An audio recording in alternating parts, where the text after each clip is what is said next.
what this?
Ooh, what this?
Time for science.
Hello, lovelies. Welcome to another Saturday night stream. Trying very hard not to lose my voice over here. Sorry for a slightly later start than usual as well. My dinner was like 40 minutes late, and then so I've been herring around the house, desperately trying to get my shit together, and now I'm warm. Oh, I like crimpets. Now I'm slightly warm, so it's almost December, and I've got a fan on my legs for the next like half an hour to cool me back down. So, hot tub party in mind sometime this Christmas. Do you know what? I still haven't done any Puzzle Labyrinth runs since we ran it on stream. Must have been about this time last year. Did we do it before Christmas? Anyway, I was vaguely wondering whether it was worth, because we've got like a lot of new people who started watching since we did that one, whether we should do like, a rerun, no pun intended. But long story short, so my hot tub is still not complete, but let me turn my loading screen off and go and catch up on chat. So, hello Massa, hi Robbie, hi Mimas, hi Bunt, hello Tantail, hello Moomin, hello Madoon, Hello, anybody else who is lurking. Sounds like crumpets and also like we're pets. It does, doesn't it? I like it. I like it. I like it. Crimsonians? I quite like that as well, although what does it remind me of?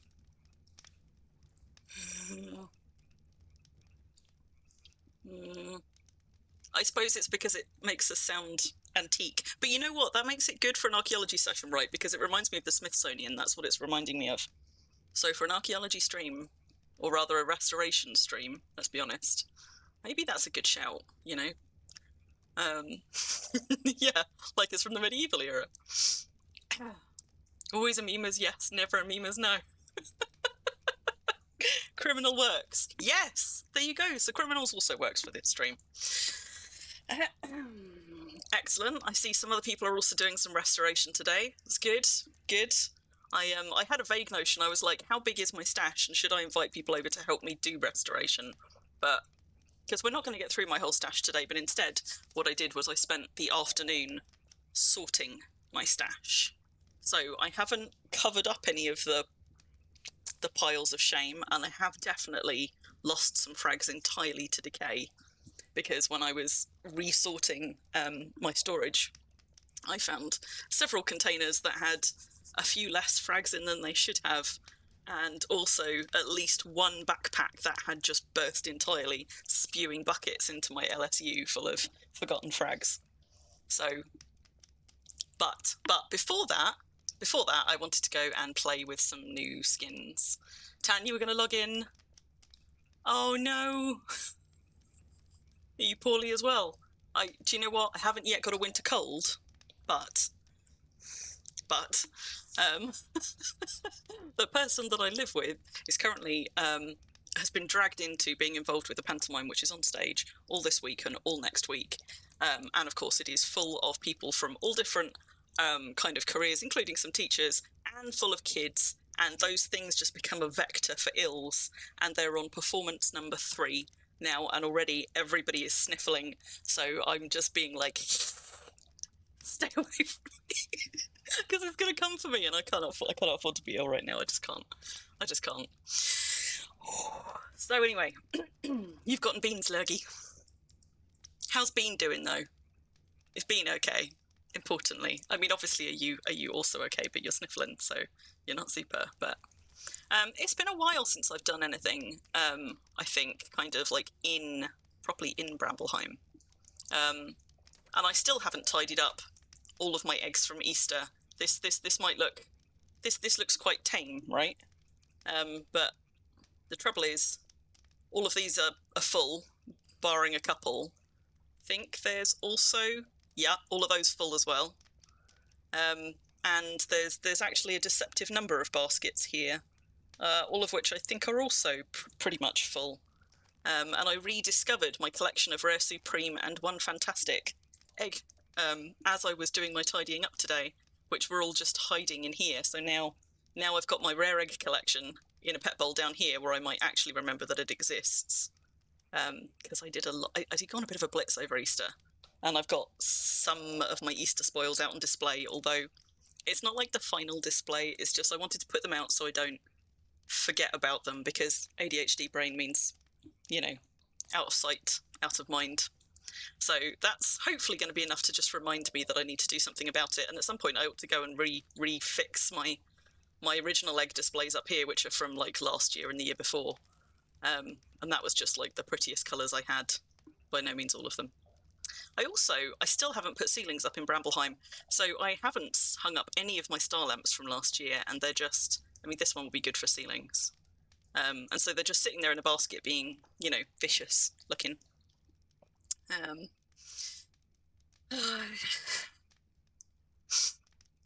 Snotty fairly often, but clearly still a cold.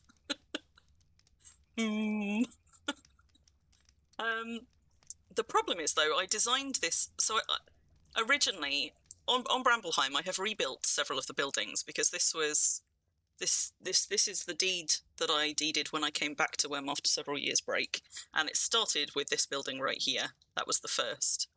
And then the rest of the village grew, and then, as we know, after that point, eventually it started spreading south, because originally it only went up to round about here to these borders. But then I went and encompassed, a little bit of the land down here and made myself a dock. And then I went a little bit further and I made what is now the petting zoo, but was originally, that's where my original marketplace was, where the dogs now are. And then it just kept going and going. So this has expanded a lot. But I quite like sort of renovation and redesign rather than completely starting over from scratch. So I've redesigned this building, which was smaller. When I started, it was only like 2 tiles deep. My original archaeology den was very meagre. I've also redesigned the feasting hall, and I've had plans for ages to redo the smithy. You can tell because this one's not yet in timber that this is one of the older buildings. That's basically how to tell how old the buildings are in Brambleheim. Have I redone them in timber, yes or no? But so when I redid, there you go, because the orangery was new, but I think I might have just, did I replace the timber on these? This building wasn't redesigned, I literally just knocked walls out and replaced them with timber. So my dyeing station over here, which I've been playing with this week, because my rare cart has changed colour in preparation for a shiny new cart skin. But so that was a really long way round of saying I redesigned this building basically specifically for archaeology. My bedroom is up top, so I wanted some nice views up and around there. And I moved my carpentry den, which requires far less space, up to a level where I could still access it by wagon or cart. So that's just tucked up here, looking rather underwhelming with the bedroom up there.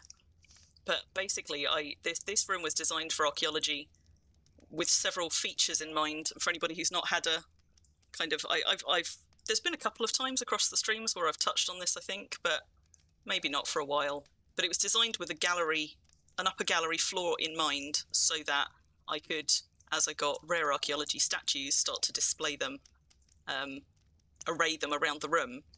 And because I knew that the Drake was going to be the centerpiece, it was important that the ceiling was high enough that the tallest statues, didn't feel crowded. And that was long before we had ceilings, of course. So it was designed with this big pitched roof in mind. Normally I try and do things to avoid having a big pitched roof. But in this one, it was on purpose. And I kind of feel like if I put ceilings in on this one, they're all going to be at this height. And I'm going to lose all of that lovely breathing space that I deliberately built in. So I kind of feel like actually this main bit can't be ceilinged really without spoiling it. But these bits certainly can. So maybe I will get around to that soon. I do keep meaning to. And the other thing that this had was not only did I want a gallery floor to show off all the statues, but I also wanted some way to hide my frag storage. Because I don't really like big, ugly storage units, but they are really, really useful for some things.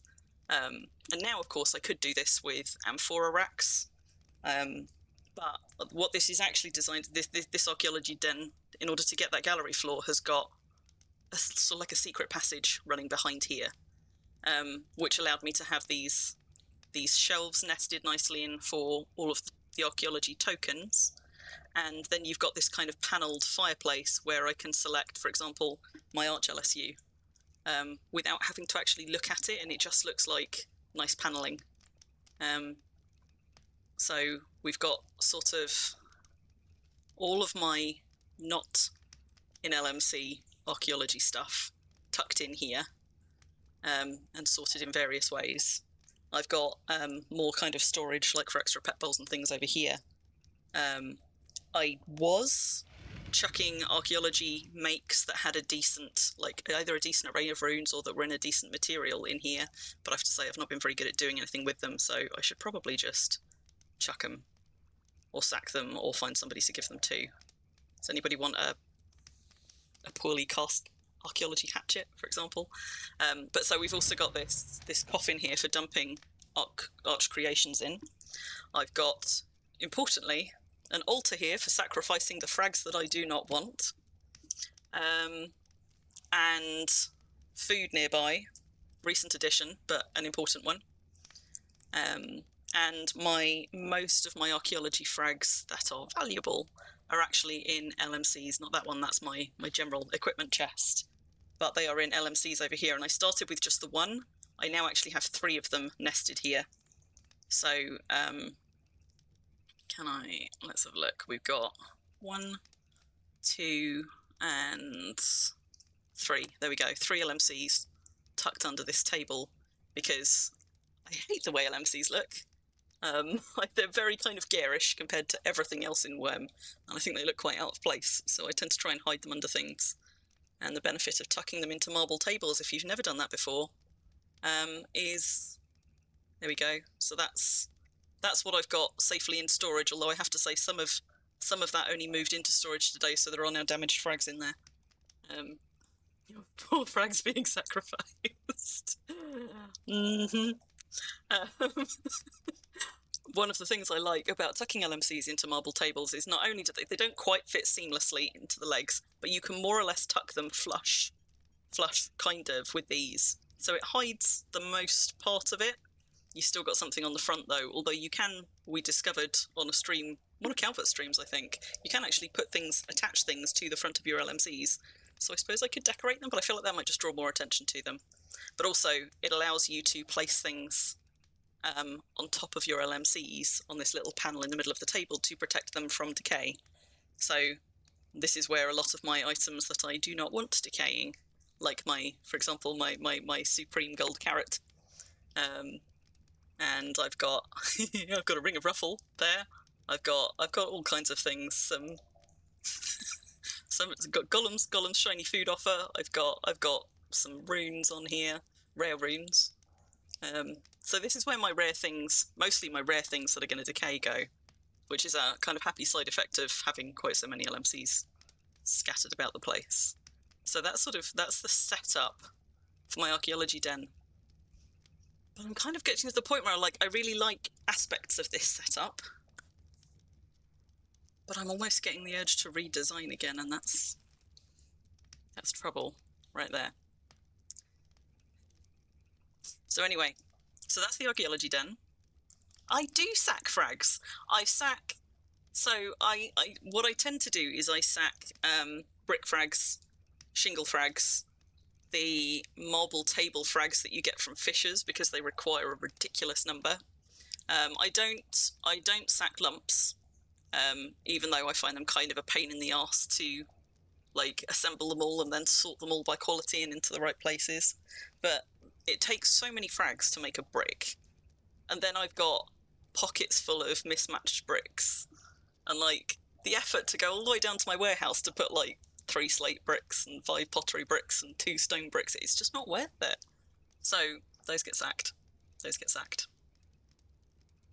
Those poor table frags, you'd like to get those, would you? Okay, well, I tell you what, if we find any marble table frags in my stash, I'll send them to whoever wants them, and if we've got anything on the frag list today that I'm like, oh, that can go in the bin, you can shout if you want it, and I'll set it aside for you, and we'll find some way to get it to you.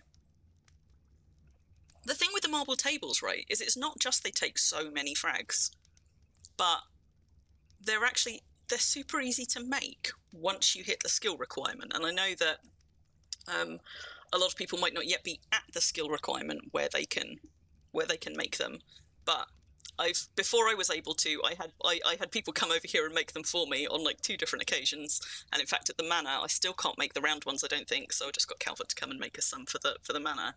But they're a really quick and easy make, which is why it's frustrating that they are such a complex frag to restore. They require so many parts, and unless something's changed, pretty much the only place you could get them was from fishers, right? I do. Yeah, I've got somewhere here. There we go, in that one. I have got several things of fisher frags. So here you go. We'll probably find out whether I've got any marble ones in there that I haven't yet sacked. Not seeing any in there. Got a couple more in here though, I think. Apparently this one has actually got some finished lumps in it as well. Whoops. I might also have, because not all of my fisher frags are currently separated, I've also got somewhere I've got kind of an oddities an oddities bucket, which is where all of the things that don't fit into the normal archaeology categories go. And that's going to be in a different one of these. Hello, Coughs, how you doing? Be in that one, maybe? Spookies, Christmas. There we go, oddities. So there you go. So I have got like a few that apparently survived being sacked, but I probably sacked the rest. Like there's three there. Marble planter as well. That's another one that frankly can get in the sea because those are dead easy to make as well. Like why would I spend ages like pulling together 120 frags to make one when they're such an easy make? And it's not like those or all tables really benefit from runes. You might get a size rune that increases its size by 10%, which is not a rune that you can manufacture and put on something. But other than that, because they're furnishings, they don't benefit from the we can have multiple runes thing. You probably don't really want a glowing table. It's a weird pick, that one. So those tend to get sacked. Obviously, I keep all of my wood stuff, but it's mostly things like shards, shingles, bricks, and marble table and planter frags, mostly. Hello, Ruffle. Hello, Ace. Welcome to chat. Yeah, like an LMC is a luxury for frags and rares, but since I think I bought my first LMC when they did the first Black Friday because I buy a year's premium, and that's enough to get you an LMC from the Marks shop and a few other things besides. And so every year when I renew my premium for a year, I buy another LMC. And for the last couple of years, I've also had 1 to 2 priests premiumed, which means I've now got sort of an embarrassment of LMCs, but it somewhat mitigates the anxiety that I otherwise feel about my frags slowly decaying of home, which of course they still are. All of the ones in here slowly decaying, and some of them I have now moved to this year's LMC, so they have decay on them but will no longer decay. But yeah. Well, I'll talk through some of that decision making, and I'm sure there will be people who wildly disagree with me, as several of you are, about the ones that I just tend to sack. Like Ruffle, do you even want like shingles and shards, and because they just Is that because you stay on top of your frags, Ruffle?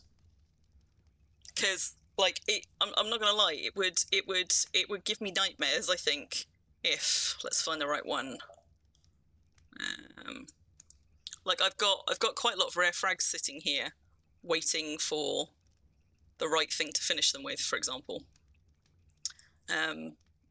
Including, look at that, 60. I think that was one that I picked up. I don't think I left that one decaying. I think that's one I found on a deed. But like, I can't. No, rare frags need to be safe. So either they need to sit on a toon, and the problem with frags is they're really quite heavy in number. So whilst a lot of other precious decayable things can sit on toons, frags are not a good pick for that. I can't pick up more than like a couple of my buckets of frags at any one time, so moving them on any scale is well, good for you, Ruffle. I wish I was better at keeping on top of them. I am not. Robbie, you do restoration on yours as you get them as well, and you never sack any. Oh, some people are going to be twitching this stream. I promise. I solemnly swear not to sack any frags on stream, because I know that's going to be triggering for some of you. But so,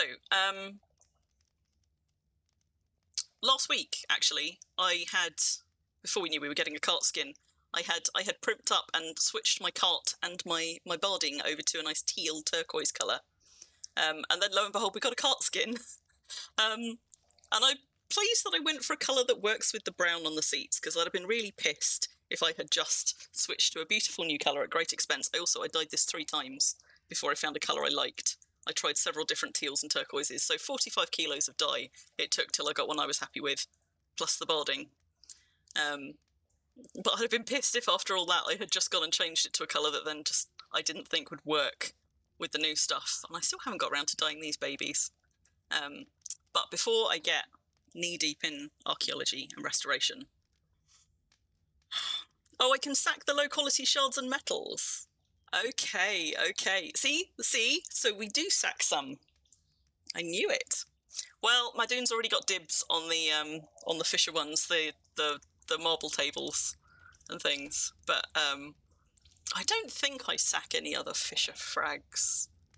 But one of the things I did find when I was sorting out, I keep getting waylaid from skins, don't I? One of the things that I did discover as I was sorting out my storage today was I've got quite a lot of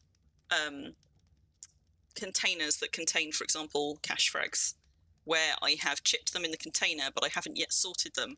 And I resisted the urge to go and sort them today because I thought actually it might be quite interesting to look at, like, if we are only looking at cash frags, what's the distribution like in terms of statues and tools and weapons and other things, and how much trash do you actually get in there? And the same for, like, some of my Fisher frags from previous fishers have clearly already been redistributed, but I've got 3 pet bowls there which are just Fisher frags. So we could have a look at what fishers actually spit out across the course of, say, 200 typical frags. And those of you that don't already go to fishers can maybe go and see whether you think it's worth your while to go camping on them. There's a reason they're so popular. So, what do you mean you sacked white dotted flowers, Madoon? What? Why would you sack white dotted flowers? Like,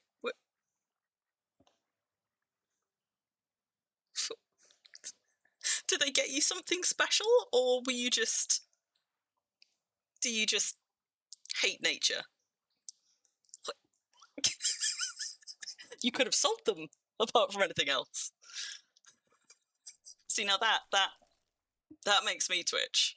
Sacking frags can do that all day. Some of you, I have to say, are going to wince when we open up some of my statue frags, and especially the tool frags that have been sat out of LMCs in storage untouched for a year or more, because some of them are really quite damaged.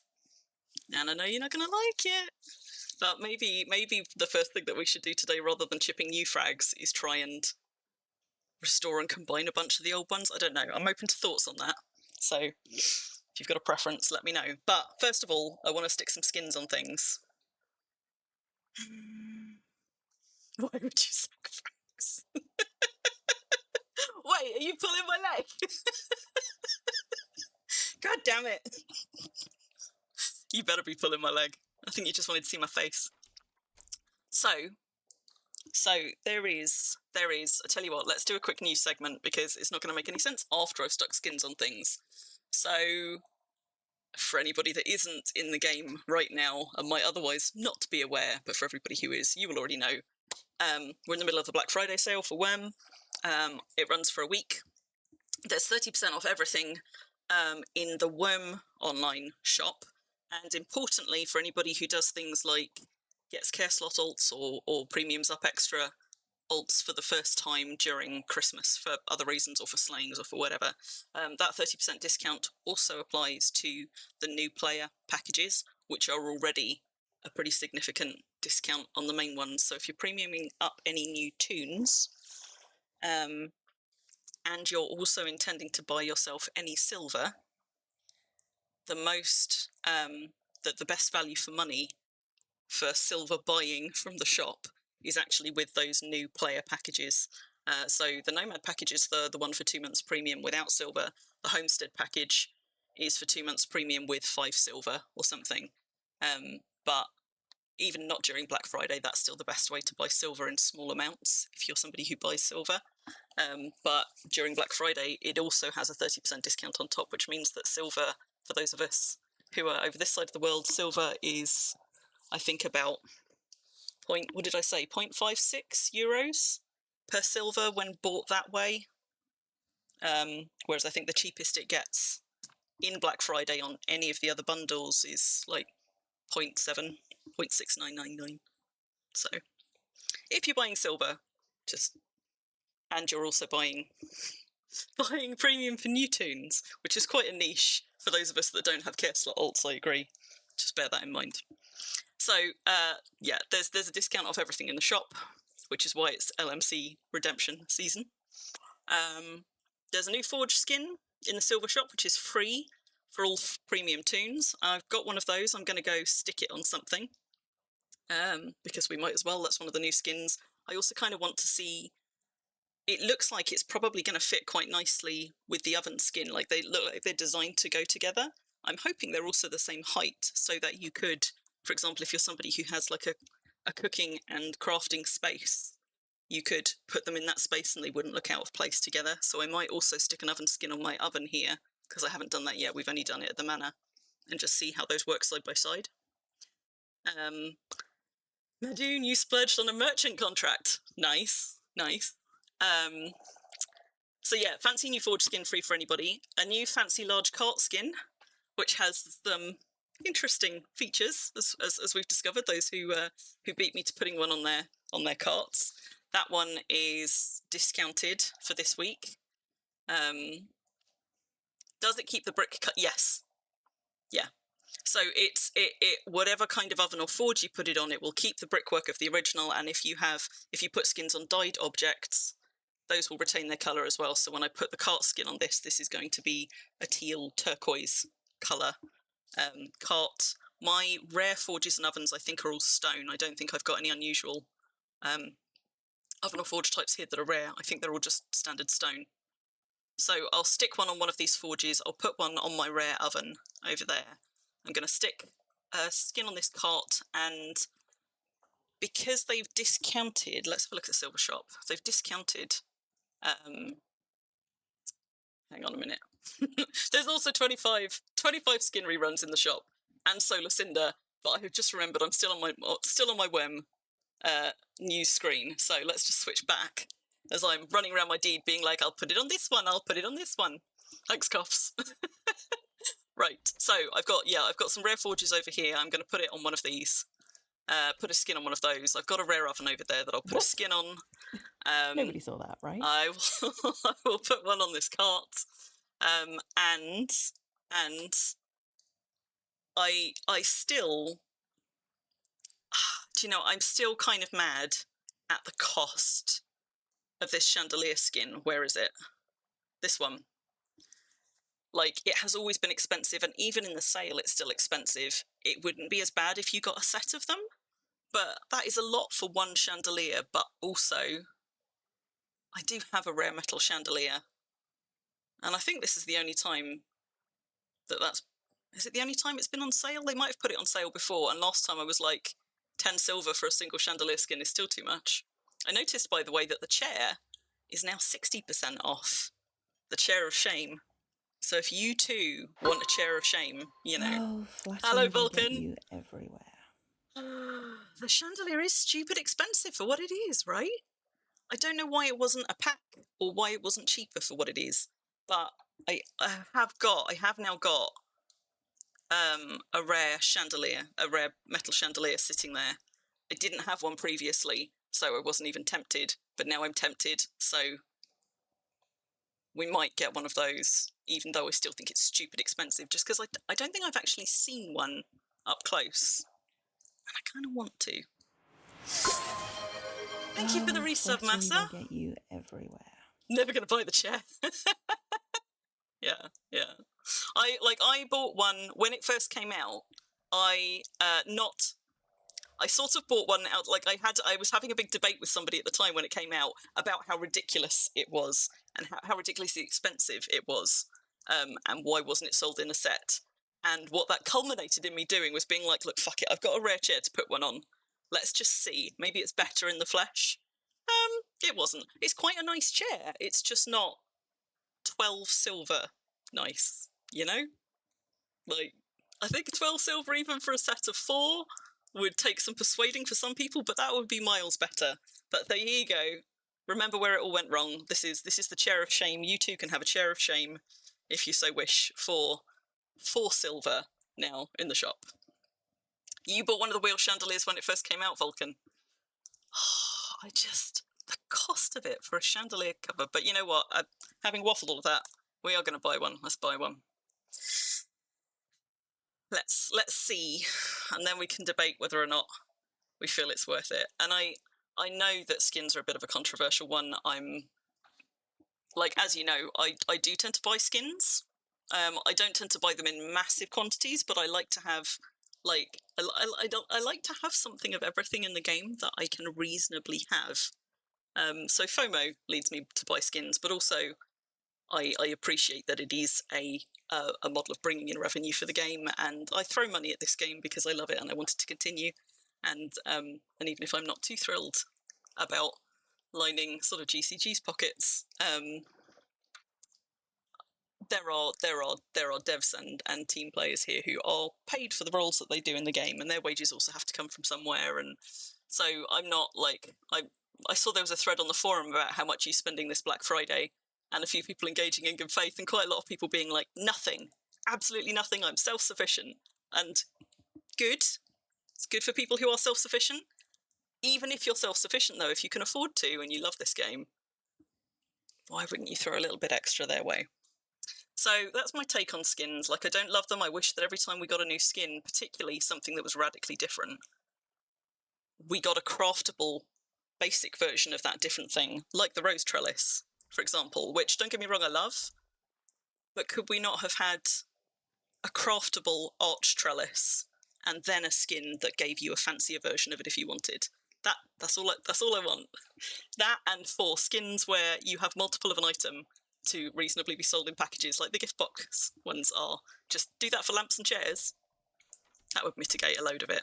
But anyway, that's my minimal rant over, and I'm now going to go and actually buy some skins because I don't mind throwing money at the game this way. Hotel Adriano movie. Wait. Oh.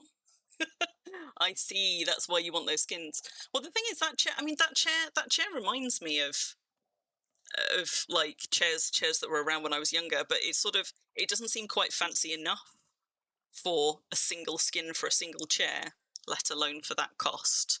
Like, that's the sort of chair you'd find at a little country breakfast table, like, you know, at a little like country kitchen kind of a look.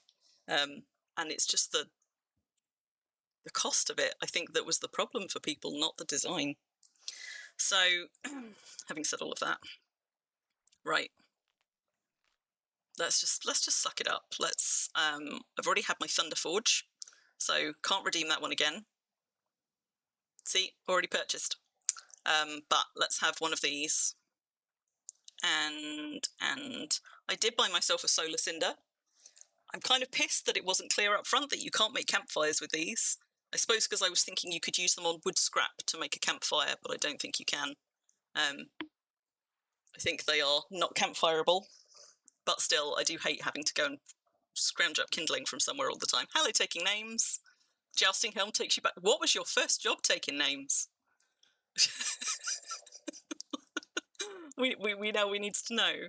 And what am I looking for? Where's the... Why can't I now find the wheel skin? Have I... it's because I've clicked forward. There we go. We'll have one of those. You know what? I like this. I like the look of this because it looks like it would be really nice, a Tudor coach house. And I've always liked the Tudor coach house look for Worm. But it's a lot. And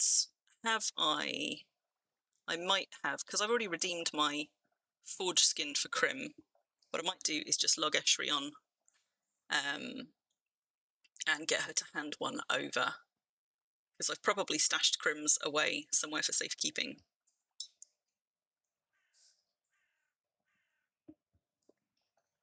I also need to dig out an oven skin. So I think Eshri's now carrying most of my skins, because as several of you will have seen, I died, I think, 3 times on stream with backpacks full of skins. I think it was the second time I died with a backpack full of skins, and I therefore couldn't pick up the stuff that was on my corpse without help. And that made me learn my lesson. So now my skins are split. Crim carries like one of everything for just in case, and the rest of them are in Eshri's inventory, and I just have to hope that Eshri doesn't die, you know, somewhere where I haven't got alts nearby. The Solar Cinder does have infinite usage, yes, and it doesn't seem to take damage. It's heavier, so I'll show you. So it weighs a kilo instead of 0.4, which is, I think, what the normal steel and flint uses. Hang on, is it in my backpack? Is it in my backpack? Yes. So there you go. So it weighs 1 kilo. They say it doesn't make things as hot initially, but I've seen some people talking on the forums about that. Like, it might mean that a forge, for example, doesn't get all the way up to like its hottest, but for sort of for oven use and things, it's fine. So if you're somebody who tends to just, for example, use a kindling to light your oven to cook some food, and that's all you're doing, solar cinder's great for that. If you're somebody who goes out camping in the wild, solar cinder's going to be no good for you because you can't use it on campfires. And if you're somebody who tends to fire up the forge just to heat up some things to combine them or to smelt them or whatever, I guess then it's probably good for you, because I don't think it needs to be at its hottest to smelt. But you would probably be throwing extra fuel on pretty much anything you're making anyway. It's the kindling that's a pain in the ass because we're all rolling in wood scrap, but it's the extra step to make kindling if you don't have a bunch. And kindling is heavy as well, so I used to carry kindling, like one piece of kindling as a spare, but it's like 1.5 kilos, and I'm always carrying like more than I should be anyway. So swapping out my steel and flint for a slightly heavier solar cinder so I don't have to carry that kindling around. That's a compromise that I'm willing to make. So let's just get me an oven skin and a forge skin so I can go and find some things to put them on. So the forge is called Thunder Forge, right? There we go, there's a Thunder Forge skin and spacious oven, that's what I wanted. So I do have, and I haven't put them on anything, I do have, maybe we should put the anvil skins on as well. I'm actually not a big fan of them. Like, when I've seen them on other things, they look kind of a little bit like they're made from Play-Doh. But on the other hand, I am sitting on some anvil skins, and I haven't also put those on them, so maybe I should. Maybe I should. Let's have a look. So, what are they going to be called? They're also like thunder something, right? Thunderforge anvil skin. That's the large anvil. And small Thunderforge anvil skin. Okay. I wasn't intending to skin these because I'd largely forgotten that they existed, but since they are there, they're also on sale this week because they have done a rerun of, I think, 25 skins in the shop. So if you missed them before, you can now go and pick them up if you want to. But it's also worth mentioning that unless something has changed since I last checked, the small anvil skin is still the monthly skin, so you can go and get that with marks if you've now just got shitloads of marks from re-premiuming, for example. So, right, let's log Ash back out for now. 1, 2, 3, 4, 5, 6. Okay, so we've got 6 things to go skin. 80 QL. Okay, hang on. So 80 QL to produce ash with the solar cinder. I see. Okay. Campfire's handy for branding beasts. Yeah, they are. And do you know what? You used to be able to, if you're somebody who's lucky enough to have a hoter, you used to be able to heat up your branding irons on your hoters, only I don't think it works anymore. But whoops, I just picked up the whole hoter because of course I did. Oh no, look, it does. Bun, it works. I don't know if they fixed it or if we were doing it wrong, but Bun and I were testing this a little while back. Because for a while, hoters were no longer heating up things that were on them, and therefore you couldn't use it to keep your branding iron warm. Is that more or less where he was? Let's bring him just forward a little bit. And stick a pumpkin back on his nose. But it looks like either they fixed that, or it makes a difference whether you are balancing something on the hoter or putting it in the hoter. So it's kind of tricksy to balance this back on his nose. But I feel like, there we go, that's how I do it. You just got to get under it. And then right on the tip of his nose. There we go. It's like a little trick, like a ball. But look at that. So my branding iron is now hot. How do you get a hoter? Well, Cuffs, if you're not a PvP player, generally speaking, you have to buy them. I assume that HOTAs, do you have HOTAs on the Northern Freedom Isles? Those of you that are NFI players, I've been assuming that they're probably Chaos and Epic only, but maybe you also have them on, do you also have them on Defiance? But yeah, they come from PvP, essentially, from PvP challenges. But you can open these like containers and put things in them. And I remember there being a bit of an outcry when all of a sudden they weren't heating things up anymore. But I noticed when I shuffled this around last week that the pumpkin lantern was hot when I took it off. So I tried putting my branding iron back on this, and apparently it is now working. So if anybody used to use that trick and had to stop using that trick, apparently we now can again. So that's good to know. Also, whoops, I should feed my birds. Yeah, so I don't think you have HOTAs on NFI, but I wouldn't swear to it. I know less about PvP than I do about most things.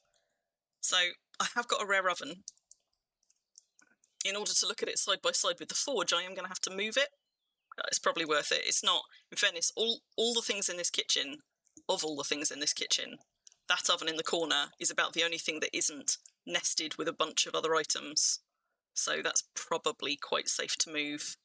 And while I'm here, before I forget, I'm also going to drink some restoration booze, because I might as well.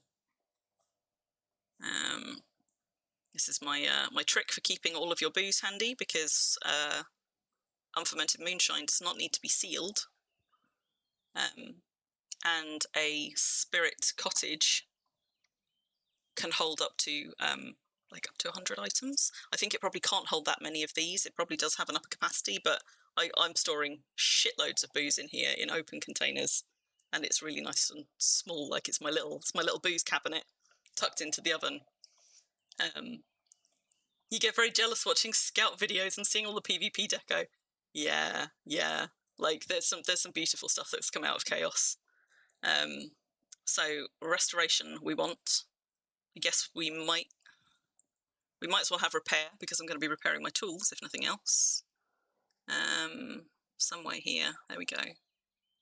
Let's set that to, how many hours are we likely to be doing this for? 20 grams should do us.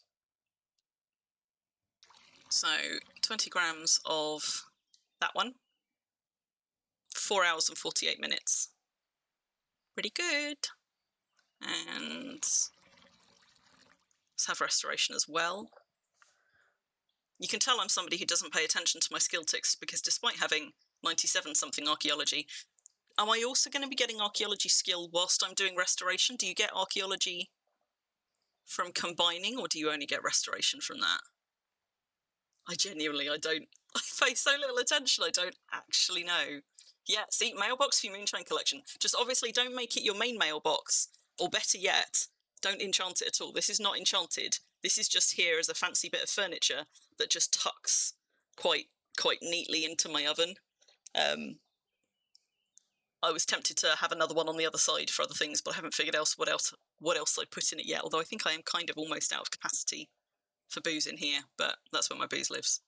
I will get, okay, we might as well then, because I have more archaeology booze than I'm ever reasonably going to use. We might as well also, I suppose I could do some for mind logic as well. Not that I'm short of mind logic compared to my other skills. Have I got one here for mind logic?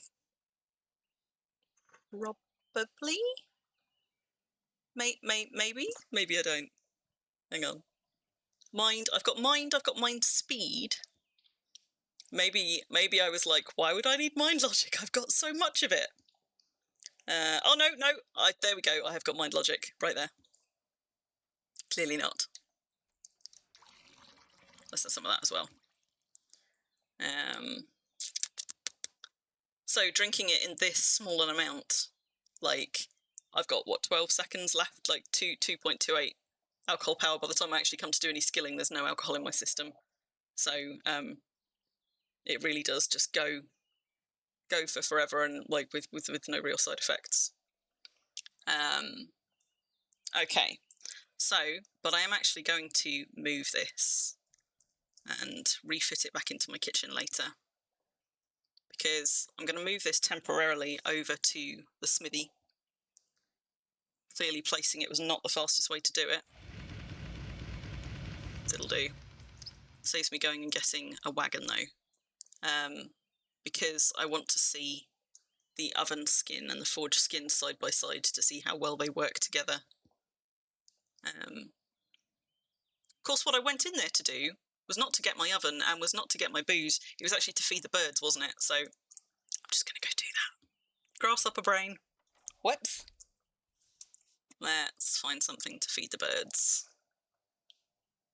What can we feed them? Have I got... How about lemons? They can have some lemons today.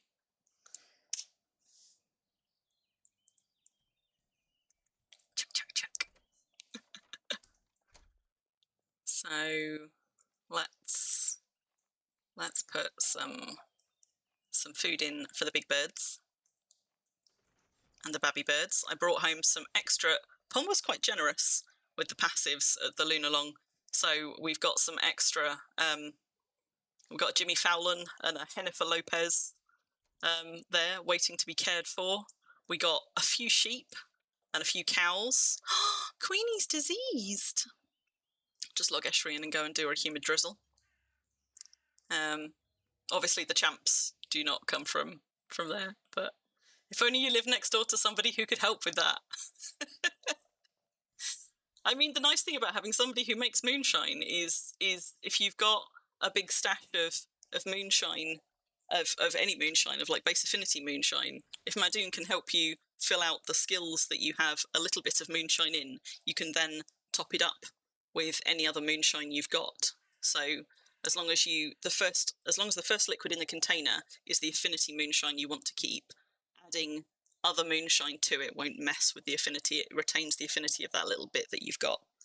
So that's one of the really useful ways that you can be expanding your collection if you've got a friendly moonshine maker like Madoon. I'm also just going to move one of these out of the way because there's 3 on that tile. Just get Eschery going and doing a humid drizzle. While she's logging in, let's put some of these in these bowls as well. So I've also got some various sheep, cows, pigs and things from the recent Impelongs. We've got Amy Swinehouse, Hamler Anderson, a Sandra Bullock there, and a little Daisy, a Mariah Carey, and a Brad Pig, and an Ernest Hemingway, who were also all on a tile together. So let's just move that cow. What have I got here? A Sherlock Holmes and a Merrill sheep. There should be a pig in here somewhere. Oh, maybe I moved the pig out, but I didn't move the pig's food out. That was clever of me. Let's pop that there. And I've still got a woof to care for over there. A Woolly Socks and a Ewan McGregor. The Woolly Socks is actually from a summer Impelong. And a Chris Eubank. Have we got more? We've got more. Still got a Yarn Balls, a second Chris Eubank. I got the one and only black one that spawned. So I've got some caring in my future, which means I'm going to be using the Black Friday sale to premium up a few more care slot alts, and this time I solemnly swear, I will actually use them to get care slots before their premium runs out, whereas the last set, I dropped the ball on that one, and I didn't get them done in time. So Eschery's just humid drizzling. Is Eubanks the one with the lists? I don't know. And feather birds. Gonna finish moving that oven because we're gonna be like an hour into stream, and I still won't have actually done any archaeology yet or stuck any skins on anything. So let's move this.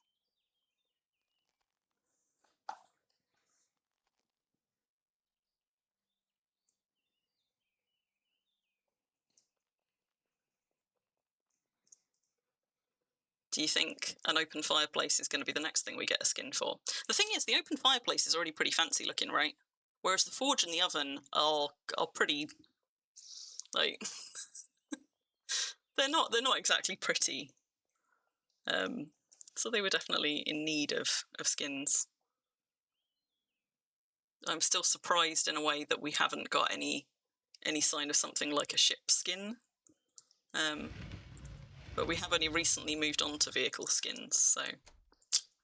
Right, so let's pop that one there. Now I've got a pair of rare anvils here that I guess I could... My hammer jammer. And my large anvil apparently doesn't have a name. Is that... Whoops. Apparently putting things in my forge and naming them Imp Me doesn't get shit done because I just don't go to my forge. So I think this one here is my best forge. So let's move this one out as well. And we'll move those nearby as well so we can see them.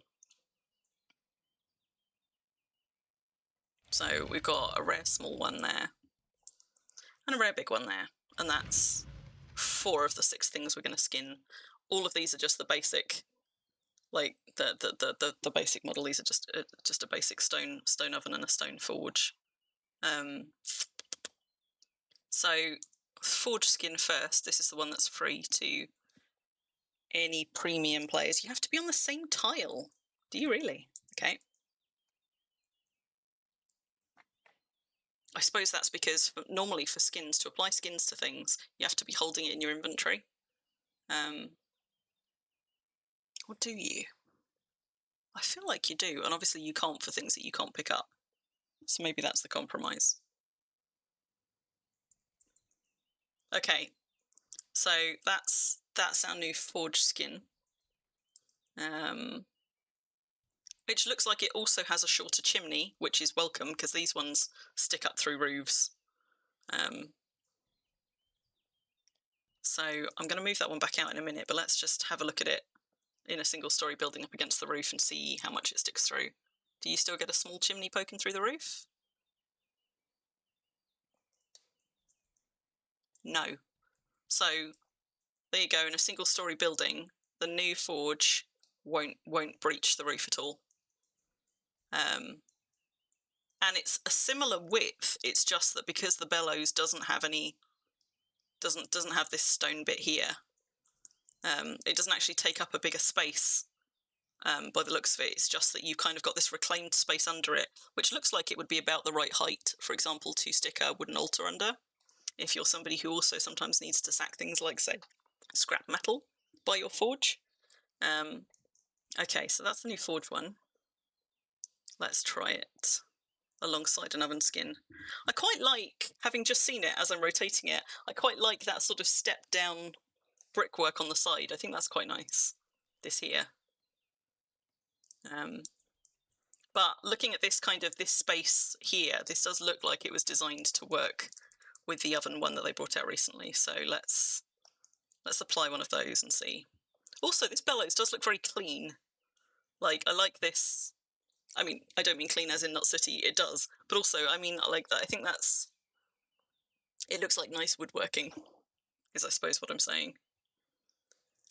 Oh, and once again, not on the same tile. This one? There we go.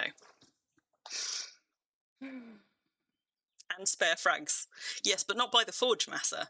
That's why I have an altar by my archaeology den. I have altars anywhere that I might need to sack things.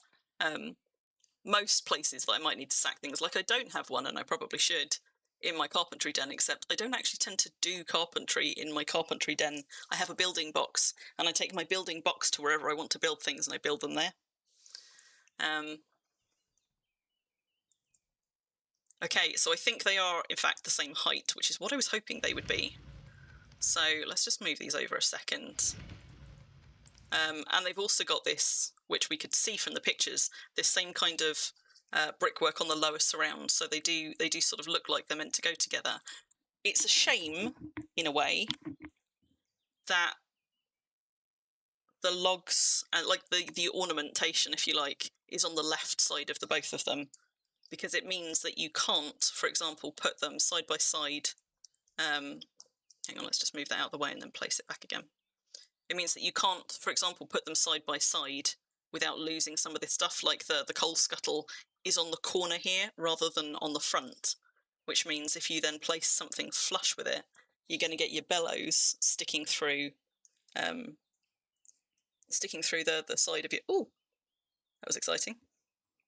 I'm not going to be able to place the forge on it, but it was fun to see. If you put them flush with one another, your bellows is going to stick through your oven, and you're going to lose most of the coal scuttle bit here. And I don't know that necessarily putting them on separate sides would have done any better with that, but they are at least the same height, which I was hoping that they would be. So you could have them as part of like a continuous crafting area set, like we did at the manor in Thulspring.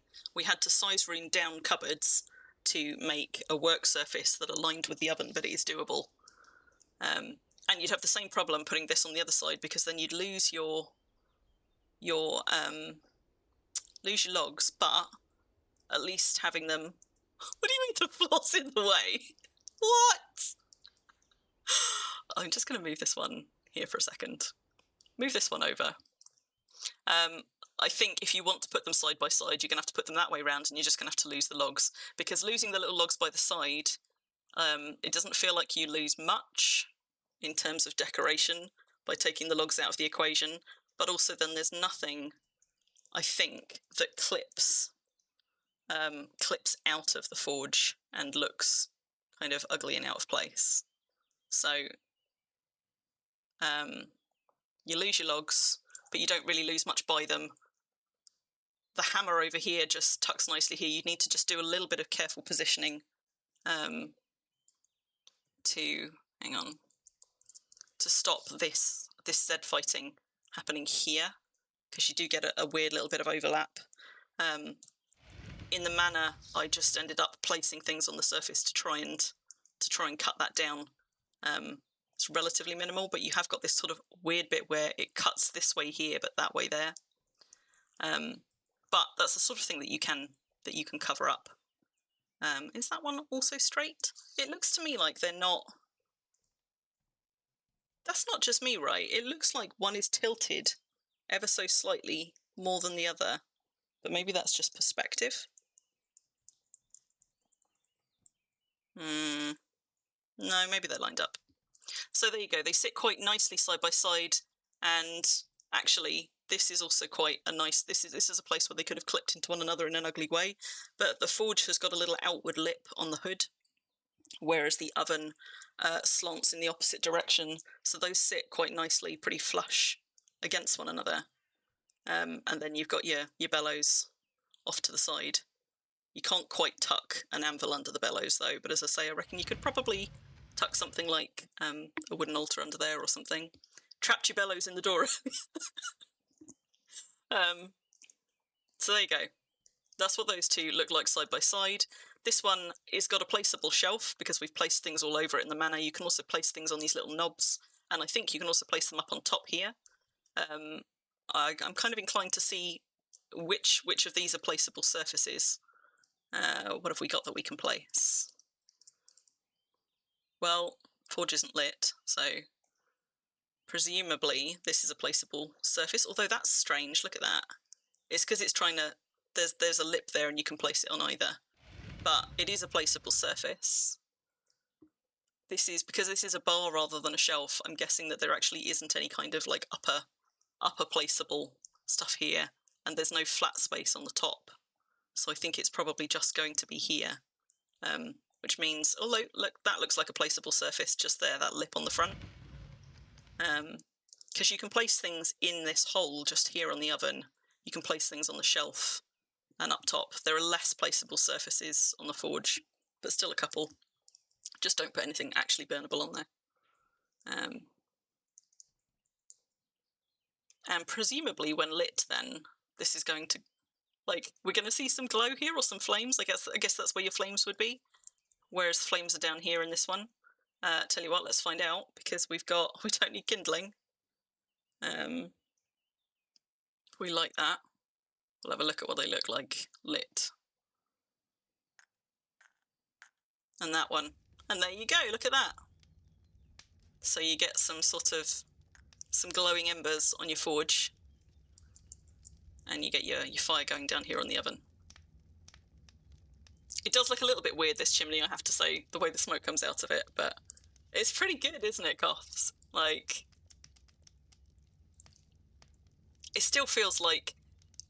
It's weird to me that some forges don't have an open front, because all of the forges used to have this, and then when they brought in the extra stone type forges, they did away with that open front, and I don't really know why, and I don't like it. It looks like...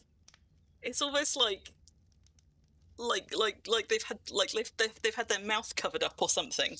So one of the reasons that I've still got stone forges in here and not any other kind of fancy stone types is because I keep looking at other kinds of forges sometimes when I find them for sale and things, and then I remember that they don't have this open piece on the front in any other stone type, and they look a bit kind of blunt, like something's missing, and it's a shame in a way that this skin also has that. And I don't really know why they did that, but I tell you what, so let's now also do these two, because I'm also curious to see if they change. Obviously the design's going to change, but I don't know if the size changes or if the proportions change, because I think I saw a couple of these skinned at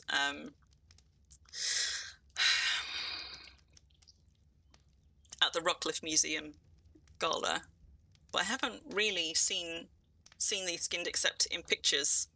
I just know that I've been a bit underwhelmed when I've seen them skinned, so I'm gonna have to carry this one, aren't I? So there you go, you do have to carry it. If it's a carryable item, it has to be in your inventory to skin it.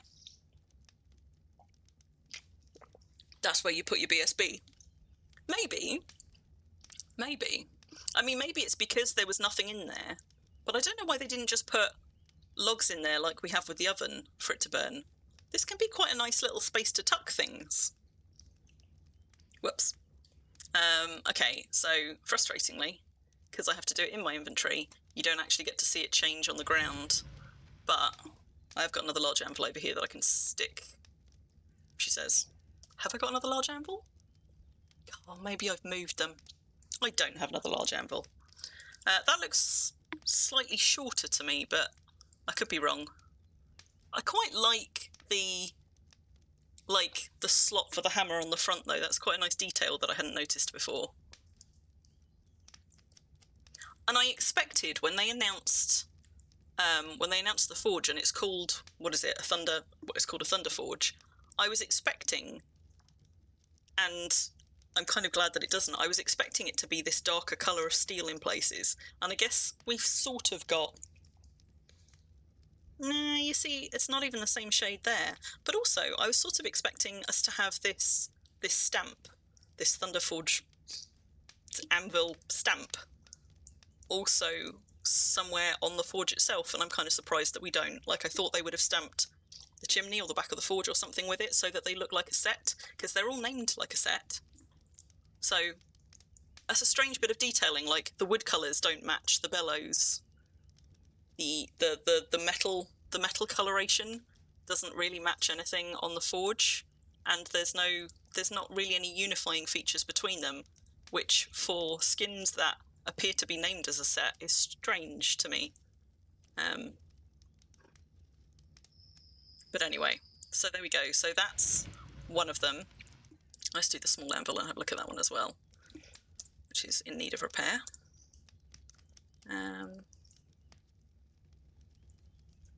Slap it on my hammer jammer. It's not just me though, right? Like, I was expecting them to kind of look like tie in together in some way, and I'm not convinced they do. Unless there's a detail somewhere on this forge that I've missed thus far. So there's the babby one, because these two go together. Oh, it's not a rare anvil. It's a rare... Wait. Do I not? I'm sure I had a rare large anvil. It's making me second guess myself now.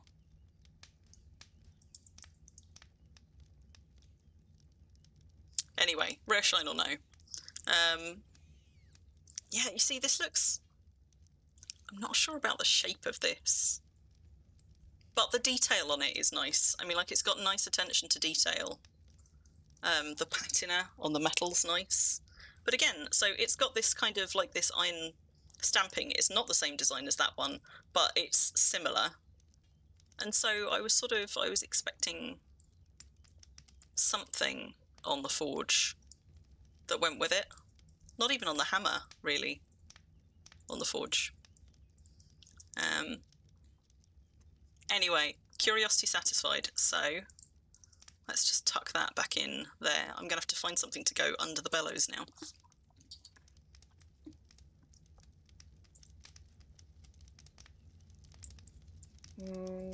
It sits just a little bit higher, but not by much, than the old forge. But it might look a little bit strange now to have this set of 3 forges here with one skinned and the other 2 not. So this might be a forge that I now need to find a new home for.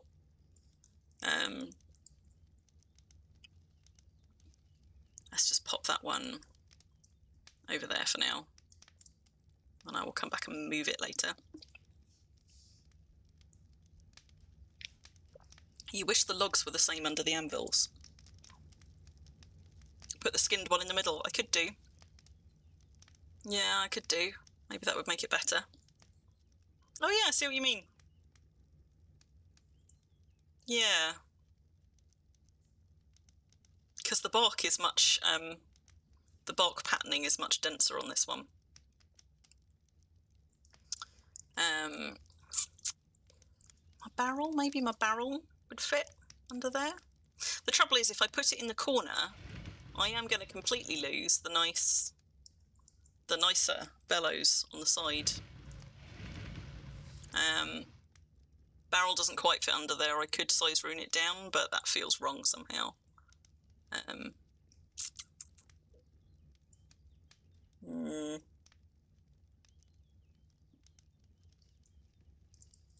Not something to be fiddled with right now, but let's pop that one back there, and pop that one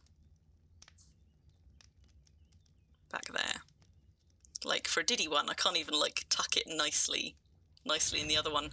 And interestingly, there you go, those have both just gone out, so that was with Solar Cinder. How long did they last? Although I can still hear crackling. So...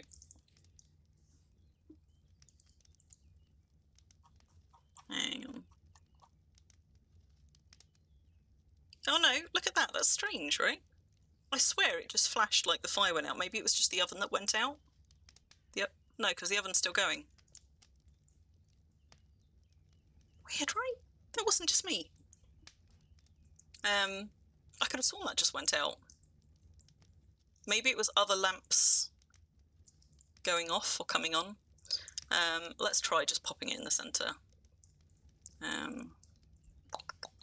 If we move that one, like, out there. On the plus side, I don't know if it is a plus side, it will hide my trash heap better. But I am going to lose the fancy bellows on the side. Also, I think... yeah, you see, the corner one I usually have to offset because of the bellows, because otherwise the bellows sticks out of the wall. But it might look a little bit strange to have this one offset. I don't know. Try. Why are you telling me the floor's in the way, worm? What is wrong with you? How about... there we go. It might have been my life flashing before my eyes, yes. Yes.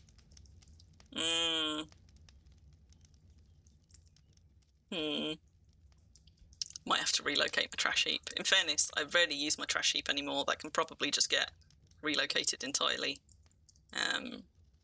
Pop that one over there. Pop this one. I suppose I better move my barrel back before it gets swallowed up by a forge. And then if we put that one there, I think I need to move this one forward, I think. Because the back of it isn't quite so hefty. The trouble with forges was they were quite difficult to put in wooden buildings because they have this kind of oversized behind. In order to get them to sit flush, you have to push them quite a way into the wall. And in a wooden building, it means they'll stick out the other side. In a stone building, the walls are thick enough, you can see the thickness of a wall here, that it absorbs most of that that bow on the back, which of course this one doesn't have. So actually that's one that could come further forward. And if we just shuffle that out the way, stick that over there.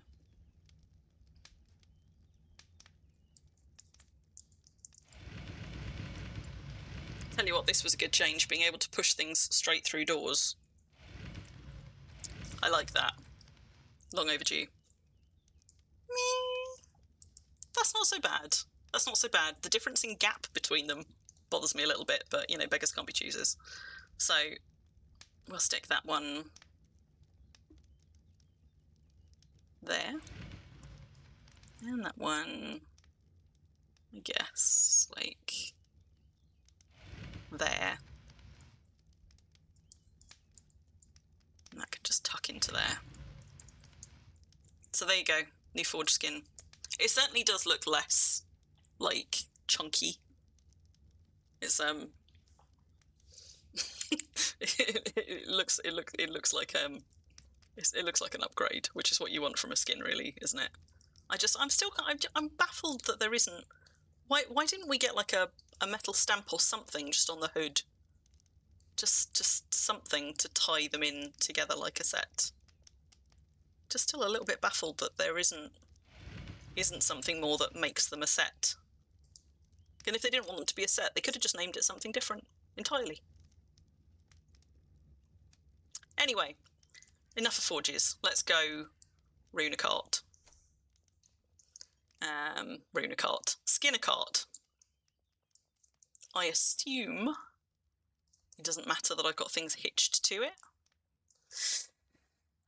But this is my rare baby, so not gonna lie, it's making me a little bit anxious to skin this one. But given the cost of the skin, if it were a free skin, if it were like a monthly skin, I would have stuck it to one of my other carts first. Do you need to unhitch? Okay. So I have to be on the same tile. Let's animals unhitch, and I need to be on the same tile. Let's try again. Also, I need to detach the pumpkin lantern because for anybody that doesn't know, unless something's changed, at the moment they don't seem to. Yeah, memes. They haven't set it so that the pumpkin lantern shows, which seems like an odd oversight given they literally only just gave us attachable lanterns on carts. Like, if it was something a couple of years ago, I can see more easily how they wouldn't have factored that in, but given that it was such a recent addition, it seems weird that they didn't. But I'm hoping that is something that they're going to patch, because it would be really frustrating to have just finally gotten lanterns on vehicles only to not be able to do it on one with a skin applied. That would feel like a downgrade. So I'm going to have to. I'll stick the lantern in the cart for now and hope that that's something that gets patched soon so that I can reattach it.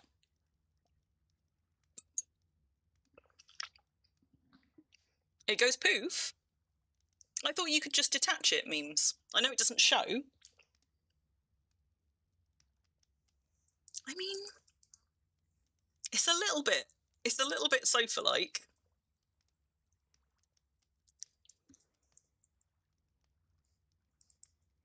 But, you know, plush leather seats.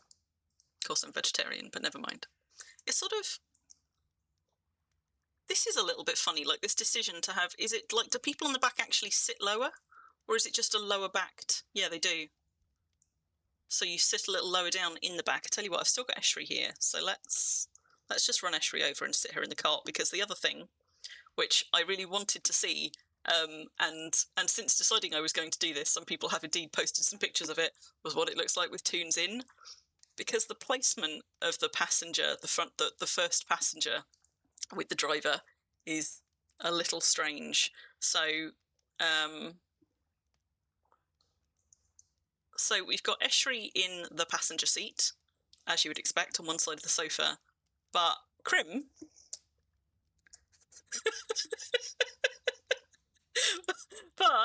sits in the middle, and like that's not even cozy. That's like we are actually like clipping into each other's knees here, and that's a little bit odd. I mean, as I've said in the channel, good slapping range for me and Calvert, but this is another one of those things, right, that they must have tested. Like, when they made this skin, they must have looked at this, and so like somebody must have looked at this and been like, that'll do. Yeah, I'm sort of like a three-legged Crim. It's just somebody, was it you, Bun, earlier, saying that the problem is probably that the driver position can't change because you need to be at the center of the rotation axis to drive it. But I don't know. It just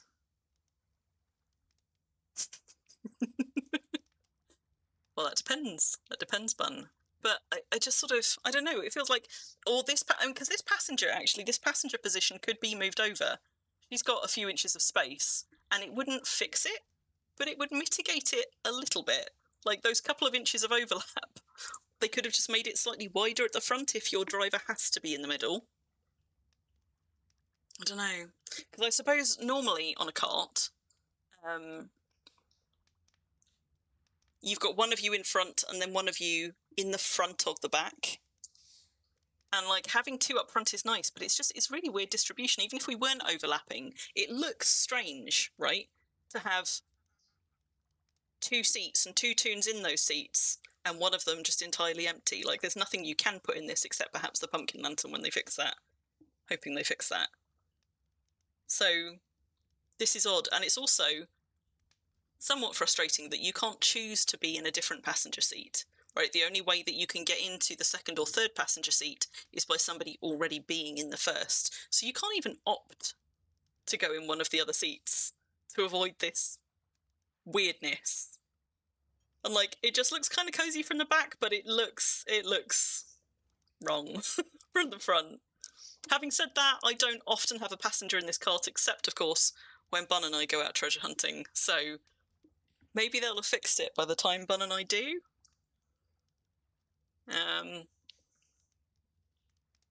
They could have made the driver scoot over. I can see how that might be a little strange, but I mean, I think that's what they're going to have to do. At least I hope that's what they're going to do, because this right here, this is weird, but it also makes it look unbalanced and strange from here.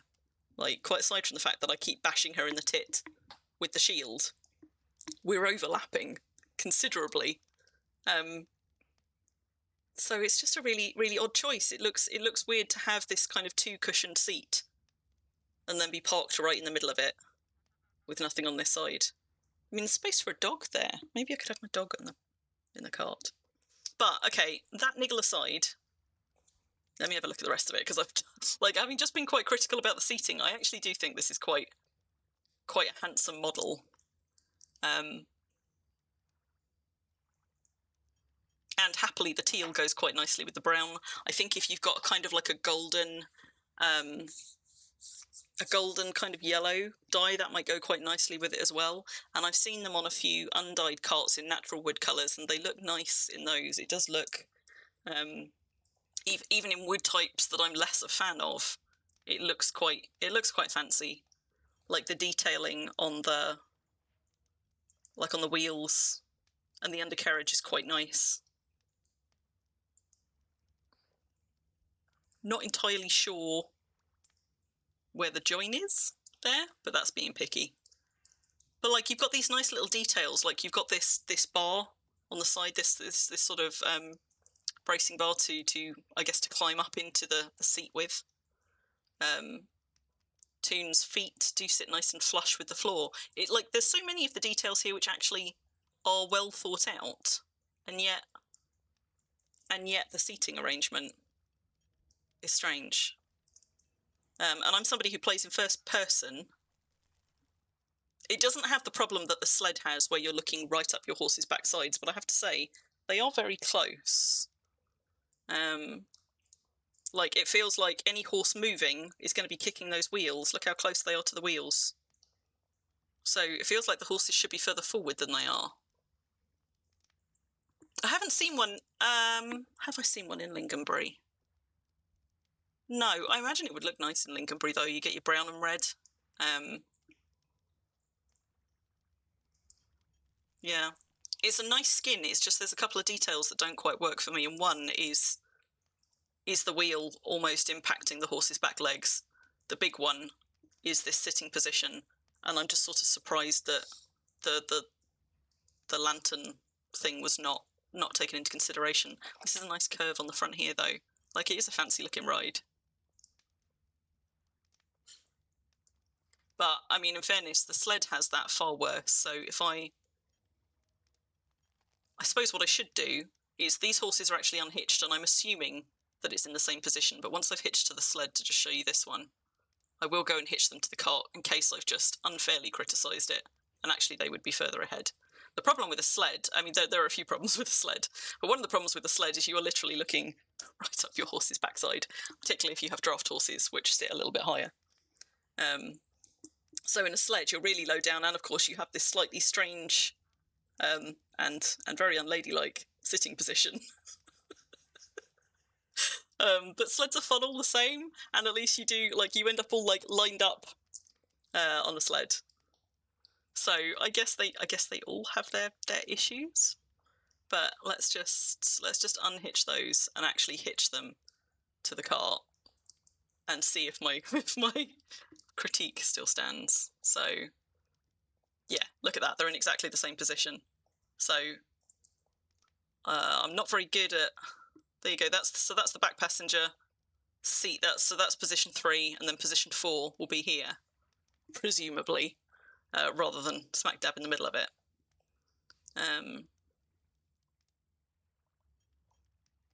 So if I disembark Eshri and put her in the driver's seat, see, you're fine kind of back to back with your passenger there. Although, do you know what? Wait, that's strange. So Eshri's just got in as driver, but she's in the right place, right? Do you guys see that? So hang on, if I now... She's in the driver's seat, right? She's in the driver's seat, and she's also in the correct seat. So if I now embark this as Crim, what the shit is going on? Really odd. On the plus side, that suggests that the driver being centred is actually a bug rather than as intended. So let me see if I can recreate that one the other way around. So if Eshri gets back out, I had Crim in passenger seat 2. In fact, before I put Eshri anywhere, tell you what, before I put Eshri anywhere, let's just move Eshri out the way. So if I disembark and embark as commander, I'm back in the middle, even in third person. If I disembark and put Eshri in passenger 1 position, and then I embark, I'm still in the middle. But if we swap ourselves around, so we have... Hang on, which way around do I need to do it? We need to have Eshri driving. This is a load of jiggery pokery. We need to have Eshri driving. But no, look at that. There's nobody in it, and already Hello? Eshri's back in the right place. Re-chat. Hang on. Look at your Eshri's. Oh. Hello? Yeah. Okay, you're right. So it's only you that it looks wrong for. So it is nothing to do with the loading order. Yeah, you guys are right. Hey Brozarks, how you doing? Yeah, I'm hoping that the pumpkin lantern, like the attachable lantern, issue is going to be addressed. But it is also strange, right, that this, like, it's strange that it looks right to anybody who isn't the driver. That seems like a strange thing that should have been really easily picked up. Maybe they didn't actually get a chance to test it. So, yeah, so Eshri, on Eshri's screen, Eshri is sat in the middle, and for Crim's, she is not. So, hopefully this means that there's just a little bit of a patch that needs doing. Yeah, it works from the passenger perspective. So I'm hoping it's just something buggy from the driver's perspective. Because that is how you would expect it to look and work. It's just strange that it doesn't. So watch out for a patch sometime, hopefully in the next week, I guess. I thought the loading order might fix it, but clearly not. There you go, and then we're back in the middle. And like moving in and out or anything like that, it's not like any of that fixes it. Driving off centre actually wouldn't be wrong. I mean, it's the way that carts were often driven. So if you had two in the front, it doesn't really affect your ability to control the horses, for example. So it wasn't uncommon to have the driver off to one side with the reins. It's just in something like a hansom cab, something like that, you would just have one person in the front. So the driver would be centred, but any kind of a cart or a vehicle like this that, historically speaking, that has two, driver would just sit off centre. So it's not a problem. It might be a problem mechanically from Worm's point of view, but it shouldn't. It might make it feel a little bit clumsy to manoeuvre, I guess. Which, until we actually get it so that we're off centre, there she is again, we can't check, because of course we're used to seeing straight down the centre, and I wonder if that's part of the problem here, that sort of, it would look a little strange to be off centre, but with the axis point, that rotation point being to your, I can't even look left. the axis point being off centre. Let's go and get rid of that bear. But yeah. So okay, so some things that need tweaking with these. Yeah, manoeuvring might be taking a little bit of getting used to, but I still think it's probably going to be better than this. Like, and also, like, I hope. I think I saw somebody else mention about the horses. I kind of hope that the horses just get hitched a little bit further forward. It's odd that they sit as close as they do, particularly given that there isn't a bar or anything. Like, there's nothing. Hang on, because there's nothing that the horses are actually attached to. You don't hold long reins, and there's no attachment point for the horses, which is strange, right?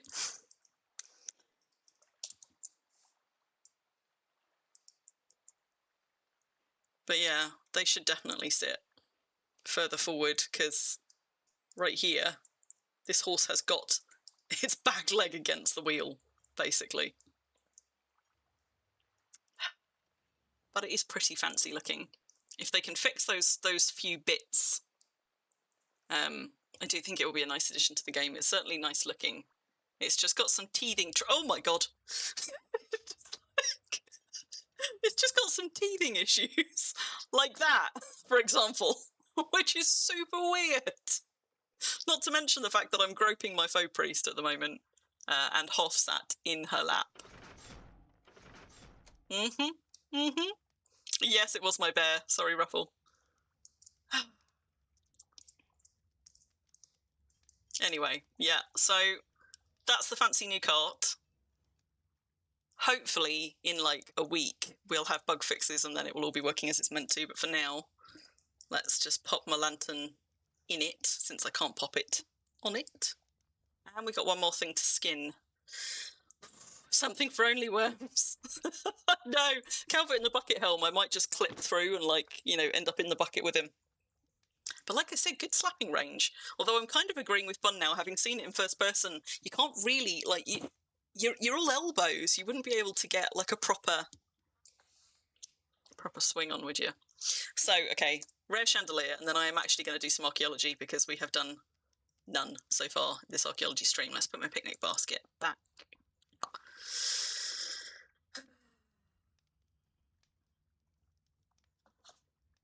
This feels like, from the picture, this looks like this is going to be quite huge. And because I don't have ceilings up here, I have got ceilings in one place here, but I think it's going to look quite oversized for the space that I'm about to demo it, which is obviously not the space it's going to live. But I put some ceilings up just in the this area out here so that I could hang my batties up.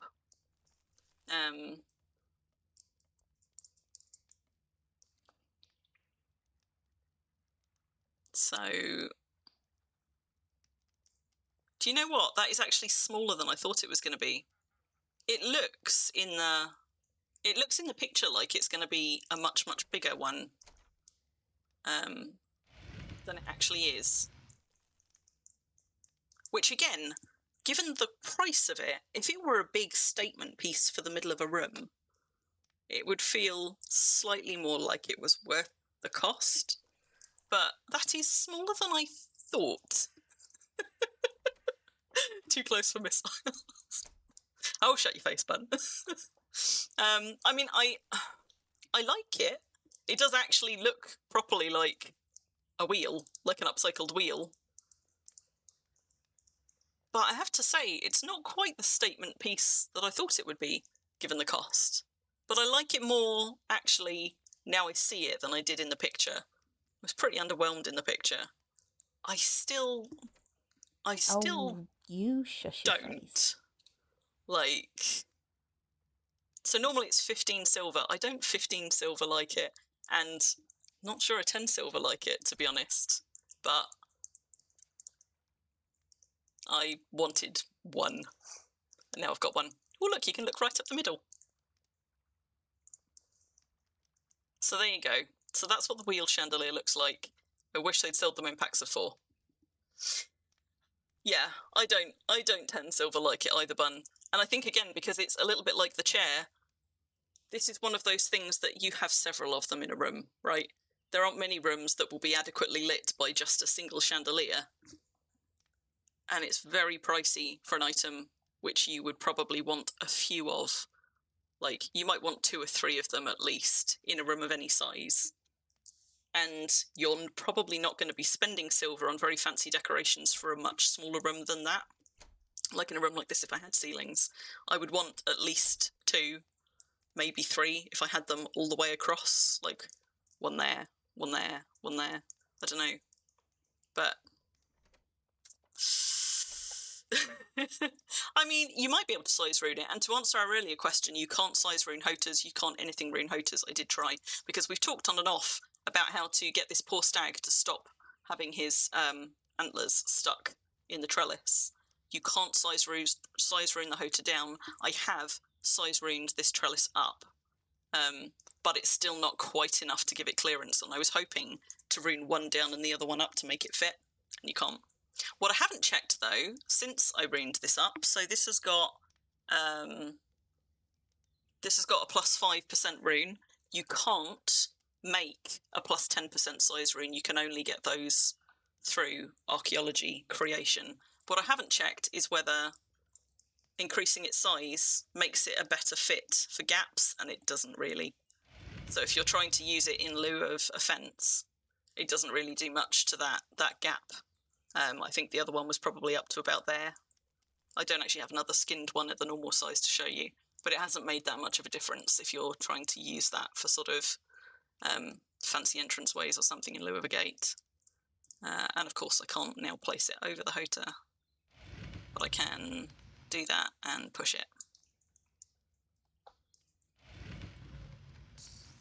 So yeah, like, I like the wheel chandelier.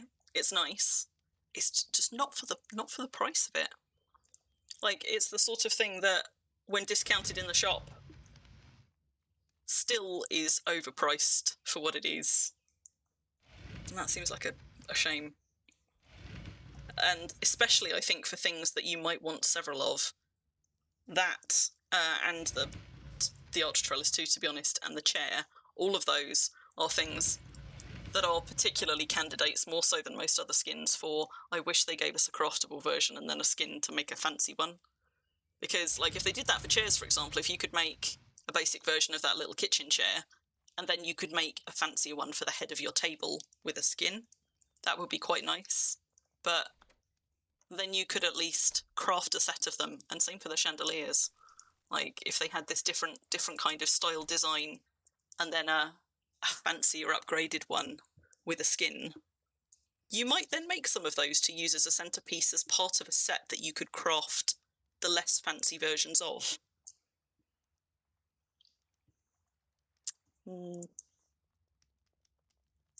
Still, I think the detailing in all of these skins is really nice. It's the value for money. In other words, size matters. Hello, Parser.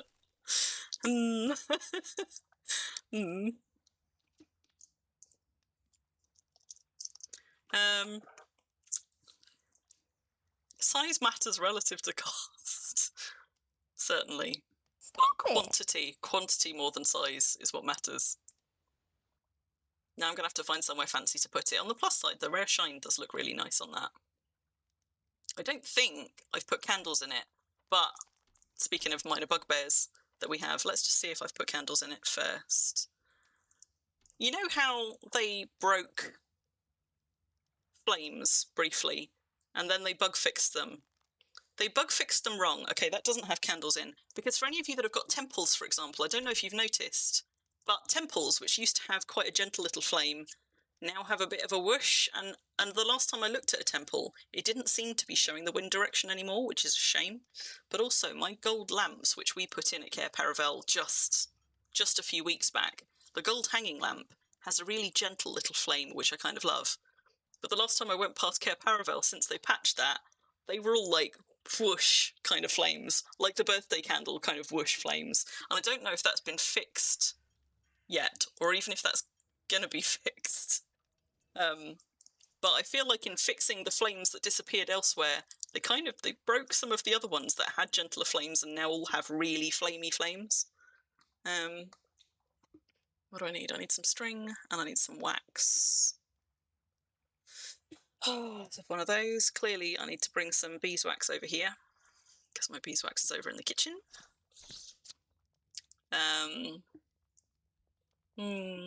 But I will go and put some candles in it and light it, so we can also just see how it looks. Fix or new feature. It feels like a backward step for me, for gentler flames to all suddenly now be like overly flamey. So I'm going to need to get a bit closer than that, aren't I? Yeah. There we go.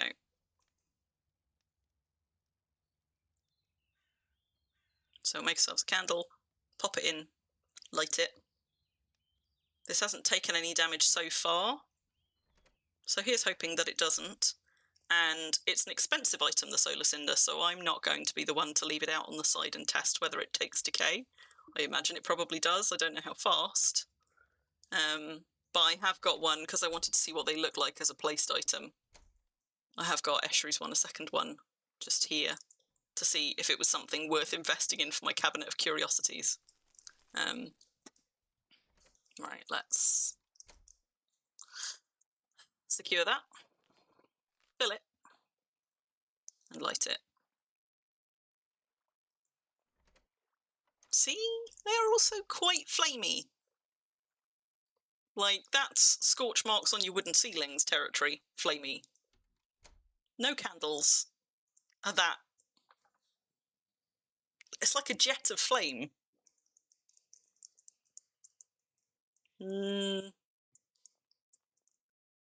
Anyway.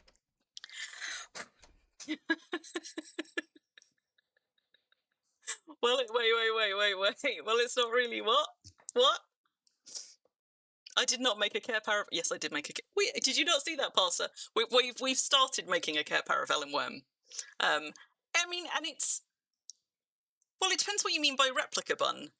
Like, there have been several series or films or attempts at creating Care Paravel, and that one is modelled sort of after one of them, but mostly in like the coloration and things. Because Care Paravel in the books is described as being like gleaming white marble or something, but in pretty much all of the depictions you see, it is definitely kind of.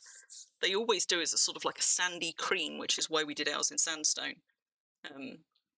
But in fairness, it is only the beginnings of Care Paravel. The deeds Care Paravel, we've built a castle, but there are many, many more layers that are going to need to go. It needs another 2 layers in front of it, staggered down the cliffside, and some more like towers and things behind before it's really kind of a better depiction of Care Paravel. But it's got a throne room. We haven't put thrones in it yet, but it's got a beautiful big throne room in it.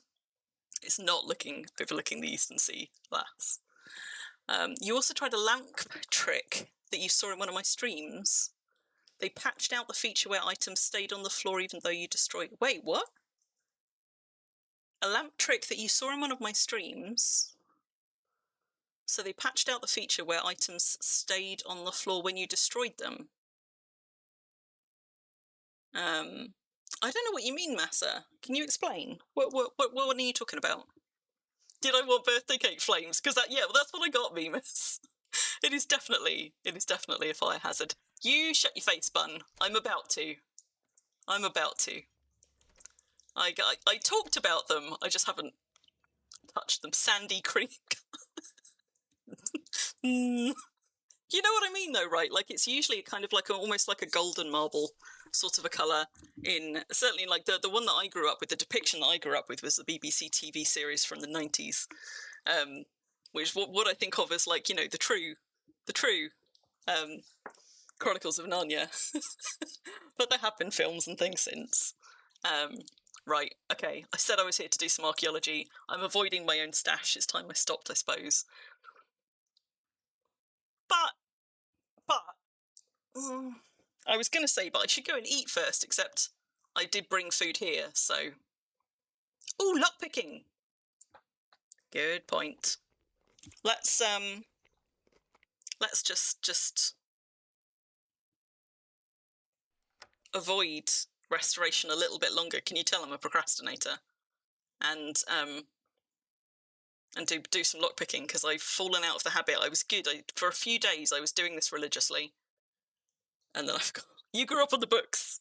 Yeah, I grew up on the books as well.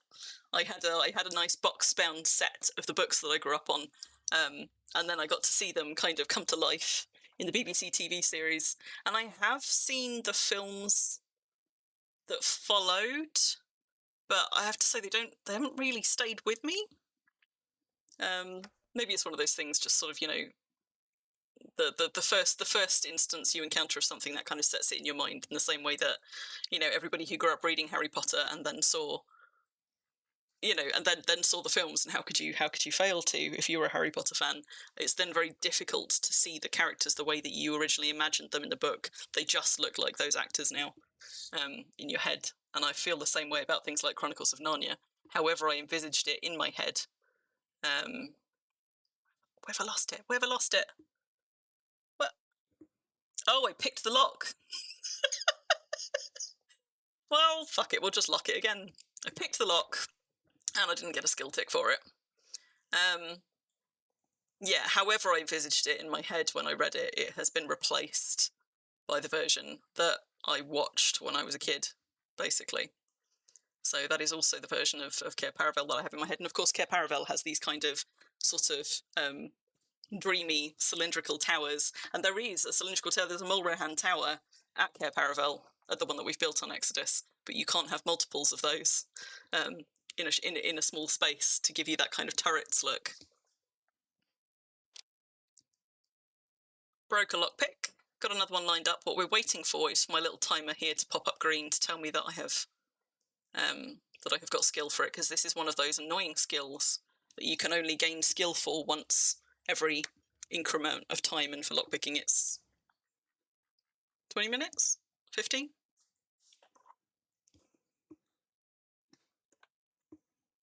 See? Looks creamy coloured in that one as well. So the one I suppose one of the ones that I was looking at when I was thinking about the, hang on, let me see if I can find it now. I don't know. I know that there was some nice fan art of it that I looked at when I was looking for pictures. I suppose now's not really the time to go hunting. But basically all of the depictions of it, like none of them are gleaming white, and that doesn't seem like a good fit for it anyway. It's right on the coastline, it looks out over a beach. Like it should be kind of sandstony colour, or sort of soapstony, I suppose. Oh, but that's a good building material. But that said, I am now, because I'm not a grasshopper at all, currently working on a different design for a different deed in marble, which I have historically not really gotten on with. Also, what I thought would be a quick, I'm just going to pick get my lockpicking skill tick. It's not being quick at all. But I've eaten, I haven't drunk. Let's drink something. And then we'll look in my cupboards of shame, which I've been avoiding all stream. Because I'm gonna get I'm gonna get a telling off from some of you. I probably could pass her if I really tried. In fact, I probably wouldn't even have to try. It's not that I don't enjoy restoration. It's just I have a grasshopper brain. I have ADHD. I am so easily distracted, hopping away from things. I'm getting loads of thievery ticks, just not lockpicking.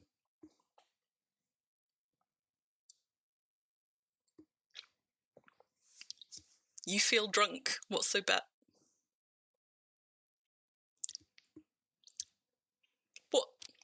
What was that, Ruffle? There goes another lockpick. I am deliberately using my shittest lockpicks. I have got better lockpicks for this. But I'm saving my better lockpicks for when I actually find goblin camps. So at the moment, like, I sacked anything under 25 quality when I was making lockpicks. I made about 200-300 of them. I sacked everything under 25 quality. I am using the 25 to 50 quality ones for practice, and the sort of anything in the 50 to 75 range tends to sit in my pack for lockpicking. So I start with the highest quality when I have an actual lock I want to pick. Oh, I see.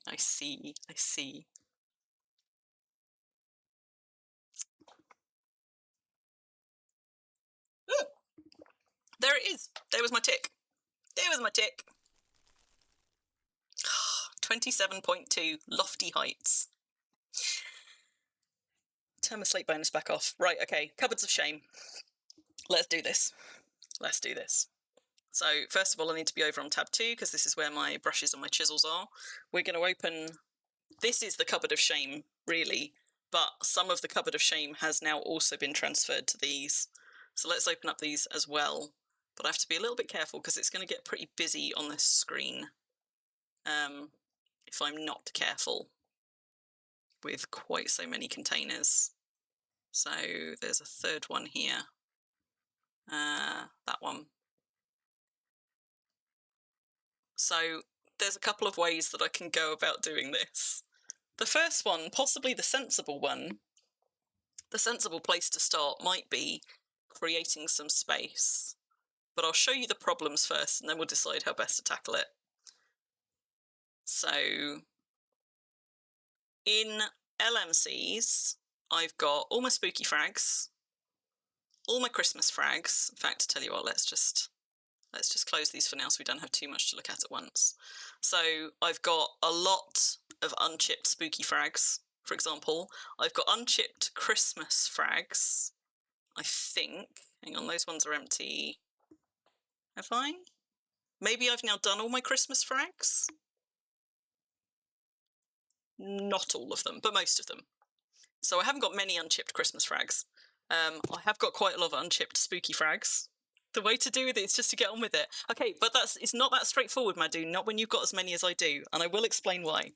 So, I've got seasonal ones that I haven't yet chipped, but they're not too pressing, partly because I've got plenty of room for this year's Christmas frags, although Although, since you guys made me go and upload my stats to WormNode, I could go and try and top out a bunch of those scoreboards for how many of certain items you've created. So that's one approach. But the reason why I might want to do some combining first is because some of these are getting pretty full. So as I sort things, I tend to sort them into containers, and some of these you'll see are damaged. It's not that they've been taking damage in the LMC, it's just that I've been slow to transfer them out of here when they have turned out to be useful things like tools and weapons. So I think so you know, that's interesting though.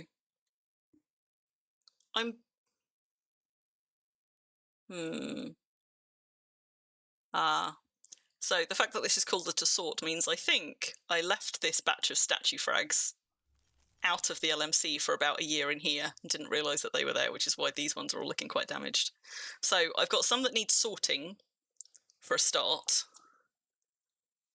Or I could just start chipping frags and chuck them all into more to sort boxes and sort them later. But I reach a point, one of the problems with having as many frags as I do is when I come to do restoration, I'll start chipping frags, and then I'll go to sort them into the correct boxes as soon as I've chipped them, because that's the best way to do it. That way you don't end up with buckets and buckets of to sort. But then I go and try and put them in, and I find that, for example, some of my tools buckets are already full, because maybe I'm sitting on, you know, a large amount of something that I shouldn't be. Now, actually, these are not looking too awful right now. Partly because I doubled the amount of tool buckets I had earlier today when I was doing my sorting. These were pretty full, and now I've actually got them with even narrower categories. And most of the statue frags are combined, so those I'm not going to struggle to put more statues in those for a while. I do also have, if we're chipping things, a heck of a lot of cache frags. That one's identified some fisher frags, which mostly are chipped but need sorting. Like I'm sitting on hundreds, possibly thousands of unchipped cache frags here, and those are the exciting ones. If you're going to chip anything, maybe you chip your cache frags, because that's where all the goodies are. So either I combine a bunch of the things that I've got to make room, and then I start chipping, or I make a beeline for the most exciting ones and I start chipping those, because that's where the fun stuff is. Or we could, where is it? We could look at the ones that I'm working towards rares of and try and make a beeline for particular things. Like, as somebody who usually sacks their ore and shingles and bricks, frustratingly, I do actually have a few rare ones here, and I kind of feel like because I have a rare frag, I ought to complete it, even though there is nothing at all that I would do with, like, some of these. Like, I've got some rare marble ones here. Those are useful, because those you can attempt to make chessboards and things with. But, like, what am I actually going to do with a rare tin lump? It just seems like a lot of effort.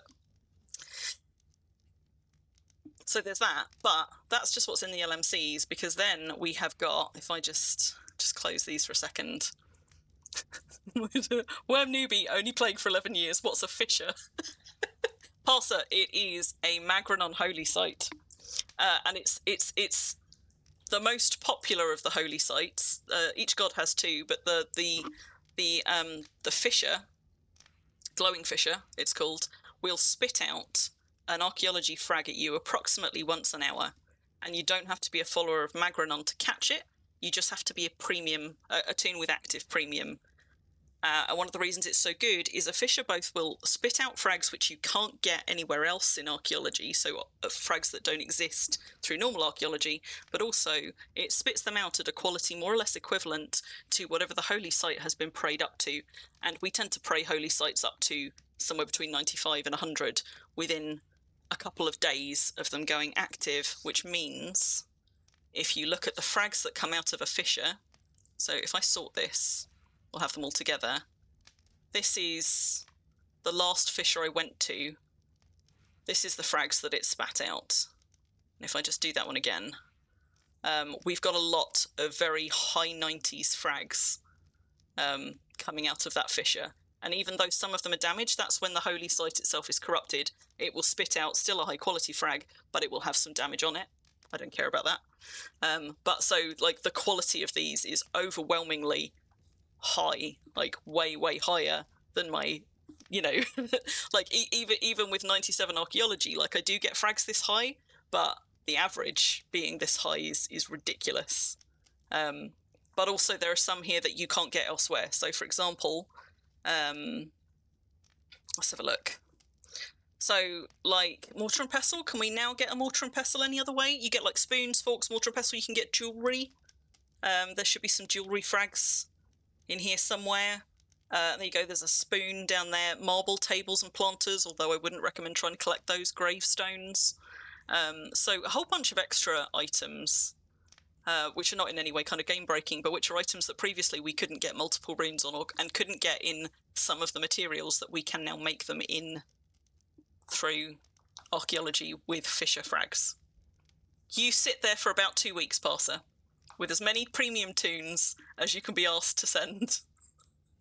Yeah, so a holy site will usually stay active for about 2 weeks, give or take, and what people will do is they will park as many alts as they have premium there, just AFK, for the best part of 2 weeks, for as long as they keep their computers on across the course of a day, and every one of those tunes will be catching about 1 frag an hour. You also need people who are priests or followers of Magron on there praying it up, but that's not normally a problem. There's normally people doing that to get it up to the quality where it's spitting these out. But so this here is probably what I got from 2 or 3 tunes sat at 1 fissure for 2 weeks. Because the previous fissure that I camped on, I'd already chipped all of those. So that is a pretty good haul. Even though some of them come out damaged, just like the average quality on these has got to be about 95. There are a few in the 80s, but most are 90s. So there you go. So that's if you've never been to a fissure and you've wondered what all the hype's about, this is why. Basically, it gets you items you can't otherwise get, potentially in materials that you can't otherwise make them in game, but also the quality of those frags tends to be really high. So I often use some of these items to bump up the average quality of anything I'm combining, intending to attach a rare to. Like I usually have several part combined items of any given item, but I have one that I only use high quality frags on, so that that's the one that's going to get a rare attached to it, and the others I care less about. And fissures are really, really good for bumping up the high quality frags for those rares that I'm making. Lanterns, you go, lamp heads and things. So there's quite a few things. Horseshoes, you get horseshoe frags out of fissures. So there you go. So there's those, which I need to sort, but I thought it was quite interesting to just keep them, actually keep them in there so that we could look at actually what you do get out of a fissure. And then tucked away, hidden here in this LSU, this is my non-magical storage just over here, which is where everything else lives, including, I'm sorry to say, a whole bunch of things which really should be transferred to an LMC and haven't been for a year, or in some cases 2 years. Like, for example, all these things I've identified, the statuettes, they can stay there. I've got statuettes coming out of my ears. Quite frankly, if anybody would like statuettes, doesn't yet have a full set, I've got billions. You're welcome to them. Don't like them, don't want them. Same with the crude things. Those are mostly sat there so I can sack them, but given that they only take a few frags to restore, what I will probably do is actually create them to get the skill for it, and then sack them. I've got some that have already been chipped and just need sorting, which is probably not going to be a fun thing to watch me do on stream, so we probably don't want to do the sorting right now. But I'm sorry to say there's probably, yeah, look at that, there's quite a few things in here that should have been sorted and are in fact instead just slowly decaying away. Oof, look at some of these. You've had a vision of a holy site once in your prayers, so that would have told you roughly where a holy site was waiting to be discovered that hadn't yet been activated. You've got 0 statues and 0 statuettes. Do you not do archaeology at all, Parser? Well, I'll send you a set of statuettes if you'd like them. They're these ones, basically. And if you do any amount of archaeology, they very quickly become quite an abundant item. So I've got a gold set of them up here. I've got a rare set of them over here. I think I've got some more elsewhere, but basically I've already got more than I need to do decorating with. So at this point, they're just cluttering up my cupboards. Oh, you do archaeology. Is it that you do archaeology, but you just never chip your frags? Or is it just that you're not that far along in archaeology, so statue frags are not that common for you yet? Because they are definitely something that you get more of the more skill you get. So yeah, so I've got a whole lot of things here slowly decaying. And these do need dealing with.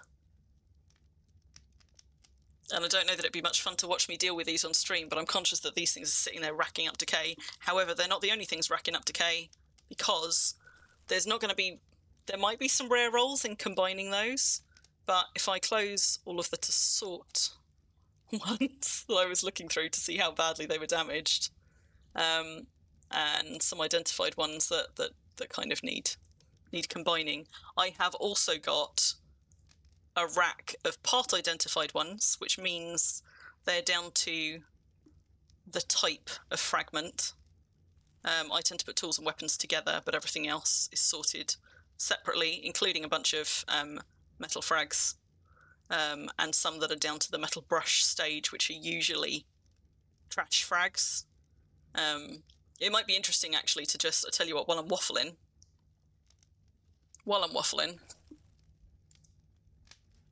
let's figure out, first of all, what my keybind is. There we go.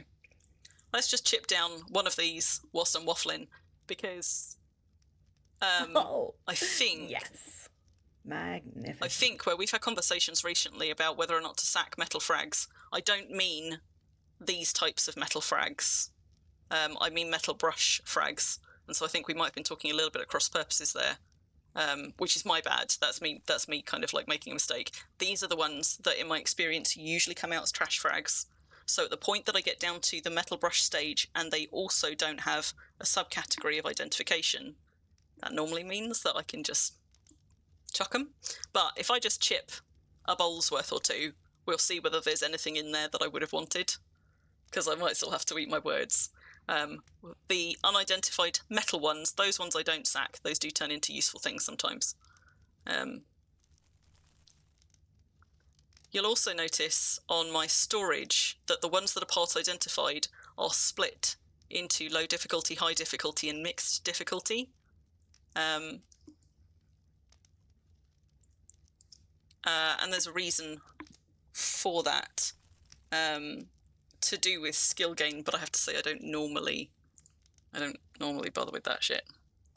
How to successfully procrastinate actually dealing with any frags but waffle for ages about them. Wait, what? When you look away and you miss my rack. What rack? Which rack? When did I talk about a rack? I'm talking about my rack's half in shot all the time anyway. Do you mean my archaeology rack? Sorry, my bad. Need to rename the stream. Shut your face, bun. How much have you managed to quietly restore in the background? Because you were doing restoration when the stream started, right? 2 and a bit hours ago.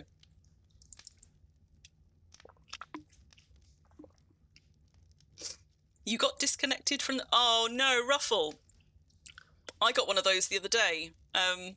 Anybody who was unfortunate enough to see me relog like 5 times in quick succession a couple of nights ago, where I was doing some cave collapses, I opened into quite a steep drop shaft. It wasn't that steep, it was only like a 90 slope, but then I strongballed the tile that I'd opened in front of it, and I thought I'd just slide Crim down there to just stick her nose through it to see if there were any more collapsed tunnels that I should be opening.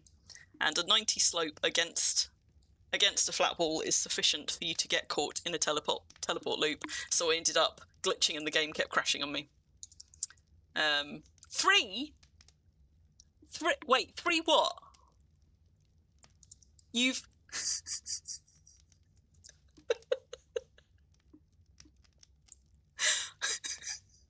Oh, third shut your face. I thought you were telling me you had only restored 3 frags.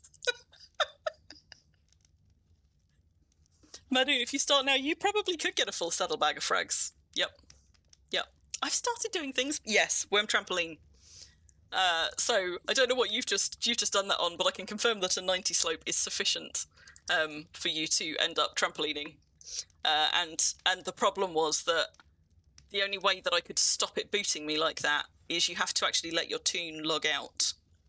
The second you move, when you log back in, it will start teleport glitching you and crash the game again. But as long as you log out for load time, when you log back in, if you don't move, you don't immediately start jittering and crashing, and you can then do something like use town teleport if you've got karma, get yourself summoned out. If you can't do that, then it's a GM ticket, because the minute you start moving, you'll start juddering, you can't unstuck yourself, you can't do shit. But the first time I tried it, I tried relogging, and I hadn't actually logged out for load time. I hadn't properly left the game, so when I came back in, I just juddered and crashed it again. But it was quite something. There we go, we've nearly got the whole bowl done. Look at that. And now we're going to find out whether there was anything in here that I wanted at all. And I think the answer's going to be no, which is why the metal brush frags usually get sacked. So let's just do this last one. What do we got? Shards, or there is one statue frag in there. But other than that, shingles, flower pots, or shards, all of that can just go in the bin. And a pottery planter, which I'm not short of. But you know what, let's just do that for another one just in case. Just to see. Although actually, you know what? Some of these are erroneously in here, so I think that statue frag might have been one that didn't belong there. Let me just check to make sure that we don't come away with the wrong impression here. Let's make sure we are only doing metal brush ones. Let's have a look at this one as well. Yeah, look, see, there's some that are just unidentified here that have ended up in the wrong place. So let's close that one. Gonna start chipping those while I just check for any others like that. So I think, is that all my part identified? No, it's not. Let's sort that. That'll help. You want the planter? I do usually save the pottery ones, in fairness. If I've chipped them, I will keep and combine pottery. It's just that normally I don't bother chipping the metal brush frags because they don't end up being anything that I want. But that statue one has thrown me, so I do just want to double check by first of all making sure that there's no sneaky stone chisel frags still in any of these collections. So where are we up to? Part identified ones. Wait. Did that? Why has that not sorted them properly by name? Did I not? Part ident. Oh, some of them have got a hyphen. Sneaky fucker. Right. Let's fix that. And just sort them again. Much better. There we go. Right. Of course, now it keeps sorting this pile. So, I'm going to keep chipping away at those, and I'm just going to check. That's the one we've just done, so that's now identified. Those are empty. That one has only metal brushes in.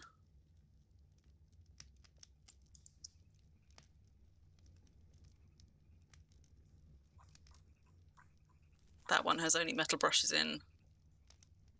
Look at the damage on some of these. Your digger and miner are 10, 13, 7, 13, and 5, 13.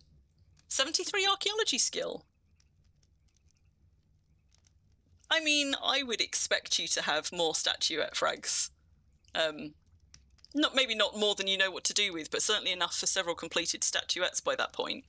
Do you do a lot of archaeology? Out of interest, when you're doing archaeology, do you end up doing a lot of it in places where there are no deeds? because you don't tend to get statue frags as much from that. It's also true, as Robbie says, that you get many, many more statue frags from caches than you do just from archaeology. So if you haven't started turning in many caches yet, that would also impact the amount that you're getting. That is true. Is that one I just checked or not? I think it is. Yeah, okay. So I think, is that all the part identified? It is. So I'm going to take these ones out and just drop them back in so they're not in the way. Let's just drop those back in the shelf and that'll put them back down to the bottom. And we'll just whiz our way through the rest of these. I have got, although I don't often use them, I've also got lower quality skiller versions of my metal brush and stone chisel. I only tend to use those on frags that I give less of a shit about, because when I'm doing tools or weapons or statues, I want the best chance possible of getting a rare roll, which means I don't want to be failing the actions. So when I've got my heading gear and I'm doing it carefully and methodically, I tend to turn climb on and use my best stone chisel and metal brush and use them slowly to work my way through things like statue frags once I've got them to the point where they're part identified. Because if I do it slowly and methodically with my best tools, I have the best chance of lining up one of my moment of inspiration windows with frag chipping. And if I'm I'd struggle to do it on stream because I'm way more distractible on stream. But if you're trying, for example, to like if you're trying to get rare frags, collect up a whole bunch of statue frags so you've got quite a lot to do at once. Ideally, like, you know, a few hundred if you're at the point where you're getting a lot of caches.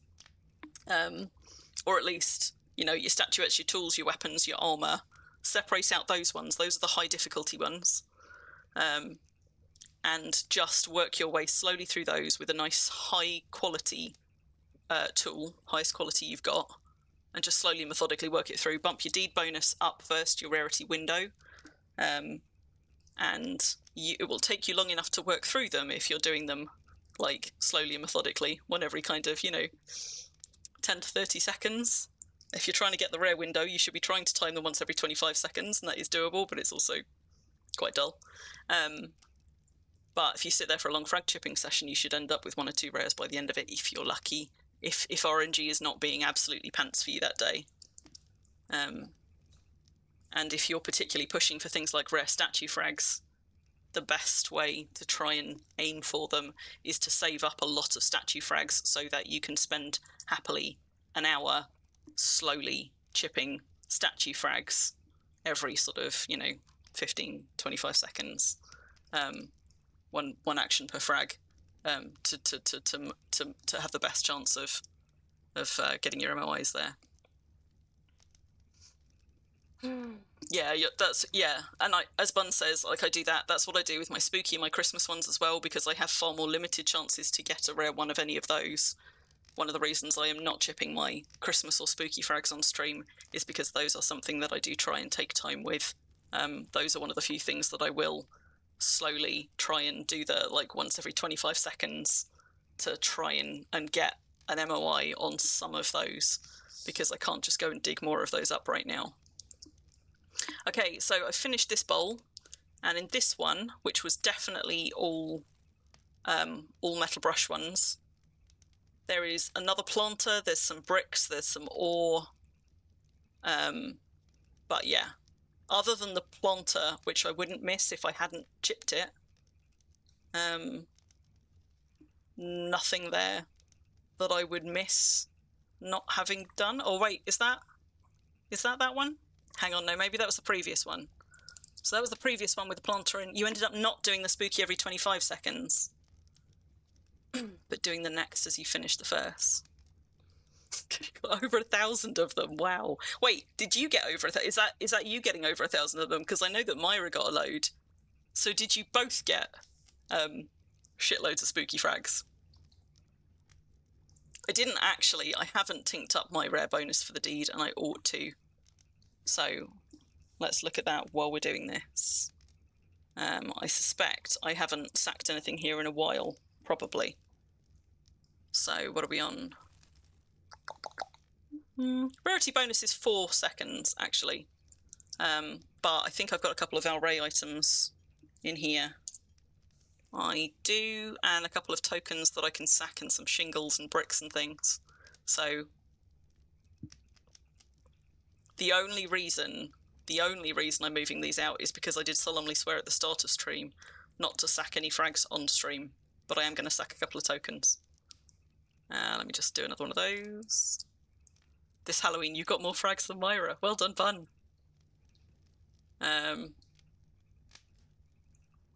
If I sack, it's going to interrupt my identifying, isn't it? So let's just do this at the end.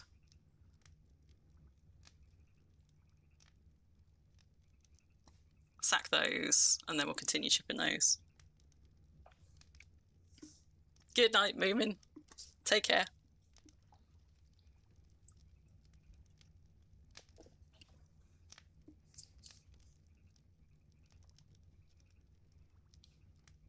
See, I've got a pottery flower pot in here, but again, only, and a pottery planter.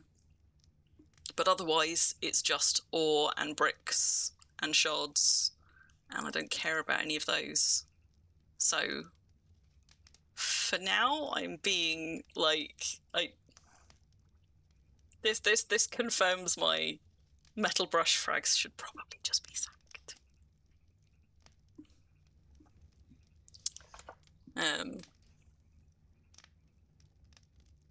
Not because, like, because obviously you can get skill doing them, it's just because I struggle to find the time and motivation to chip the frags that I've got, and as you've seen, I've got a few thousand that need chipping.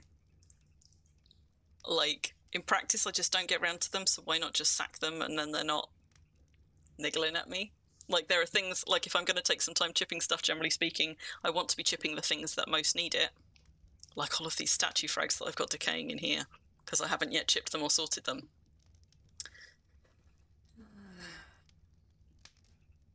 Poor unloved frags. Like, if I was short of frags to do for skill, I absolutely would be doing all of them. But my problem is not that. Like, I'm not particularly trying to skill restoration. It's happily skilling itself. But also, there's everything else that I want to chip before I chip these ones. So I am probably just going to end up going back to sacking my metal brush ones, unless we find something in here that suggests that I shouldn't. And so far, I just haven't. And also, I think the other thing is, because you spend so long doing restoration, I am pissed if I get my moment of inspiration when I am chipping shitty frags. Like, this is the other reason that I sort them into high and low difficulty. It's not just the difficulty, it's also which ones do I want to be read. So if I'm going to take time chipping stuff, I'm always going to start with these are the highest priority. Because if I start doing some of these and then I get an MOI on something, like, I might get it on like a peg or a tenon, and I could probably use that for something fun. But I don't want any more rare shards or anything if I can help it. So I hedge my odds a little bit. Yeah, I don't want any of those. I tend to hedge my bets a little bit by, when I'm doing chipping, chip the most valuable stuff first. And I mean, I'm sitting here chipping these now, but to be honest, I think two containers worth is probably sufficient. I don't think we're going to get any surprises here. Yeah, I feel guilty. It's not that I feel guilty not restoring them. It's more that because I've got a lot of things here that need doing, it's kind of like the bigger that batch, like the more containers all full of frags that are decaying all the time that I'm not chipping them, like the weight of it plays on my anxiety. It's more to do with my anxiety than my guilt, I think, because I'm conscious that they're just decaying away and I really ought to be doing something with them. And if 30% of those are frags that I would just trash anyway, why not just trash them?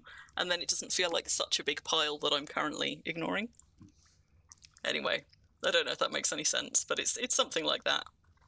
But I'm going to stop doing those, otherwise the exact thing I just said is going to happen, and I'm going to get if I get a moment of inspiration, it's going to be on something that I give no shits about.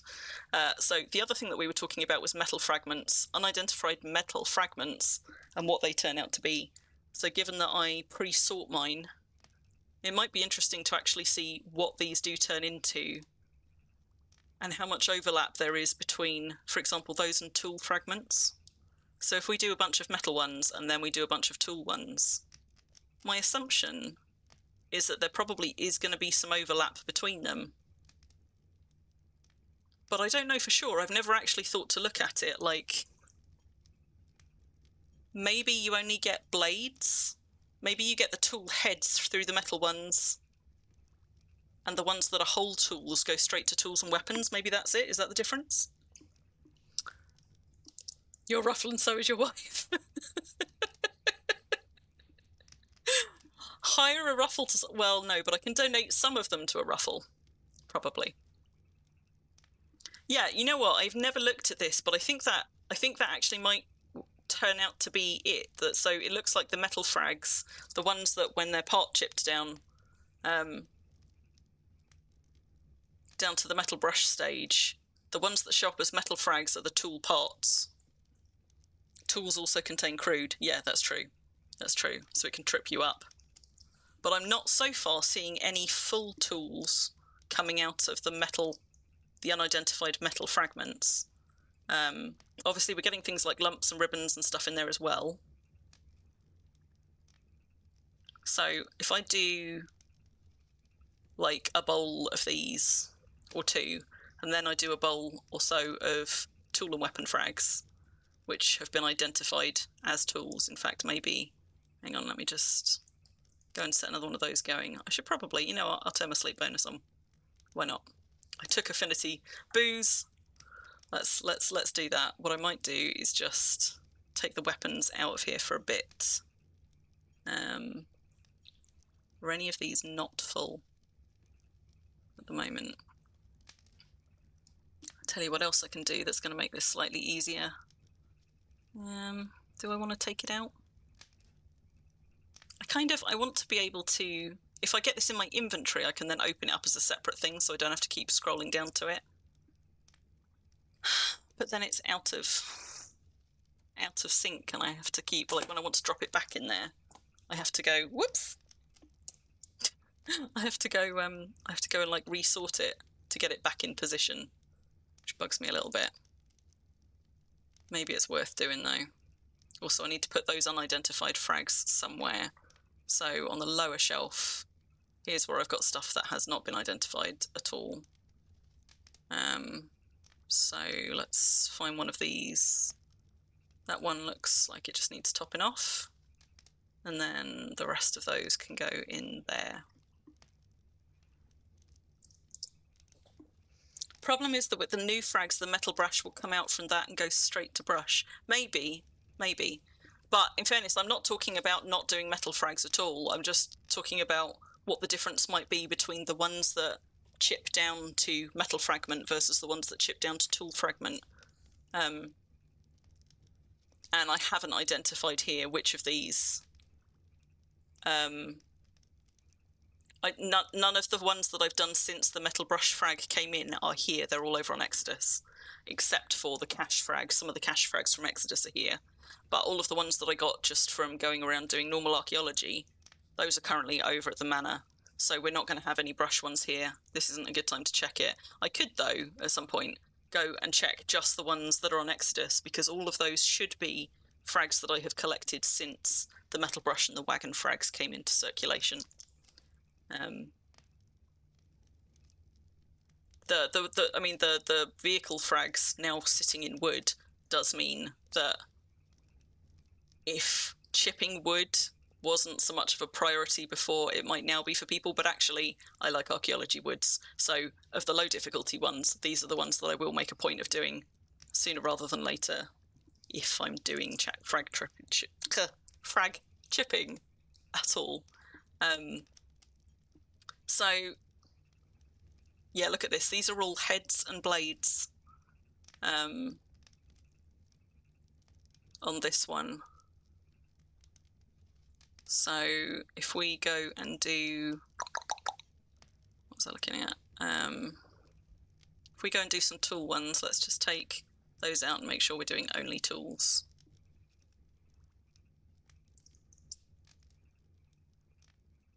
Let's see what these ones come out as. But my assumption is therefore we're not going to get any weapon heads or blades. Yes, parser. So it was only a recent addition. It was around the same time that we got docks in, right? It came in with docks. But they introduced metal brush frags and also wagon frags, and the possibility that once restored from fragments, those wagons could be, they have a chance of being one of the PMK template wagons, which is big news for people on the Northern Freedom Isles, I guess. Do they have the template wagons at all from Defiance? I don't know.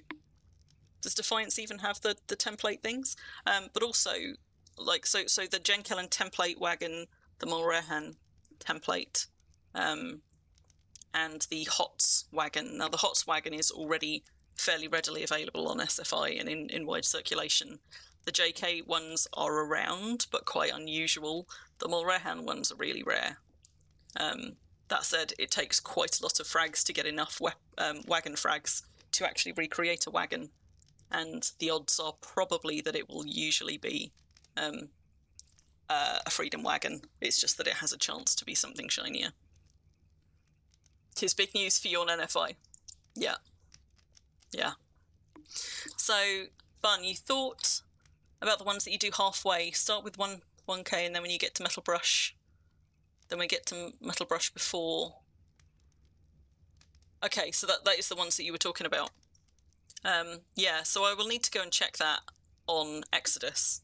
These ones, because I know that these were all dug up before that, I can probably safely just sack these ones. But what we're saying is the frags that I got on Exodus, which were got since they introduced metal brush and wagons and things, those ones I should probably, when I tink them all down, still do the unidentified ones with the metal brush symbol that aren't the metal frags. I should do all of those on the first set to see if metal brush sits in there. Is that what we're saying? It would be weird though, right? Because I suppose it depends. Do you get metal brush? Do you get a metal brush head and then have to assemble it, like attach it to something? Or is it a whole metal brush? Because that would be... If it's a whole metal brush, it shouldn't be there, and it's weird if they have put it there.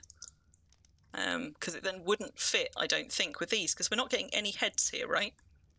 Yeah, look at this. This is getting us whole tools only, which is why these ones identify as tool fragments when you get to the halfway point, whereas the tool parts are just metal frags. And that's the difference between those two. I think somebody, Wolf maybe, was saying that he also gets shield frags and some armor frags in the unidentified metal fragments. I'm not seeing any armor there, but evidently it must be possible. I'll go and do some more of... Hang on, I'm looking at the wrong one, aren't I? Let me go a bit further down. These ones, here we go. So I'm seeing weapons, I'm seeing tools. Oh no, there we go, shield. Yeah. So shields, I'm not seeing any armor there, but shields get thrown in with metal frags rather than with tool frags, which makes sense. I wonder if they also show up in armor frags though. We have got some armor frags here to do, so we can go and have a look at those in a minute and see if shields also show up there. I'm not seeing anything else that looks like anything that's actual armor here, but there is that one shield frag. Metal brush is tool, not metal frag, Vulcan. Okay. So it's where it should be based on this distribution of what you get from where, which should therefore mean that frags you get down to metal brush that still have no subcategory identified are safe for me to sack. But I will, just to be on the safe side and just to check this for science, I will with the Exodus frags, which I know are all since they brought in the new things. I will chip everything in that first set, just to see that there isn't anything unexpected in there. Yeah. Yeah. Yeah, if you've got limited fragging stamina... And, like, the trouble is, like, my tendency initially was to hold on to them, figuring I would get round to them one day, but in practice I often don't, and then they just end up making me, like, either making me feel bad or just adding to the quantity of frags that I know are sitting there, and I don't necessarily at a glance know how that breaks down into frags I actually want to chip and frags I don't give a shit about. But the quantity of it does increase. Like, my anxiety at it increases proportionally to the quantity that I know are sitting there, like to how big the backlog is. And so, you know, I'm not going to use them once restored. Even when I do restore them, I hate going and divvying them up in all of the right places for things like shards and bricks, because you get so few, but they all need to go in a different place. I do it for lumps because there's one less step involved in those, but for ores, I don't want to go piecing all of those pieces together for ore and then have to smelt it and then have to sort it. No. No. Let's do another one of these.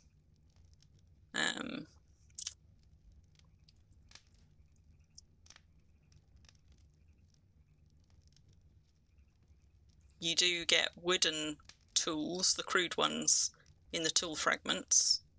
You also seem to get nails, both types of nails in this one. And because... Yeah, you're also getting things that are technically weapons in here, like things that require weapon smithing. So butchering knife is coming out of tool fragments, not weapon fragments. Is there any overlap at all? Like, did we get any nails down here? I don't know that we did. We got ribbons. We got blades. We got lumps. So I don't think there's any overlap. I don't think there's anything which could be one or the other. Which makes sense. That's what you'd expect, right? Yeah, so nails and ribbons sit in tools. Wait, no, ribbons. Ribbons isn't in tools for me. Ribbons was coming out of the unidentified metal frags, I think. Did I get that wrong? Let me go and have a look. Okay, this was unidentified metal frags. That's where my ribbons are. So ribbons are coming out of the unidentified metal, but nails are coming out of tool frags.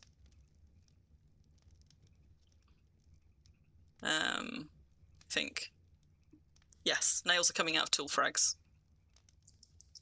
And I've yet to see a ribbon in tool frags, but they might come out of both. Which would be weird if they do, but it's possible. Let's have a look. Yeah, I'm not seeing any ribbons there.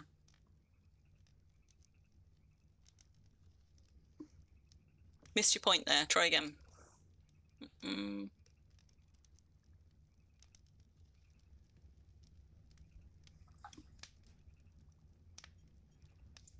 I missed your point about you not getting any skill for them really after 60 quality, certainly. But yes, Bun, I didn't miss your point. I was agreeing with you. I was agreeing and explaining. Like, you're supporting the point that I was trying to make, which is if I'm not going to get round to them all anyway, and it's just, like, making things less fun having them there nagging at me, then I prefer to get rid of them, and I would encourage anybody else to do the same. Or find somewhere to donate them if somebody else doesn't have more frags than they've got time to chip. You know, find a friendly restoration person to donate them to.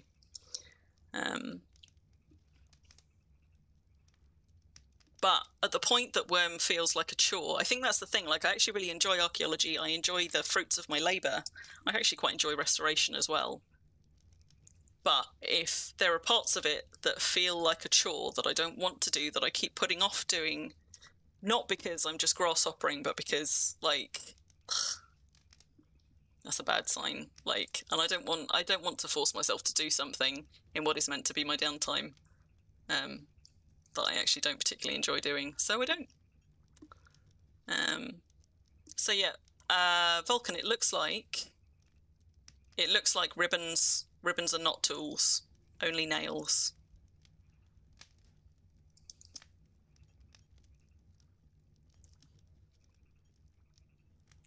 Thank you, Bun. I know you do. I know you support me. And I know it goes against the grain for you, and for other people as well. Like, some people look at me like being like, I'll just sack those ones, and they're like, what? But, like I say, I'm happy to donate them. If somebody wants to come pick them up, I can have a little, like, here's all the trash frags that I don't want, and I'm only going to sack them otherwise. Pool, I don't mind doing that at all. Just, yeah. Ooh, we got a couple of cash frags there. That definitely shouldn't. Look at that. That is a quality one. Frag out of a cache. Let's just pluck those out and do those separately, just out of interest.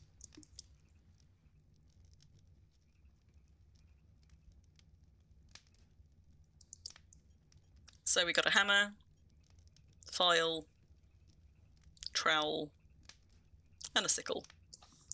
I don't tend to do things in smaller stacks than this as well when I'm identifying, because what I don't want to do is queue up actions which might then not go ahead. So even when I get down to, I've got 7 actions at the moment on my mind logic, so when I get down to a smaller stack than that 7 actions, I still don't double queue, because what I don't want to do is waste a moment of inspiration on an item which by the time it comes back around in the queue is no longer a valid one to interact with. So I don't, although I'm not currently spacing these out to try and optimize rare getting, I am trying not to waste actions by doing other things which might swallow my moment of inspiration, like overstacking. Yeah, could just do a barrel or a tub with freebies. Yeah. I don't think there will be a line outside. I don't think there's that many people that are hurting for more frags to chip.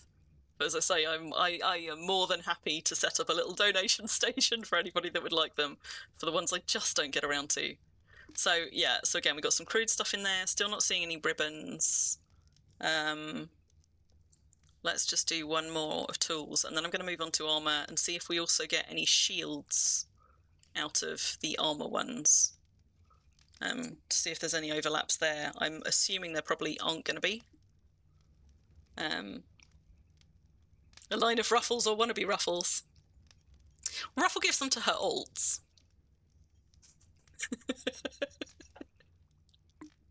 Which makes sense if you're somebody who has your alt skilling. I do not. Despite having premiumed alts, my priests don't skill anything except for channeling, basically. And faith, but mine are all at 100 faith. So I don't really have my priests gaining skill to be secondary, useful tunes to do secondary things. I don't do bulk making of anything, really. Sometimes I'll make a little bit of bulk on Crim when I need it for something, but I don't tend to sit there making my own bulks. That's one of the things that I will happily pay in-game silver for, because people come and buy things from my market, and I put that silver back into the game, largely with bulk sellers. Some of it ends up going to the silver shop when we have things like, you know, the current sale, but most of the stuff that I make from Little Venice pays for my deeds and then goes to bulk sellers who then provide me with materials so that I can keep building stuff. So I don't really have a reason why I need other toons with skills to make stuff for me, and that's one of those kinds of gameplay which I find kind of anxiety-inducing and stressful more than anxiety-inducing. When I'm trying to do multiple things on multiple toons, I am enjoying the game less. So sometimes I do it out of a necessity, like, for example, at the Impelon last week when I was pulling things out of the arena and handing them off to other toons. That's a very limited kind of scenario in which I will do that, and it doesn't really sap my enjoyment. It's helping me do the thing I want to do. But if I'm trying to do something on Crim and I'm also trying to do something on other toons, I tend to just find that it's certainly not relaxing, but sometimes it's also stress-inducing. So about the only thing I endure it for is care slotting up alts whilst I'm doing something that doesn't require constant attention on Crim.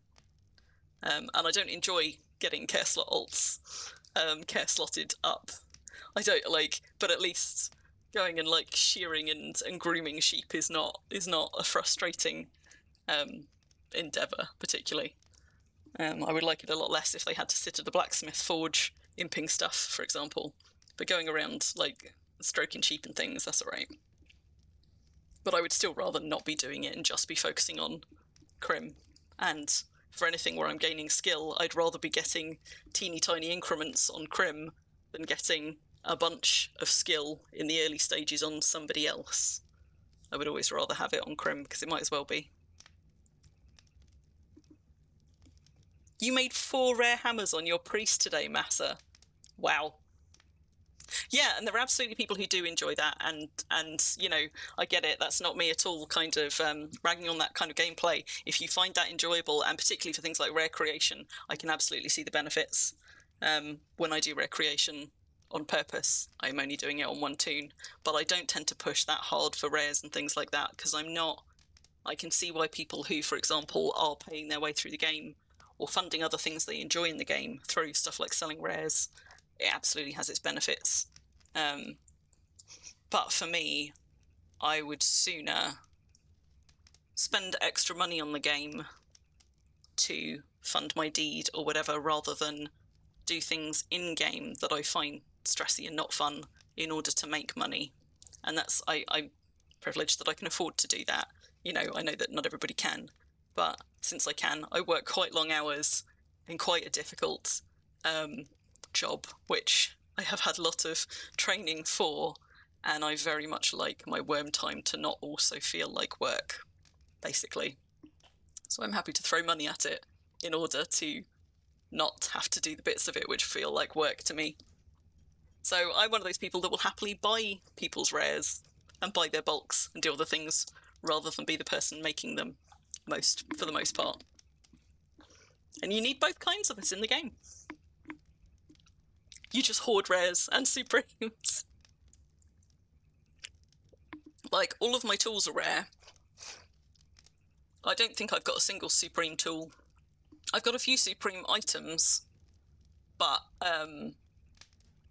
they're mostly decoration items. I don't think I've got any. I've got the supreme hat, which I didn't make, that was a gift. So my leather adventurer's hat, that's the supreme.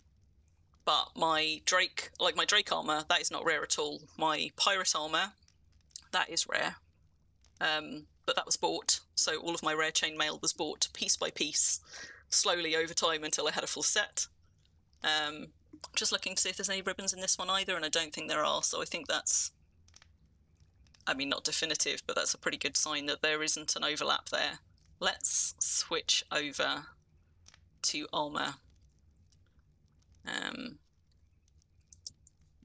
And see if we also get shields in armor, which I'm assuming we won't. I'm imagining armor is just going to be pieces of armor and masks, and that shields therefore only come out of unidentified metal frags. But we'll see.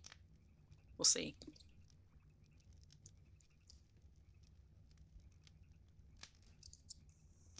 Yes, I do know you, Bun.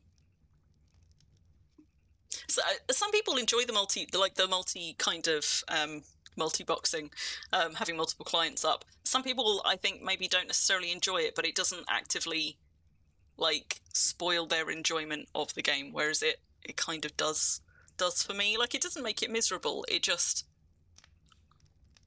a lot of the time when I'm enjoying Worm, I want to be just kind of chill and relaxing, and I find that when I am trying to do too many things at once, I don't feel relaxed. I tend to be more kind of tense. I'm always, like, because I have such a distractible brain, always forgetting and then being like, oh fuck, I was also doing this thing, and tabbing back. I don't feel like I'm being efficient in any of the things I'm doing when I'm trying to do multiple things at once. And it's true of life as well, right? Like, I'm not a good multitasker. And to be honest, nobody is actually built for multitasking. It's something that we do, but somebody with ADHD, I am much worse at it, I think, than most people, which is ironic because streaming is multitasking in the extreme. I am trying to play the game and also trying to talk and also trying to be entertaining and make sure I've got my people face on, and also paying attention to chat here, sometimes also paying attention to chat there. Like, as somebody who's a bad multitasker, streaming is not relaxing, but thankfully streaming is enjoyable enough that it outweighs the stressier elements.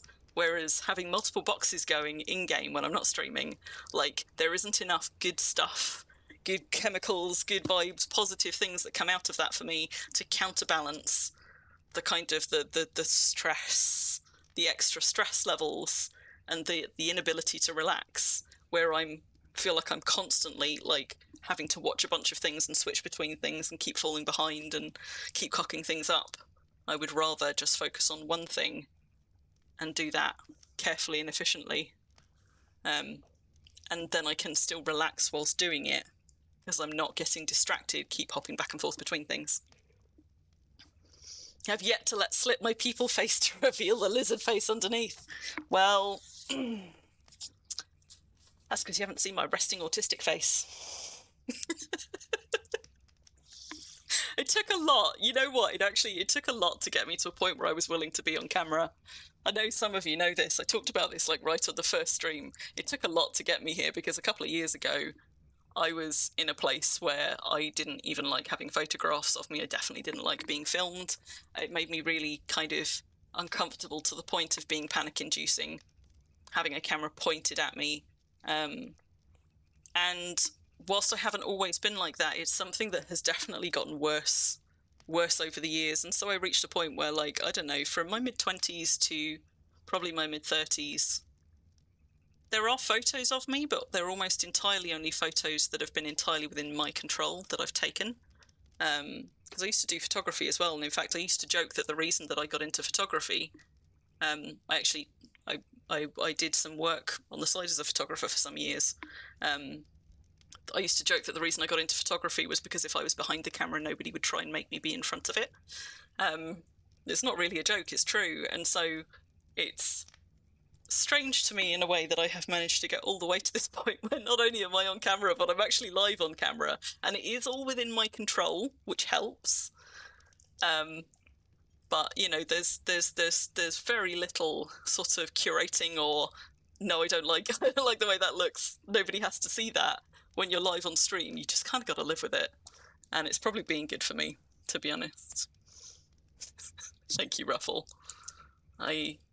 Funnily enough, I feel like, I don't know that I necessarily feel like a cutie, but I feel better for it, like, confronting that, I don't know, that anxiety and all of the sort of the psychology behind it. I think, like, it's forced me to confront that, but it's also forced me to get more comfortable with my own self-image, I suppose. So it's been good for me. It's not just that I'm doing a brave thing and I hate it. I'm doing a brave thing, but also actually it's helping. You know, it feels like it's repairing some of the damage that has been ingrained over the years,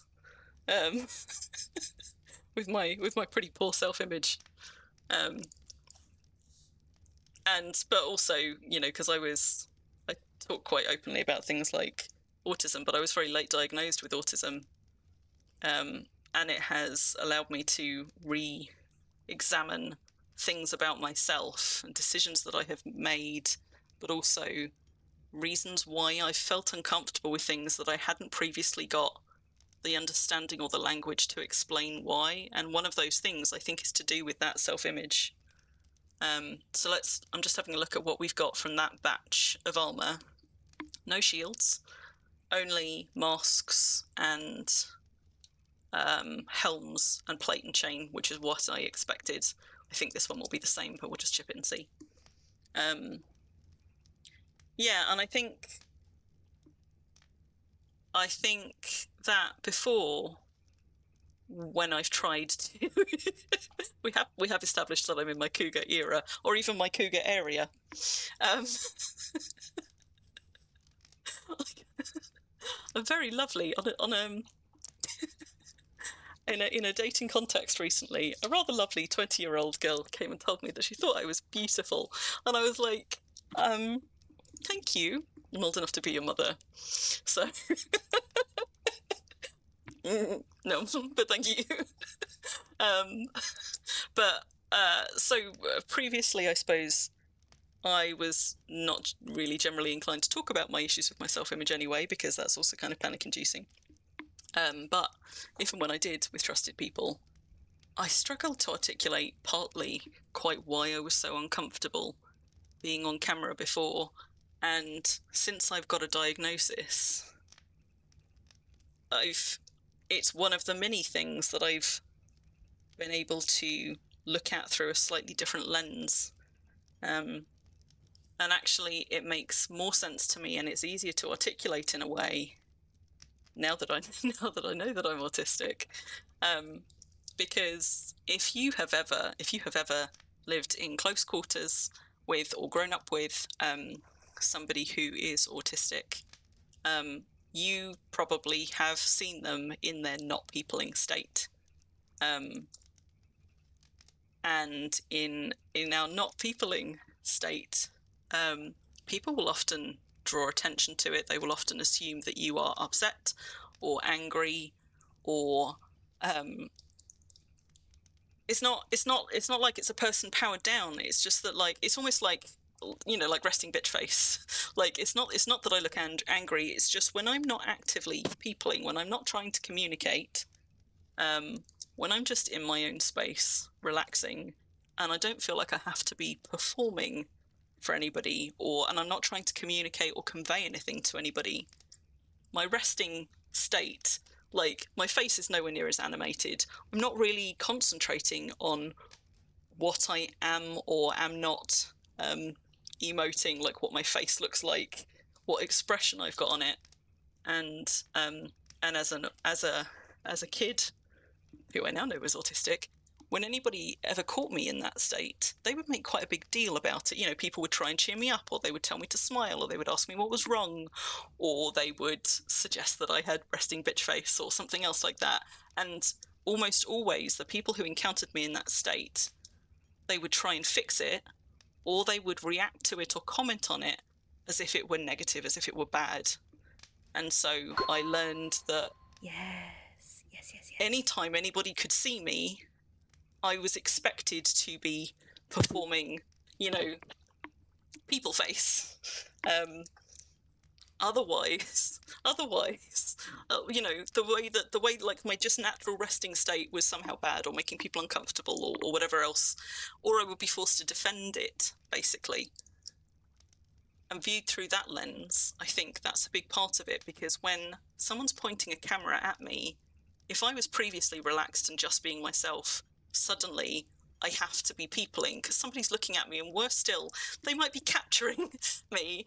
And then I think it's that sort of that lack of control over the depictions of me or the images of me that might be out there in a state which I have grown up believing or learned is bad. I don't know if that makes any sense to you at all. Like, I don't know if I'm just waffling and it doesn't. I don't know if this makes any sense to you at all, but it made huge sense to me when I realised that that was a big part of the problem I had with pictures of me, that I hadn't taken. Because when I take them, not only am I in control, and I get to choose to take them when I'm feeling good about myself, when I've got my good peopling face on today, when I feel like I look okay.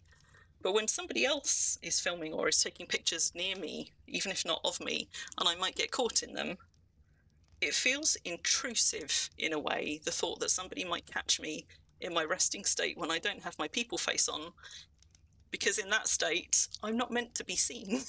Like, I've learned that I'm not supposed to be looked at, and if I'm looked at, like, people don't like it. It makes them uncomfortable, or they think that I'm angry or upset or whatever. So it makes sense. Okay, good. I'm glad it makes sense to some of you. It's a really kind of roundabout way of explaining that, I guess, but that was quite a fucking revelation to me in my late 30s, to explain quite why I had found it so uncomfortable being caught on film or on camera, to the point that, you know, I started to have panic attacks whenever somebody, like, would snap pictures of me without my consent.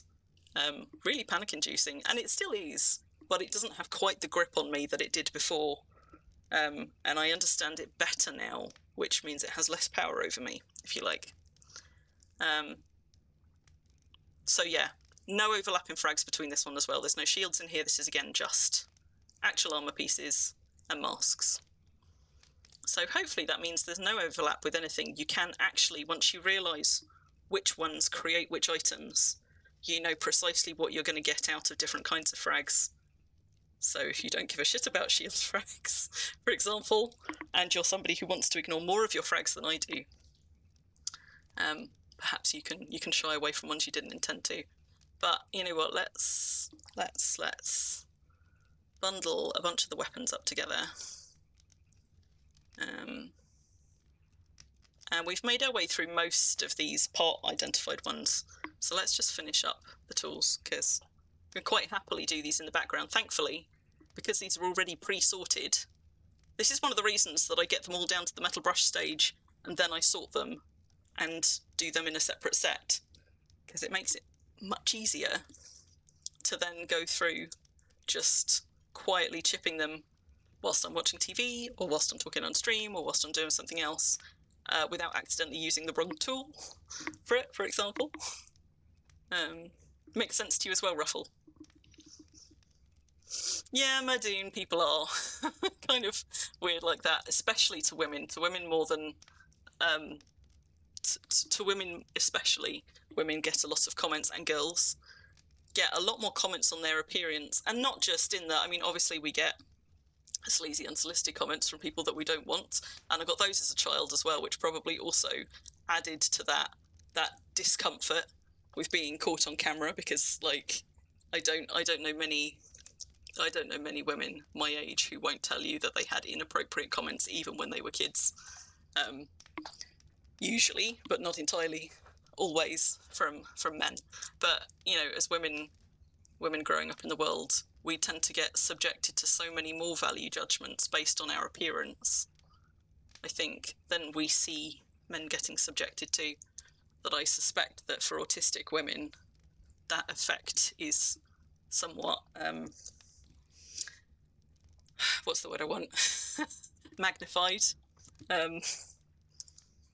Like we probably not only do we get, like, women get more comments in general, but then if you're an autistic woman as well, you probably feel it even more, because one of the things which is quite characteristic of people with autism is we tend to be quite rulesy, which doesn't mean that we can't break rules, but it does mean that the way that we learn and understand the world is often based on essentially kind of building a bit of a guidebook in our heads, if you like. Like we understand the world through observing and then learning the rules that apply and trying to apply them to other situations, and we're always gathering data. It's sort of, you know, I think it's one of the reasons that autistic people often talk about their brain like a computer. It's one of the easiest ways to sort of to understand it. It's a different operating system. It's still a very good computer, but it operates slightly differently than people who aren't neurodivergent, I guess. But a lot of what we're doing is observing, gathering data, and learning the rules for things as we go. And so you tend to internalize things as rules, even though you don't know that that's what you're doing. As an autistic kid, you're probably internalizing a lot of these lessons and things about how people treat you as rules into your rule book. So for autistic girls in particular, I think one of the reasons that autistic girls often learn to mask very early in ways that boys don't, or don't have to, is because of all of those extra social expectations on girls to outwardly present in a certain way, and because it is so much more commented upon. Can't use the wrong tool now, tool belts exist. You can, I think, if you're double queuing, as Massa says, but I actually haven't tested that. But also you'll notice I'm not actually using my tool belt for this. I don't trust it.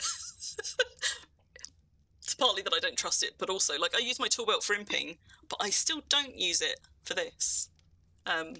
It's probably just a holdover to before tool belts did that, because I'm used to selecting the tool, but also I want to choose which of these tools I'm using. I could load just the high quality ones into my tool belt, but sometimes I deliberately want to be using my lower quality ones.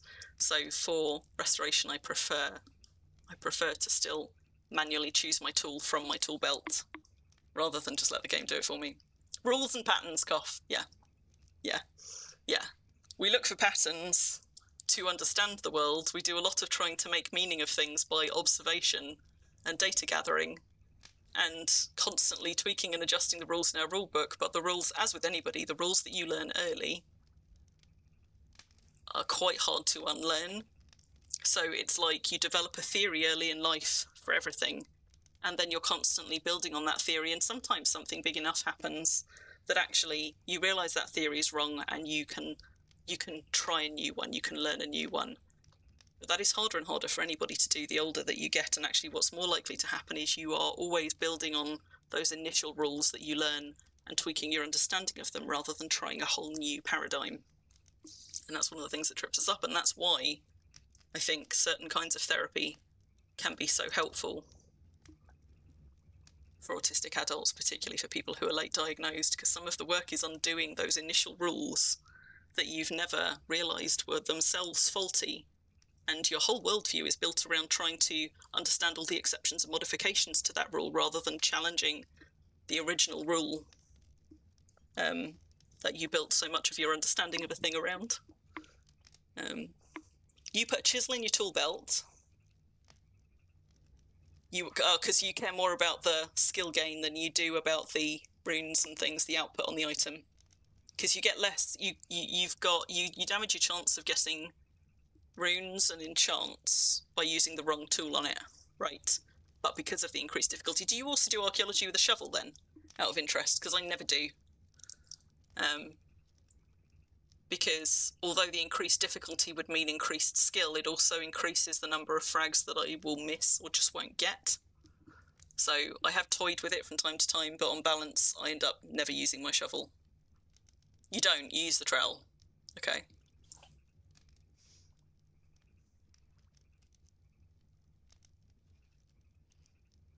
Just scrolling back up where I can see I've waffled past some stuff. Hang on.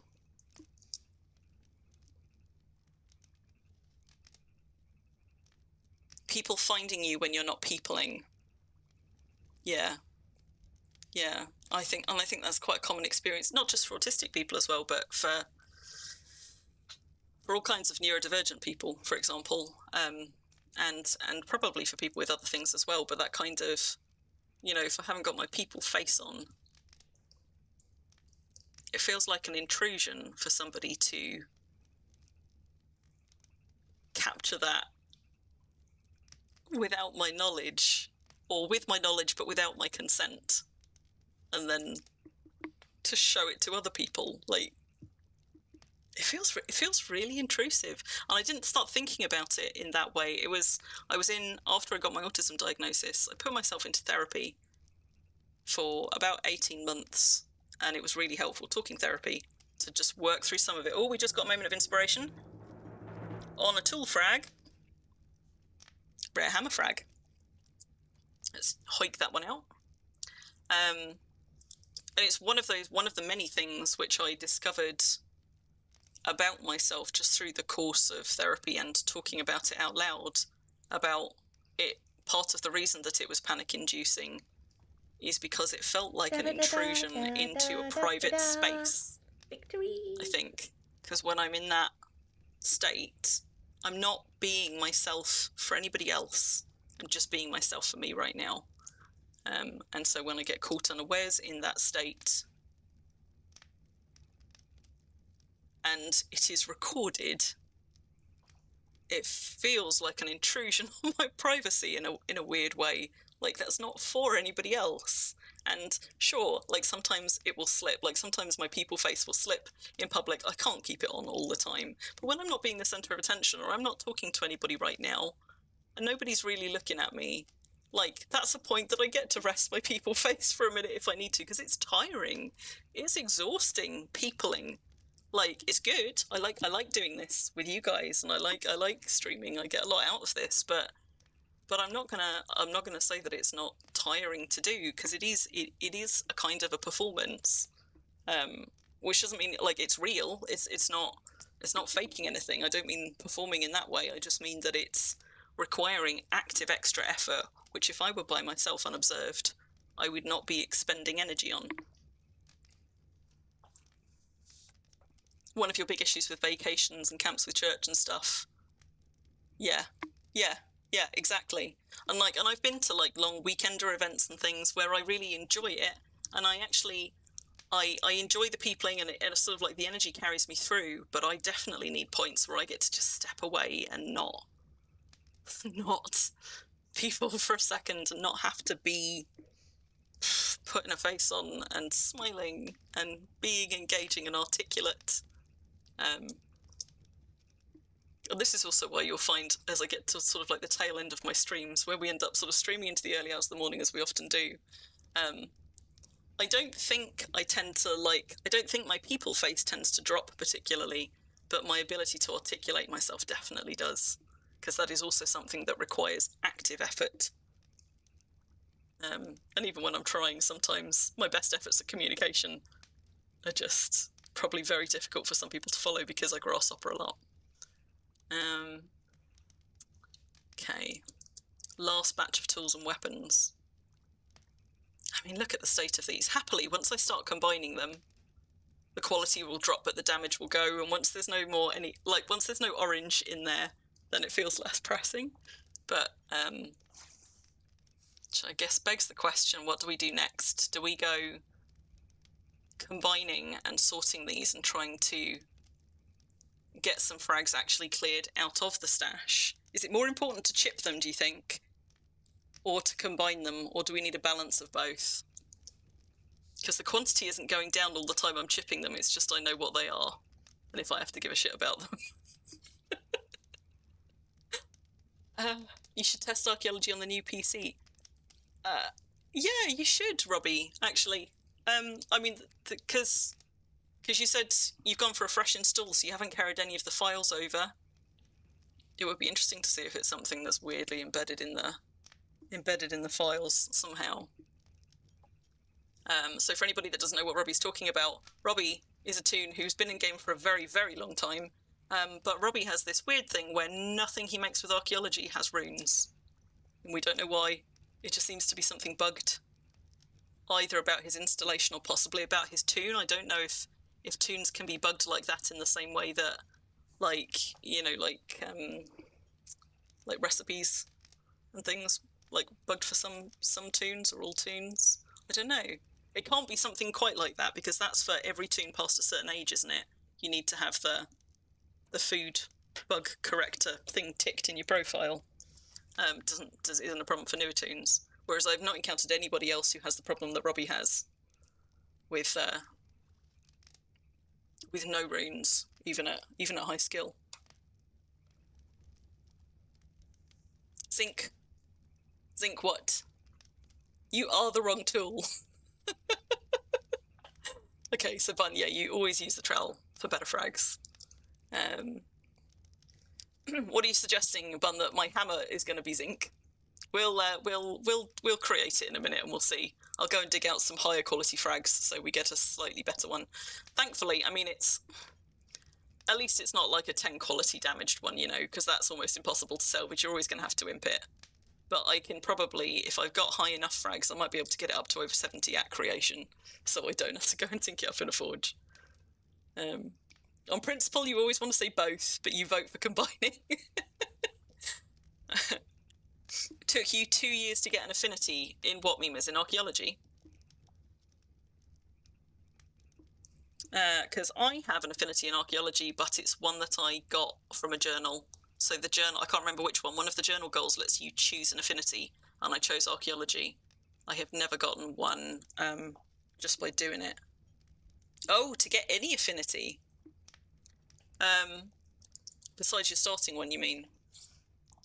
I don't remember. I think, I'm not sure I got any additional affinities in the first few years I was playing Worm.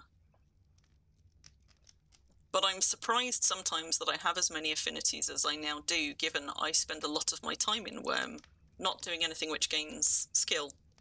And if you're not doing something which gains skill, you also can't be getting an affinity when your affinity window opens, or however the fuck it works.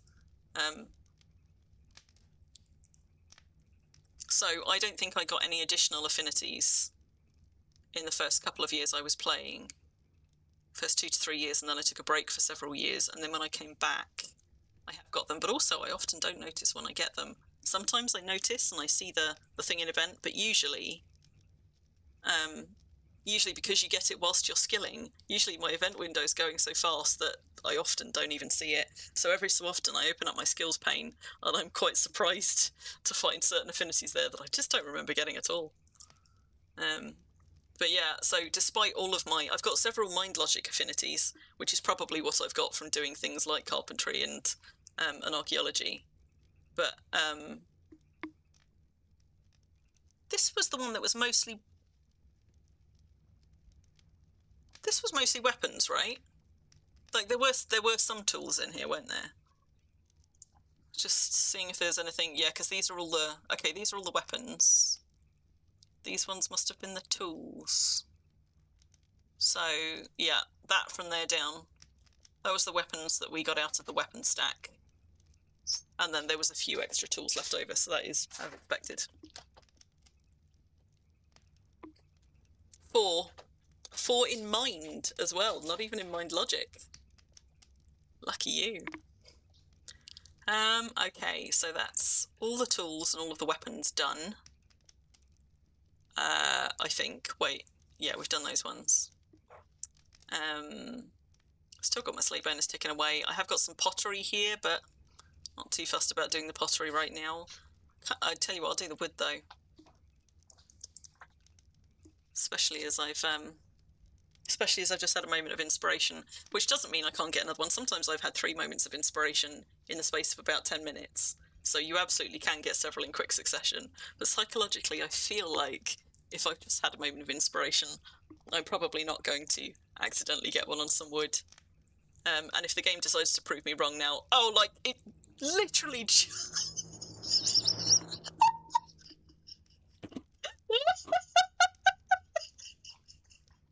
like that.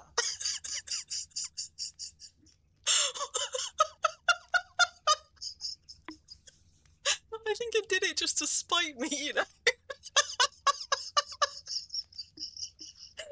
Wow. What timing, Worm? At least it was a plank. At least it was a plank. Okay, well, I'm not going to get another one right. And if I do, then clearly the key is to keep saying, well, I'm clearly not going to get any more MOIs now, and maybe Worm will just keep giving them to me. Roaring Jesus is listening. Yeah. Yeah. Man, that could have been a statue. It's alright, though. Plank's good. I'd have been pissed if it was a tenon. Because a tenon is not much use to anybody. I could sell it, but a peg I could do something fun with. But peg or a plank or a shaft, I guess I can do something fun with. I do not need any more rare tenons. I can't even remember now what I make with rare pegs, but there's something that was only added in recent years that's worth making with pegs, and what the hell is it?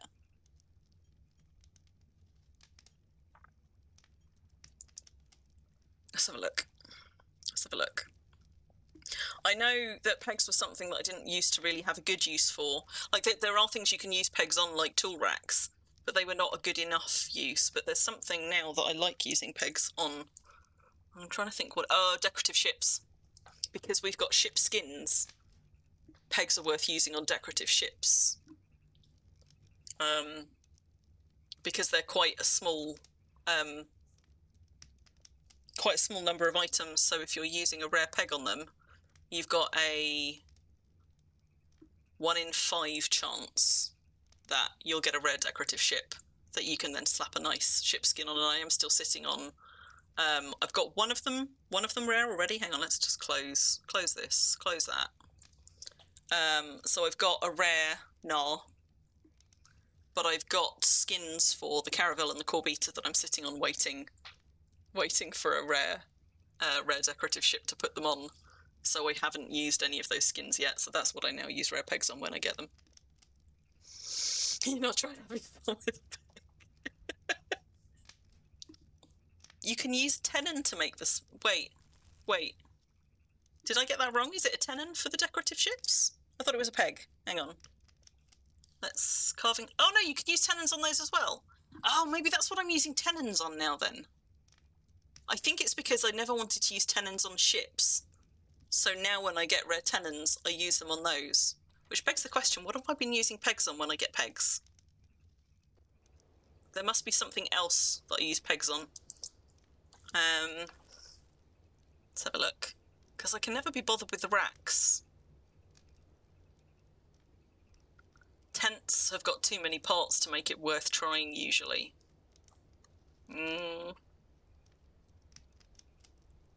Or maybe it's just that I'm using both pegs and tenons for decorative ships on the rare occasions that I get them. Like, I would never bother using tenons on a boat, there's just too many parts. It's, like, better to sell it, for me, than to try it for a boat. And you could always use pegs on, as I say, on any of the stands or racks, but it's not generally worth it for me. So I think it's decorative ships that gave me something to use pegs and tenons on, basically. And I can't see anything else in here that I would try, because these, I think, even a tent is still... I mean, a tent's not awful, but it's not great. So that's what, 16, 28, 29, 30. 1 in 30 chance of making a rare explorer tent. And then the rest, I think, is just buildings. Both. Yeah. God damn it, worm. Literally, as the words were coming out of my mouth, I got an MOI.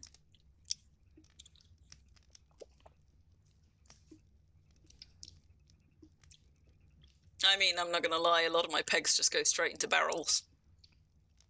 But not the rare ones. Which begs the... It doesn't beg the question at all. If you stick a rare peg in a barrel, it's not going to come back out rare. It's not like it holds onto the item, I don't think. Although I don't know, because when you seal a jar,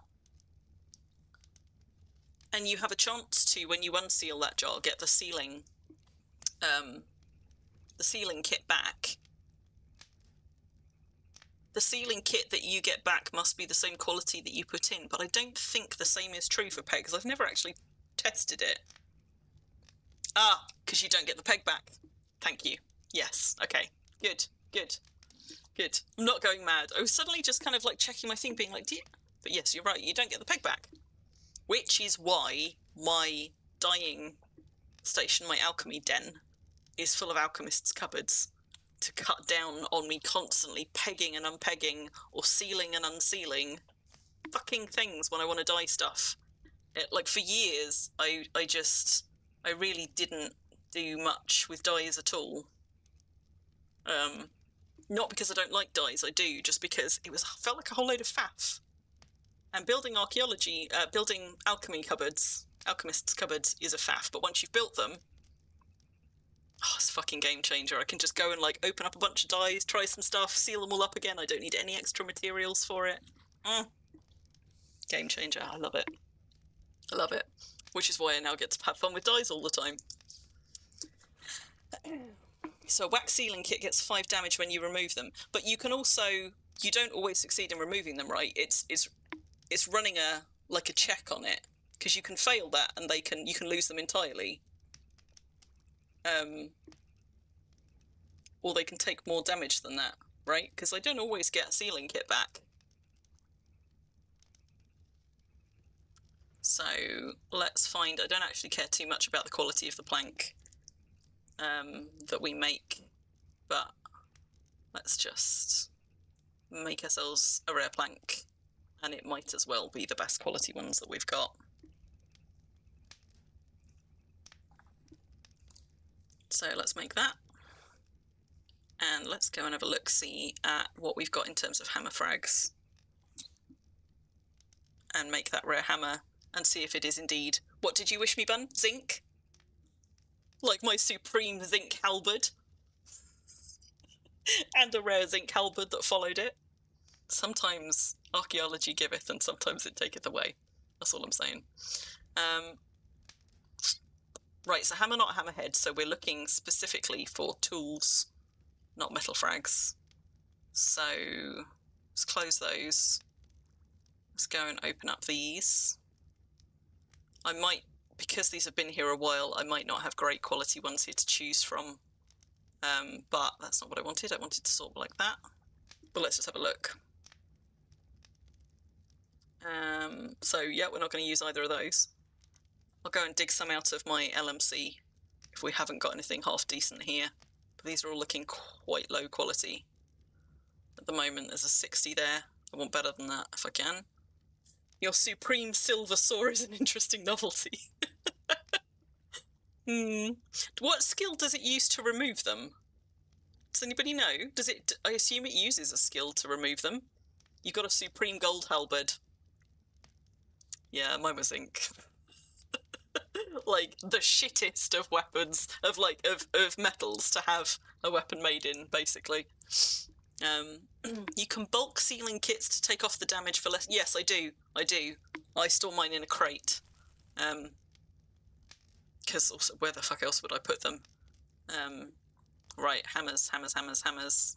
Nope, I think we might just have to dip into the LMC for this. These are all looking kind of pants. But on the plus side, that's probably because these are all crappy frags. And like all of my cash ones will obviously be in the LMCs. Let's have a look and see what I've got here. And if I haven't got enough good ones in storage, maybe we should go and chip some cash frags. Got 12. Some of these are also pretty poor, to be honest. God, look at these. They are all low. That's no good, man.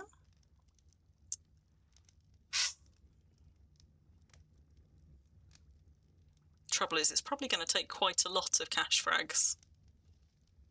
Do we get hammers out of fissures? Is there likely to be anything in the fissure one? Don't know. Let's have a look.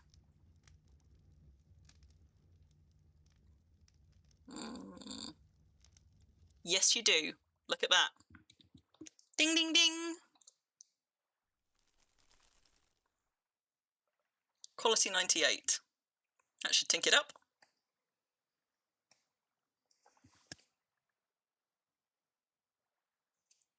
Screw you, bun.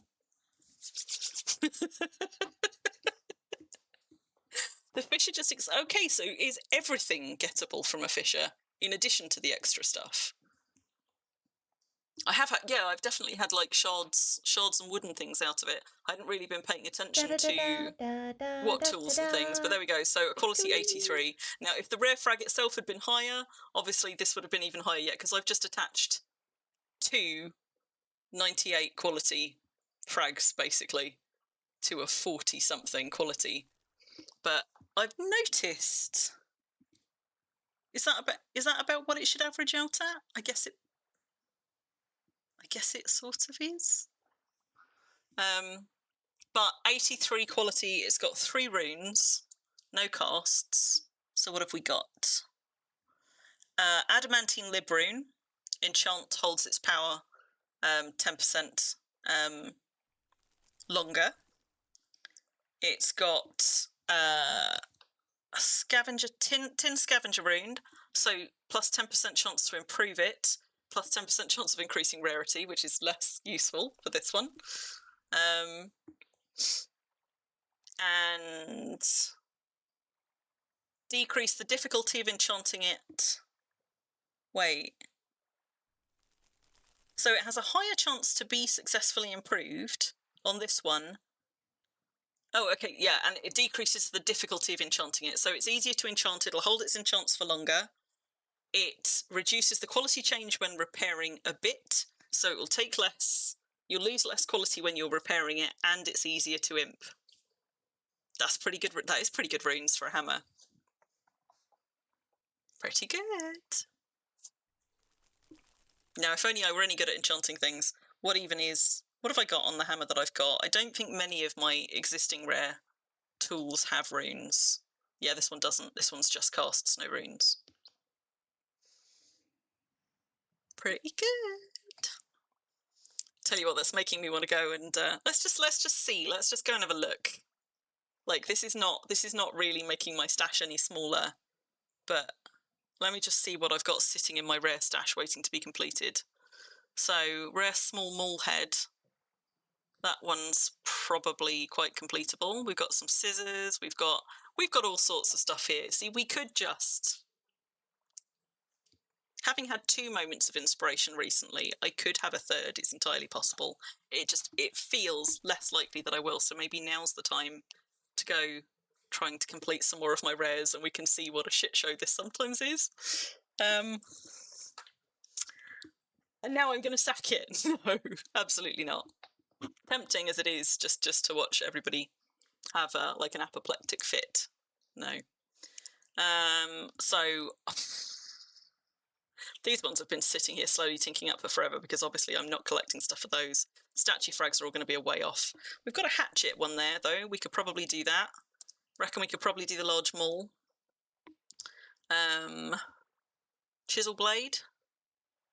What else? Got a roasting dish, although it's not going to be very high quality, but it is going to be supreme. But even with a 90, like 98, 90, 97, 98 quality, that's still not going to be as high as I would have liked it. Not so bothered about the masks. We could do another flower pot. Are any of the skins for flower pots? I never remember which ones are and which ones aren't. Hang on. Let's close that. Let's just minimize that. So that one's a pottery jar. Undead crocuses. That one's a pottery jar. What other ones have we got? Spring flowers? I don't actually. I used to have them all down here, but I think actually they might now be upstairs. Does anybody know? Nothing for a flower pot yet. Okay. What I tend to do with flower pots at the moment is actually where I have things in planters like coffee beans and stuff like that. I tend to just sit a flower pot over it, like nest a rare flower pot in front of it, so that you get the rare flower pot glow, even on an ordinary planter with something in it. But I haven't actually got any sort of coffee or tea or cocoa planted here. I don't tend to do the tea one. I don't think that one's as pretty. All the same, I suppose it wouldn't hurt. We can probably finish that one off. So we've got a metal brush fragment one there. What am I even going to do with a rare crude shovel? What a waste. But before I go sacking all of my crude frags, which I probably would otherwise do, we might as well restore that one. Did I already pull the flower pot out? I did. So what else have we got? I'm only 2 frags off a washing bowl, but I don't know if I've got any of those in my, where would it be, this one? Have we got any washing bowl frags in the Fisher ones? We do. We can finally finish the rare washing bowl. Yeah. Apparently I've also got a rare festive gear in here, although I don't think I'm going to have, because I don't think I've chipped any of my Christmas frags from last year. I don't think I'm going to have other pieces for that yet. So let's have that one. We can finish that one. Yeah, pottery jar bowl, marble planters. Sack it. What? Sack the rare crude item? Or, depending on how it looks, I could display it forever on an LMC, on my cabinet of curiosities that I keep threatening to make and failing to actually make. Statue, shards, ores. Got my supreme eagle here, which is very slowly being worked up. The thing is, with statue frags, right, I've got enough to complete most of them. It's just that I don't want to attach my rare to anything but the highest quality ones, so I take a lot longer. The reason that I've only got 3 rare statues up here, and I've got a rare mountain lion out there, and I've also got, in fairness, I've got a rare hell horse and a rare unicorn elsewhere on the deed and a rare foe. But the reason that I don't have as many rare statues around as I could have is because I want them to be high quality, even though it doesn't matter because they don't take damage on deed. Somehow I can't get past the I must use the best frags I have for this, and therefore all lesser frags, those go into another bundle, they don't get attached to my rare one. We'll have the scissors, the sword, small maul. That's probably it for interesting frags I can do right now. I probably have got enough to finish another pet bat actually, but since we're not really focusing on spooky frags right now, I'll leave that one and I'll leave the festive gear. I can't remember now where I got the Supreme Eagle. That wasn't one that came out of a fisher. That was, I think that came out of one of my sessions of very carefully and slowly and deliberately chipping my statue frags, hoping for rares. So I think that was a reward for patience for once. So okay, let's first of all, let's go and get the one for the washing bowl, because that can only be got from here. And those are pretty good, but let me just see if... What do you mean I'm too far away? Oh, okay. Let's just see if I've got an undamaged one that's higher quality than this in the others. Because I might do... Ooh, what are you doing there? Those, I guess those could be fisher frags that I haven't identified. Let's just find out. I suppose the easiest way to find out would be to actually take them out of the set as well, because otherwise they'll just get vanished into piles.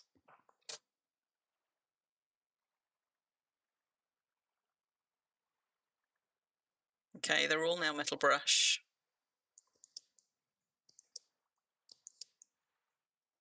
Sorting carefully, chipping today has netted you 3 rare frags, 2 wreaths and 1 fang. Nice. Nice. I've got a rare autumn wreath up here somewhere. I think that one's rare. Yeah. I got 2 rare Grimbleets the first Halloween, because I was very slowly, carefully chipping spooky frags. And on the one hand, I don't like to look a gift horse in the mouth, but on the other hand, like, it could have been any of the others, but I ended up getting the same one twice. Right, what am I looking for? Washing. No, I don't. Also, there's some more that I maybe haven't chipped that might be from fishers. So let's just finish doing those 2 with the metal brush. See what those turned out to be. Pottery brick, rounded stone, lump and branch.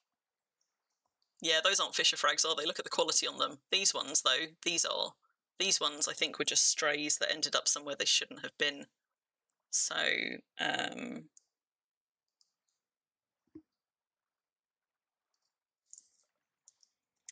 not going to sack them right now, but I'm just going to leave them there for safekeeping for later. What am I looking for? That one. And let's just put these where they belong. Which is going to be further down, maybe? No, further up. Of course, these are all now misidentified and need to be moved, but I'll deal with those later. So those go into wood, and we got a lumps one, goes into lumps. Lumps, lumps, lumps. And let's close all those back up for the next time we have to dip into this. So I still haven't managed to actually reduce the frags in my stash. But, you know, at least we've got some more identified. Let's just identify these. 2.8 stone chisel skill today, up to 72.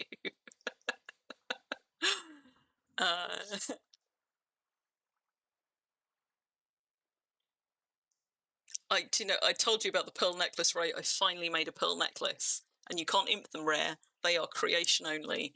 And of course, pearls themselves are quite rare. Black pearls, very, very rare. So it has taken a lot, many attempts, and I have finally made a rare pearl necklace. And it doesn't show. And that makes me so mad.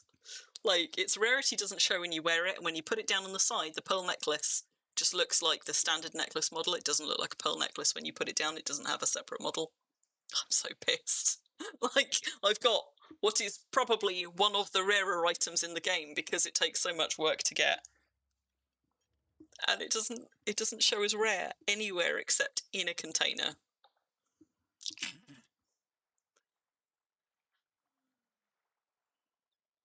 So angry. Right, what's it doing? Fisher frags. So mad. So mad. I can wear it then, though. Yeah, but I like the one that I'm wearing. If the rarity showed, I would have swapped to pearls, but it doesn't. So screw you. Maybe, like, I'd say maybe it'll go on my cabinet of curiosities, because at least I can put it down, but you'd have to mouse over it to see that it was a pearl necklace. Right, those are all down to metal brush. Let's see. Lamp, horseshoe, hanging lamp. Definitely Fisher Frags.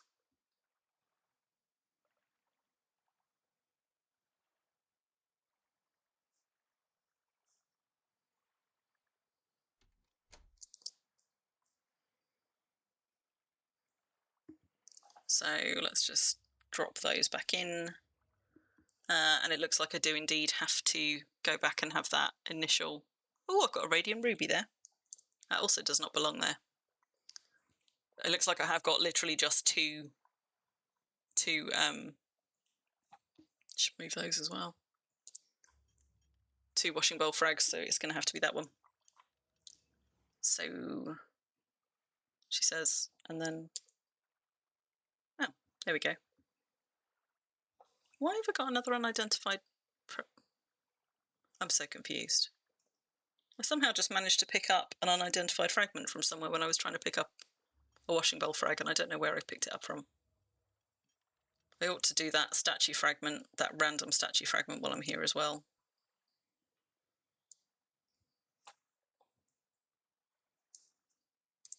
Wrong one.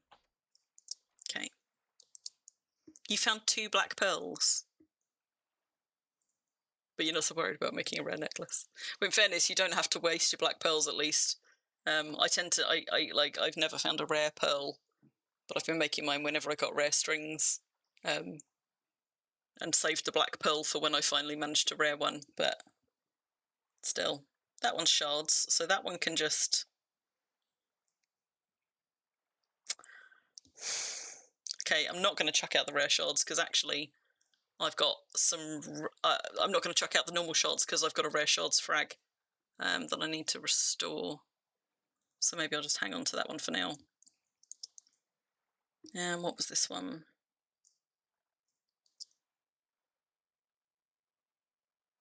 Statue of a hell horse. Statues are up there. So I have got a bunch that need sorting, in fairness. Oh, but I haven't sorted these yet. There we go. Much better. I do also... hang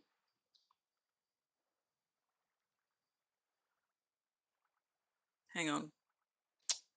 Have I done it upside down still? I have done it upside down still. Let's try that again. There we go. I do also have different kinds of buckets that I use for different things, but mostly just because I'm anal like that, not because you need to. It just helps a little bit with sorting sometimes when I move things between different things. So I don't know where that lives right now, but this is what I mean. Like, I end up with like lumps in my inventory, and I'm like, well, I need somewhere to put them, and they're in my forge building, so I'm kind of like, I want to put them somewhere in the meantime. I feel like I need like a place to deposit them, and if I put them in the coffin, I will probably just forget that I put them there. Probably, because again, out of sight, out of mind. But let's see if I remember, because those are alloys, and we do like alloys. Now, I should probably... Oh, good, my sleep bonus has turned itself off if I didn't. Let's get ourselves a rare washing bowl. I use buckets in the LMCs because obviously nothing's taking damage in there anyway, including the containers. And because before pet bowls were even introduced into the game, I used to keep all of my stuff in buckets. I have quite a lot of buckets here for archaeology. So it doesn't change the amount that I can fit in the LMC, so I might as well have fewer, bigger containers. So I use the buckets in the LMCs since the quality on those doesn't matter and they're already made. But I use pet bowls in the ones that can decay, and when I said, like, although I can cut pet bowls off at high quality, some of the ones that I've got in use here are not at all, because that's, as you can see, some of these are only like 40s or 50s. but I haven't repaired any of these ever. None of these have taken decay yet. I have, like, I've had like a couple of repairs to do on a pet bowl somewhere, but I don't think it's been any of these. So the lowest quality ones here are like 40s or 50s. Most are higher, but not a tick of damage on any of them, basically. These, my great frustration right here, I don't even know when these were from, but you can't restore them after the event. This was an item that was restricted to restoration during the event only. And it really frustrates me, and it's the reason why when they started doing other seasonal events initially, I was both doing the archaeology and also restoring and combining the frags first, because I was really worried they would do that again and you wouldn't be able to combine them after the event. And as it turns out, they didn't do that. I'm very glad they didn't do that with things like spooky frags and festive frags.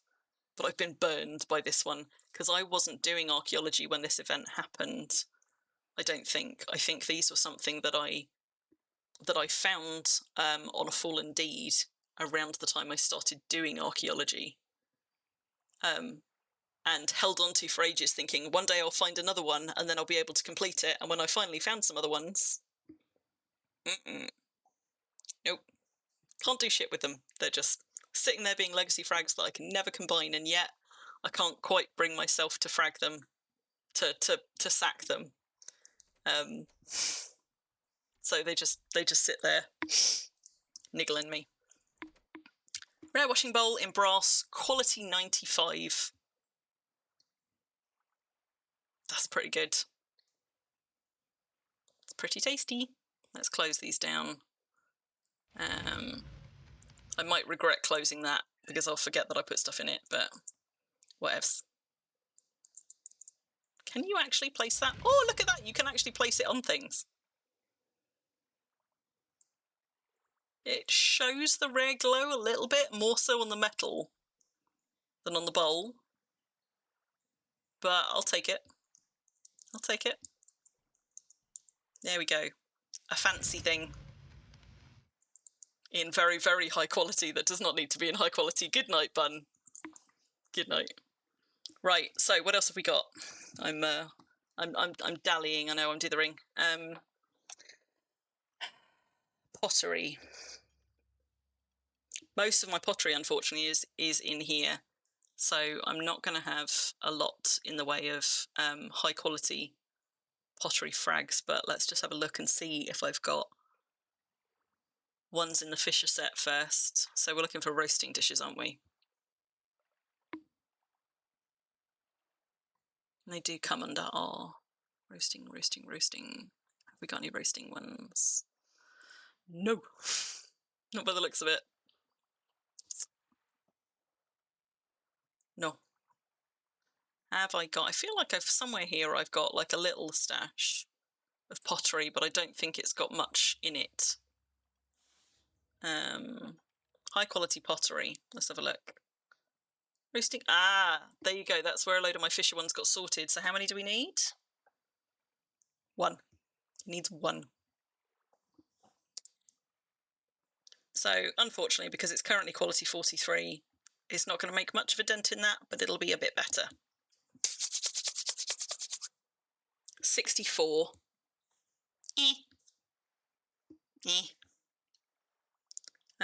Weapons, tools. Let's do the crude shovel if I've got enough crude frags to do it with. Let's have a drink before I do actually lose my voice. What does it need? 2. Oh, wow, those are all bad quality.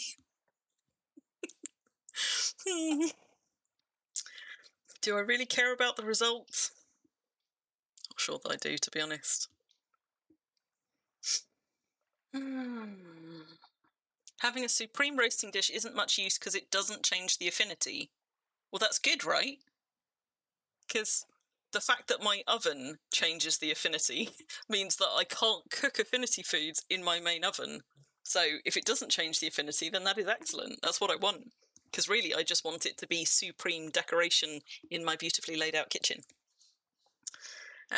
Right. Let's do those. This is going to be a rather pants quality rare crude shovel. Da-da-dam! From Orangewood. Does it show its wood type? It's Go away. Go away.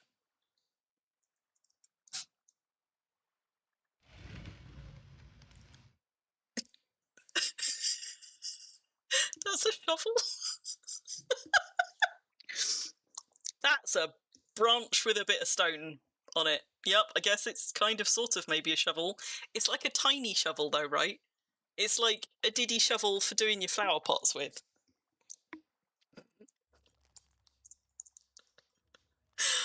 Okay, pottery flower pot.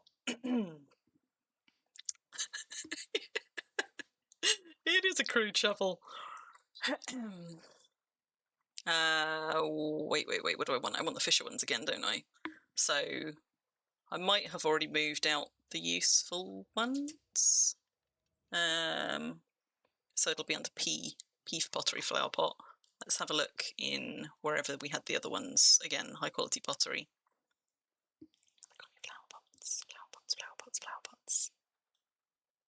Why? There we go. I've got one. Maybe I can't complete my flower pot right now. I will have a look, but I suspect the ones in the cupboard, yeah, because it hasn't been combined with anything yet. I suspect the ones in here are probably all going to be quite damaged by now. Identified pottery.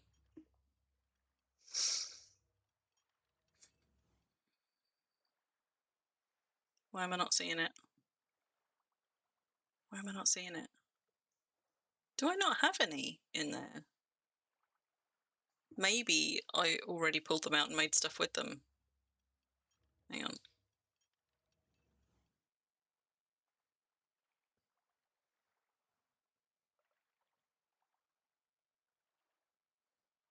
No pottery flower pots. What about in... Now, I said I wasn't going to chip containers, but I do have some there. We could just try quickly and see... Oh, wait, there's a second pottery. Aha! Okay, 60 is not the worst. It's not super, but it's not the worst. So what we could do is just go and... How many of these do I have? Not very many. Won't take long to chip those. Let's just chip those quickly, just in case. Although, having said that, nothing here is going to be higher quality than the one I've just picked up. So let's not bother. Let's not bother. So pottery flower pot. Let's finish that one off. Quality 62. And then are we on to the funner stuff? The stuff that might come out in terrible metal types. So let's have a look at the ones that we've got in storage first. So for a rare hatchet, currently sitting at quality 97, you go to all that effort to get yourself something that creates in the really, really high 90s, and guaranteed that's usually when it turns out to be a really naff metal. So, hatchet.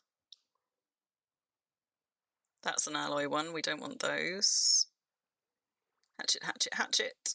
We've got 12 to pick from, but they're mostly terrible. Maybe that's why I haven't finished it. I kind of don't want to ruin it with a lower quality one, but of course the place to look is once again going to be the fisher ones. This is the other reason, I think, why I ended up keeping the fisher ones separate, because when you just need one really high quality one to finish something off, it's quite useful to be able to just go dipping into an exclusively high quality pile.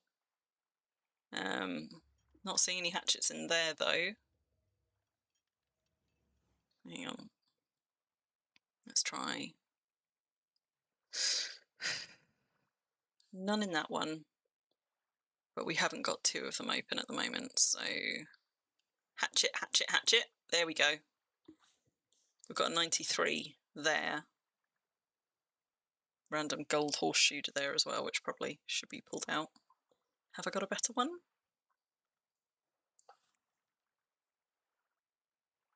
No, because apparently I did also sort these alphabetically.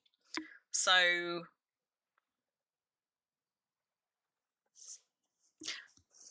I'm kind of in two minds about whether I should wait for another fisher for this.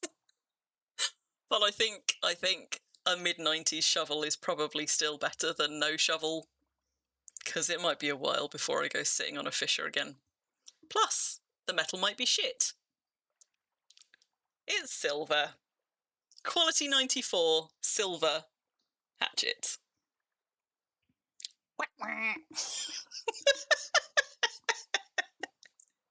That's going to be a nice decorative item. It even popped out with 50 Wind of Ages and 2 runes. What have we got? Decreases the difficulty of enchanting it, increases quality at a faster rate when improved, and it glows. Well, so shiny, so shiny. Yeah. Yeah. There's a hatchet skin, right? What I tend to do when I get a high quality, well, not even high quality, when I get a rare tool in a in in a metal type I can't use, if it's one of the ones that has jackal skins for, because they're more abundant, if I've got spares of the jackal skin, I sometimes use that one to slap a skin on it and put it on display at Little Venice in my skins shop. Because one of the things I do there, even if it's not a skin I sell in that shop, I've been trying to fill that shop with otherwise useless rares with skins on so people can see what they look like. So yeah, a decorative hatchet. It's a decorative hatchet. Let's just plonk that one there for now, even though it looks a little bit dangerous pointing out that way. I have, of course, just closed all of my LMCs. Bugger off! These bloody guards, they just walk right into your front room. Rude. Okay, let's open those again. Which one am I missing? Not that one. That one. Okay. So, well, the hammer was good. The axe, not so much. There is the bearded hatchet skin. Okay. I don't know if I've got one of those in Little Venice, so maybe but I think I have got one or two of those skins. So if I've got a spare, maybe I'll put that on. Let's do a small mole, because that is another one that I've got next to no use for. But let's see. So it's a small mole head. Frustratingly, this means that it doesn't matter how high quality it is, right? It's still going to be shit, because they're going to make a really high quality head, and then with my no weaponsmithing, I'm going to attach it to something, and the quality is going to tank. That makes me sad. They're making sure you're not having any fun with a peg.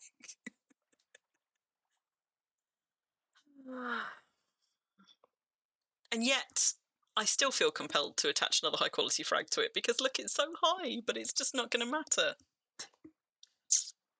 But how many small moles do I get to make, ever?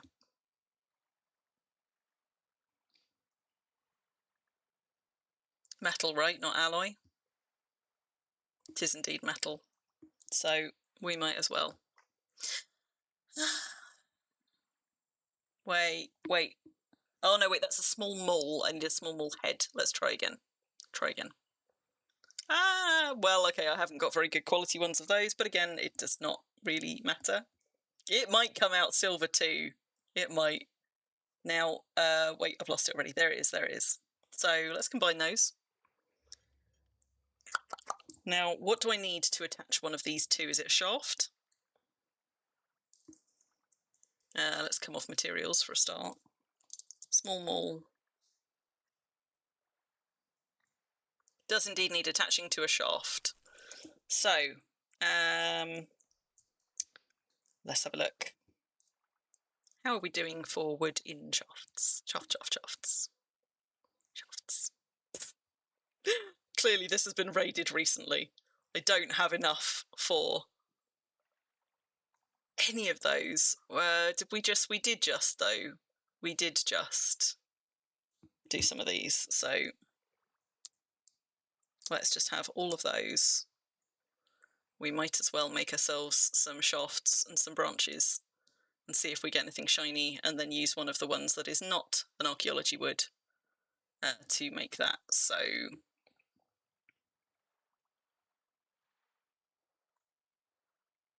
applewood for that one. Do I care about quality? Not hugely, but let's just split those two up.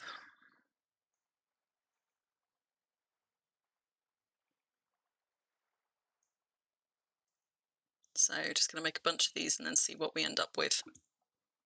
You get to make loads if you don't sack frags. Get to make loads of what? Small mauls? Because I don't sack those frags. All of my tools and weapons get chipped. Just not all of my shards and lumps and shingles and all that bollocks. Now, normally, if I don't have a round number, what I try and do is I try and leave the most undamaged or the highest quality one for last, so that it will last longer while I'm waiting. Like these ones, for example, I'm going to end up with a 2 combined. So let's do those 2.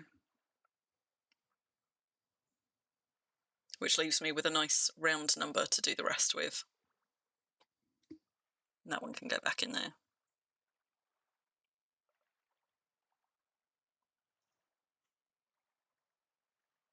Now, is there something... I don't know if I'm missing a trick here. Is there more that you can usefully do with branches?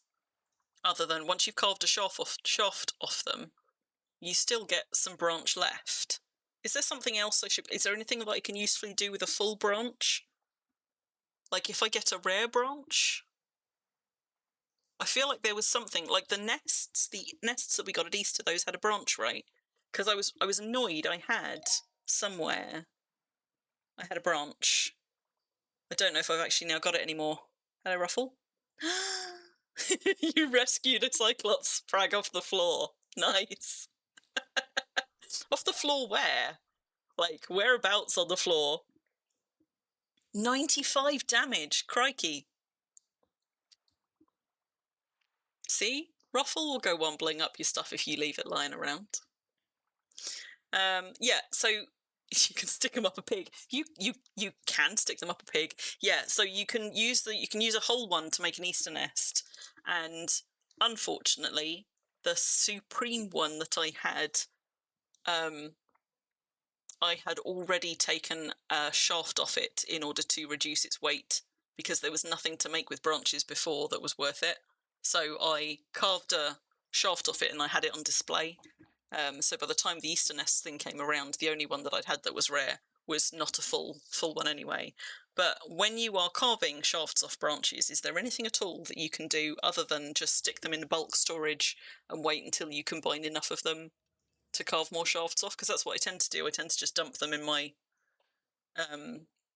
bulk storage up in carpentry until I've got enough shafts of that type that they combine magically into a new full branch. So we've got thorn, applewood, lindenwood, oleanderwood. Well, the thorn's nice. And we got rosewood and grapewood of these. So let's just...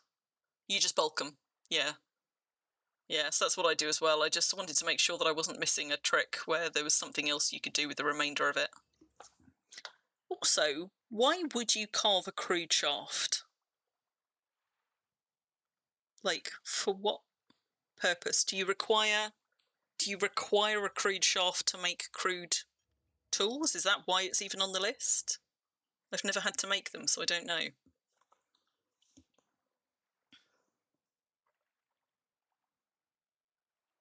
Also, is there anything fun to be had in beverages? Have we still got... Yeah, we've still got Madoon there. Madoon, have you tried using archaeology wood scraps in beverages? Crude shaft needed for crude tools. Okay. Because I always wonder with that, because I don't really do enough with beverages to try, but I know that you use different kinds of fruit woods, for example, to different effects.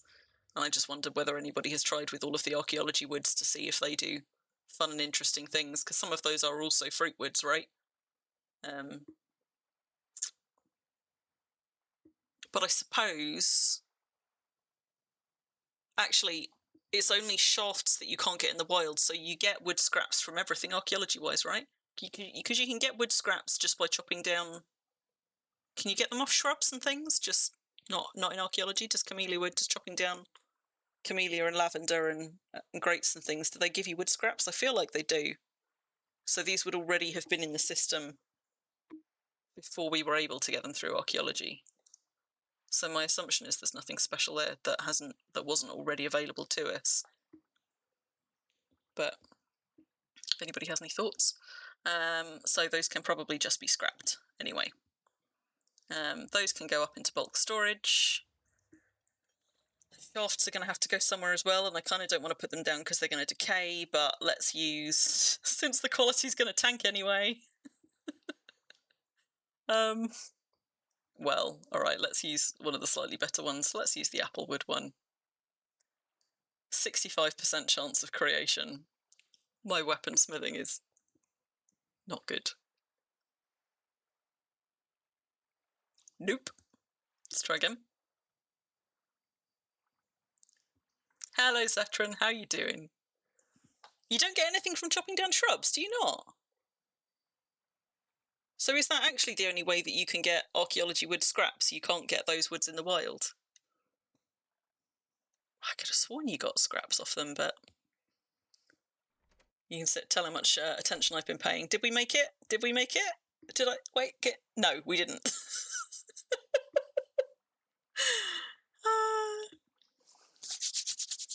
So, Zetron, we went and stuck a bunch of skins on things, and then a couple of hours into stream, I actually started doing some archaeology. We've been learning.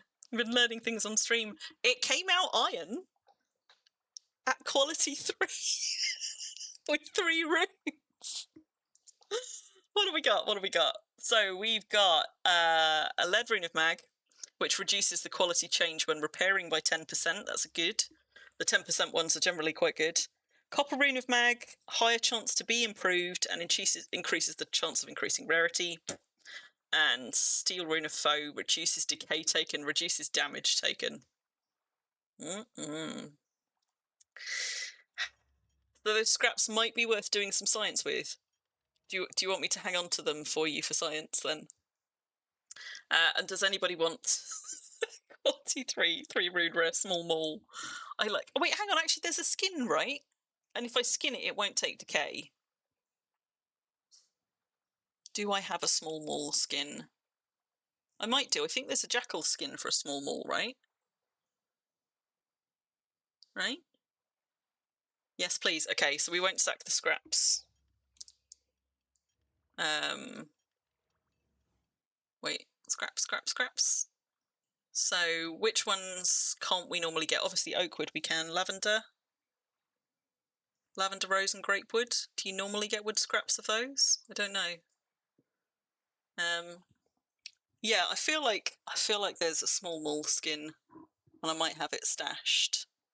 Let's have a look at Wormpedia because that will tell us. So, whoops. Wormpedia, small mole, because maybe this is one that I can display and the quality won't matter once it's skinned. Exquisite small mole, apparently. Although, weirdly, that's a slightly dodgy link, I think. Exquisite small mole, which makes it look kind of like a hammer. Let's have a look.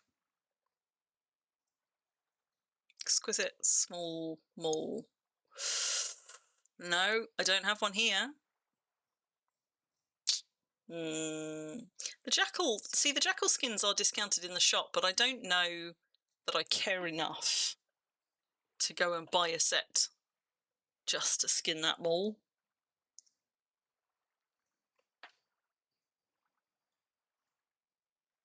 So which one is it going to be in? This one, right? The labourer pack. Pickaxe, small mole and sickle.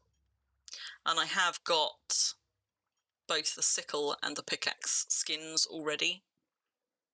How much are these on for at the moment? So these are on for 10, which makes the jackal skins, what, about 3.3 silver each at the moment, which is actually quite good if you want all of those skins.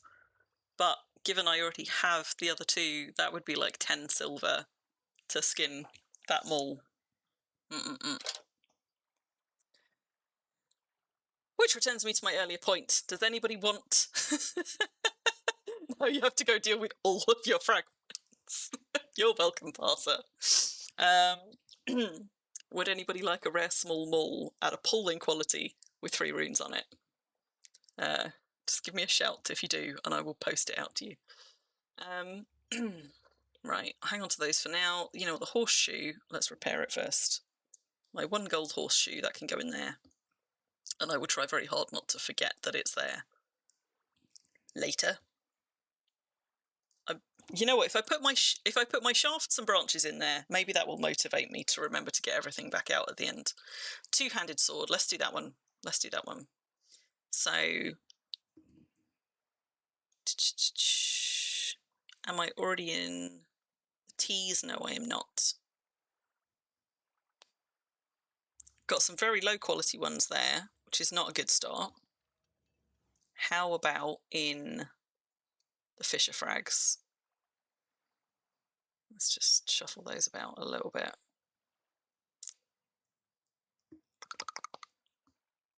So,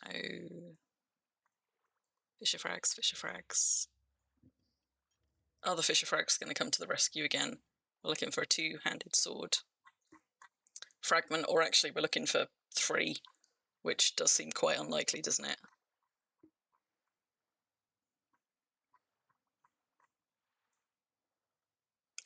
There is 1.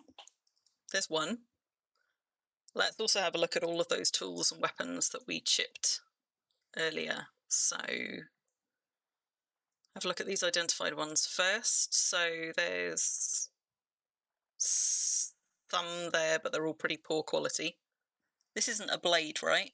So we do want high quality frags for this, because this is going to make a finished item. This is not going to suffer the same problem that the other one did. So we've got ones in there, but they're low quality, and I would rather wait.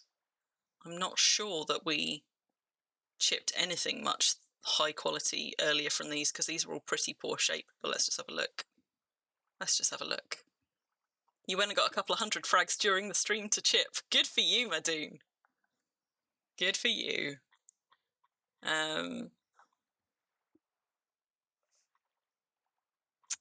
No.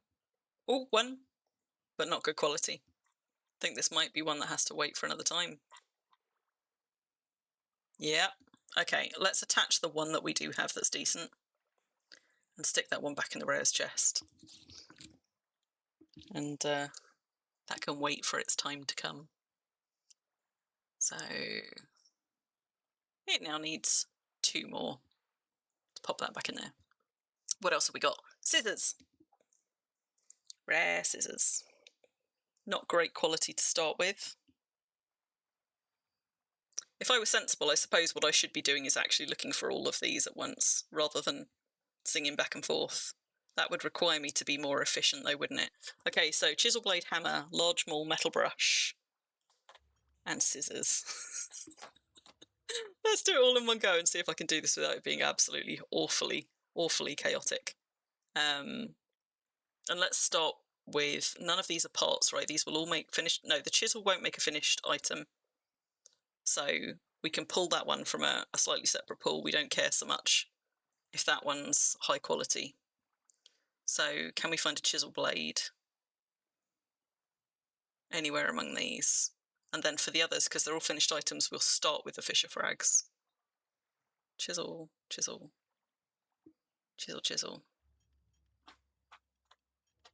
Are there seriously no, hang on. Rare chisel blade.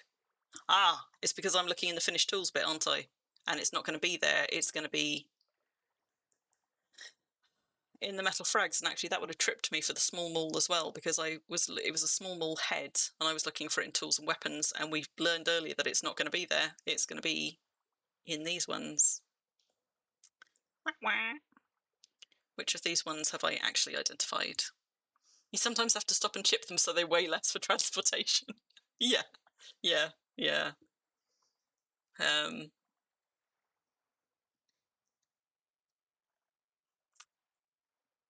So, okay, there's one, chisel blade, that'll do. That'll do, pig. Now, chisel blade, is that going to need a handle rather than a shaft? And it's silver.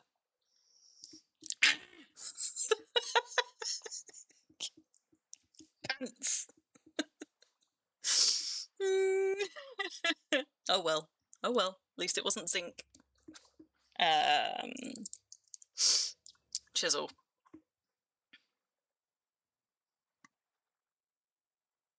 It does indeed require a handle. So I suppose I could finish it now. Let's have one of those shafts that we don't give a monkey's about. There we go. Let's have the crappy oak wood one. We can chop a handle off that.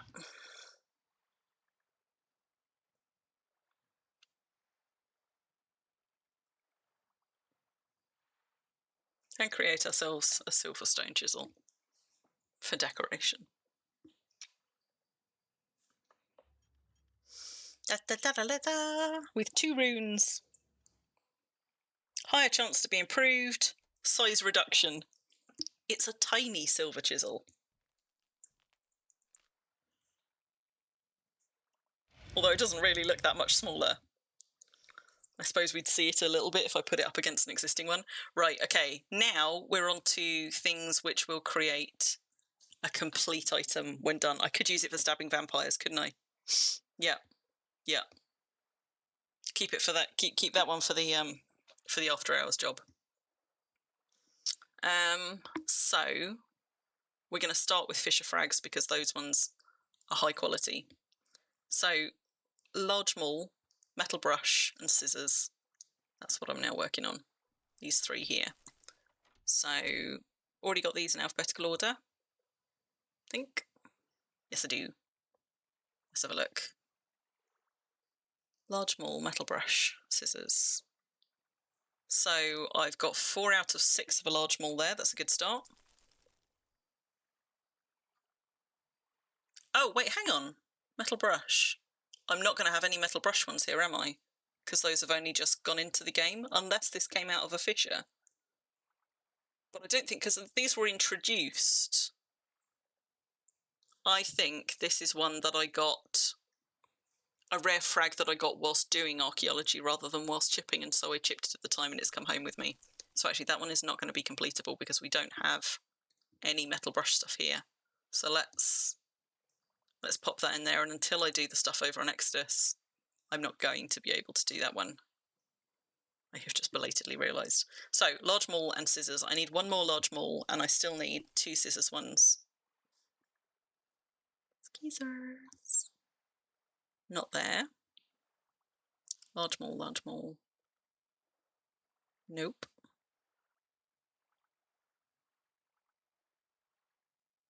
No, but I've been getting that a lot lately as well, Ruffle.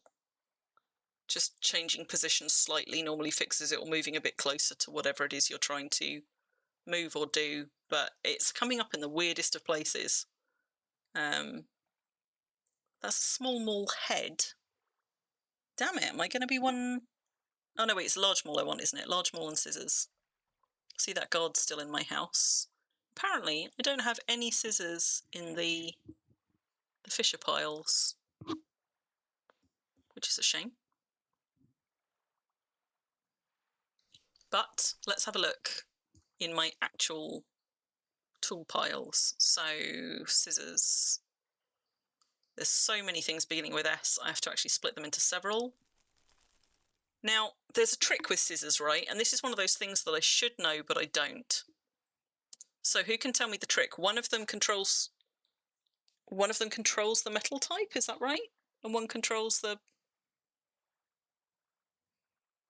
It's because you make scissor blades, right? So you can make a rare scissor blade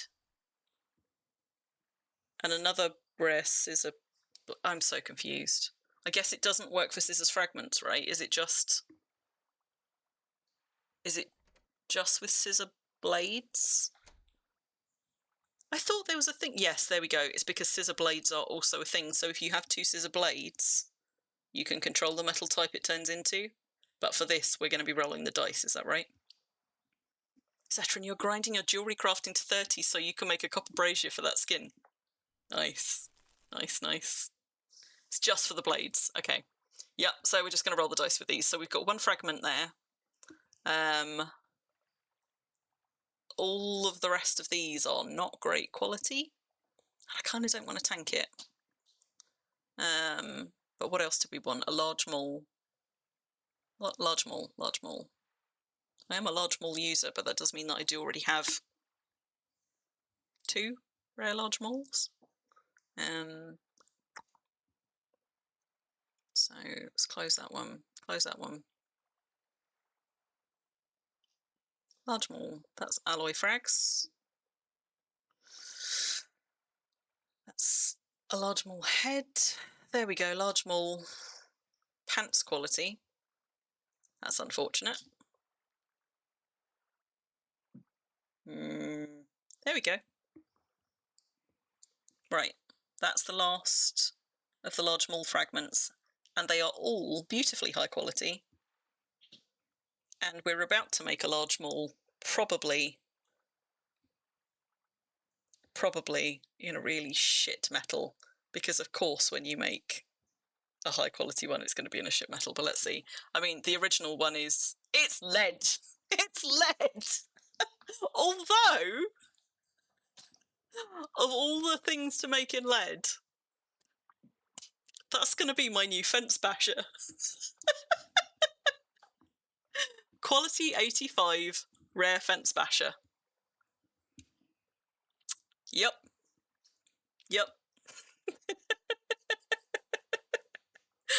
It's got Frostbrand 62 on it, and Tin Rune of Foe increases the chance of increasing rarity, which doesn't matter. It does reduce damage taken though, which is nice for a mole. So I can't really complain about that one. I'd have been annoyed if that was the scissors. So scissors, we still need one more scissors fragment, and the ones that I have there are kind of pants. But let's just look and see if we got lucky with some of the ones that we did earlier. So for a start, let's look at these, because we might have got some scissors in here. No, none in there. Close that one. You've got a rare lead large mole. Tin scissors, are you putting in your bets now? No, I already looked in the Fisher Frags. The one that I've already pulled out that I've just attached, that came out of Fisher Frags. I think. I'm sure I checked Fisher Frags first, but I will just double check. Because that's an alloy one, and I think that's the only one in there.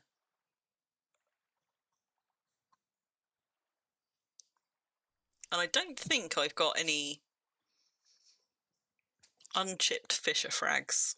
I have got shitloads of unchipped cash frags, so, you know, putting these down, I will probably find that I get plenty more things to do them with when I actually go through chipping some of the others, but yeah, I haven't got one there. But let's just have a look and see if any of the ones that we did earlier in this tool set, most of them are pretty shitty quality, but just in case we got lucky. So there's some there. No, highest of those is 40 something. One there, also 40 something. And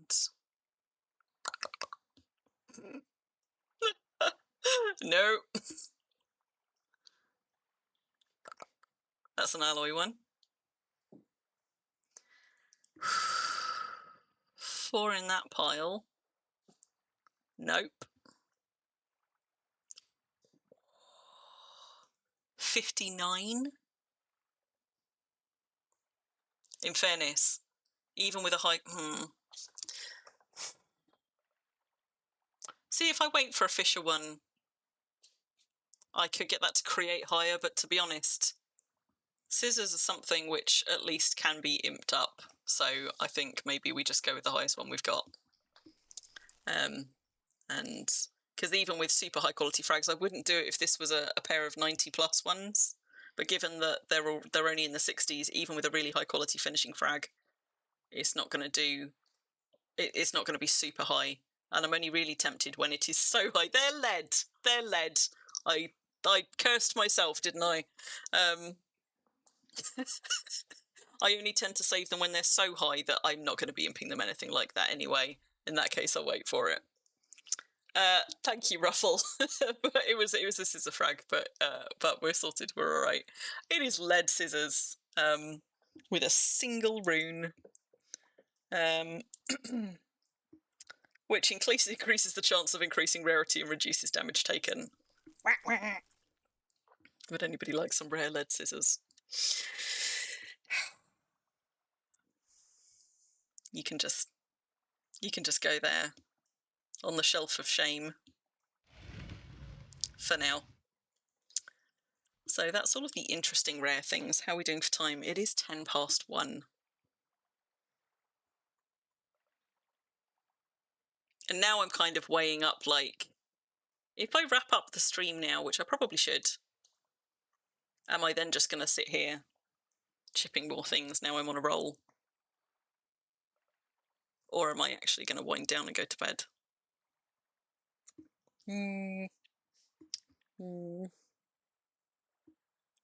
Get them enchanted and use them with care slot alts. But why? I've already got enchanted scissors for care slot alts. Like, the rarity isn't going to make much difference. Like, the rarity isn't going to make any difference to the skill gain, is it? It's just going to reduce the damage and the enchant loss on them.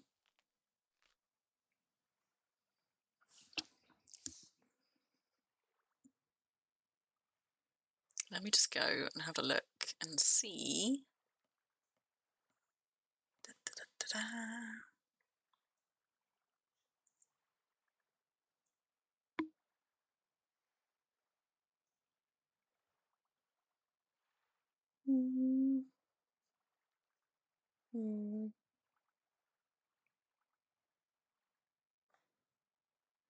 You finished your chipping. Not sure you can be asked to put them together.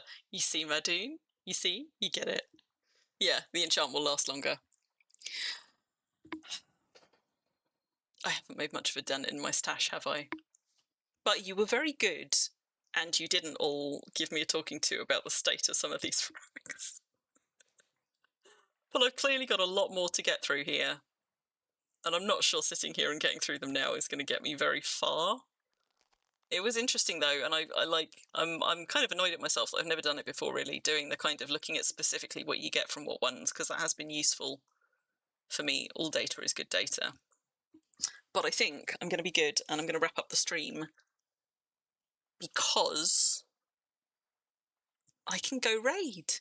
Stablam's currently streaming. We could go raid into his stream because he's a relatively new to Worm player and just got back into streaming after a long break. And he's only got like 4 people watching him at the moment, so maybe we can go and raid into Stablam instead of just me running you all into the ground as the hours of the morning wear on. And I haven't had much sleep this week. Raid. Yes. Let's do that. Let's go and do a raid. And this time, unlike the last time I raided for the first time ever, this time I will remember to also actually stop my stream instead of just waffling away on the tail end of my stream and then it being caught on the recording because I'd raided away. Right, let's go do that. Also, boy, I need to drink. Look at that. Let's drink. Let's switch to our, tell you what, for anybody that wasn't here earlier, since I no longer need to keep all of these windows open, I'll just go and show those skins that we did earlier in case you weren't here for the first like hour or 2 of the stream. So we skinned like 6 things today, didn't we? So we got this one, needs some work, like very nice skin, but placement needs some work. And it turns out you do look like you're sitting in the right place so long as you're not the one driving, but to everybody else, you appear to be sitting in the right seat. It's just as driver, you're sitting in the middle, which is fine until you've got a passenger. So we skinned that one. We brought an oven over so we could look at it against the forge. So we skinned an oven, which does indeed sit at the same height as the forge. We skinned the forge and we skinned the anvil, the large anvil and the small anvil that go with it. And what was the other? Oh, we did the chandelier. So chandelier, which is just tucked under here, which is a nice item. It's just not 10 silver nice, let alone 15 silver nice for a single item. But it is nice. I will put it somewhere pretty. It is on a rare one, so I shall make the most of it now I've got it.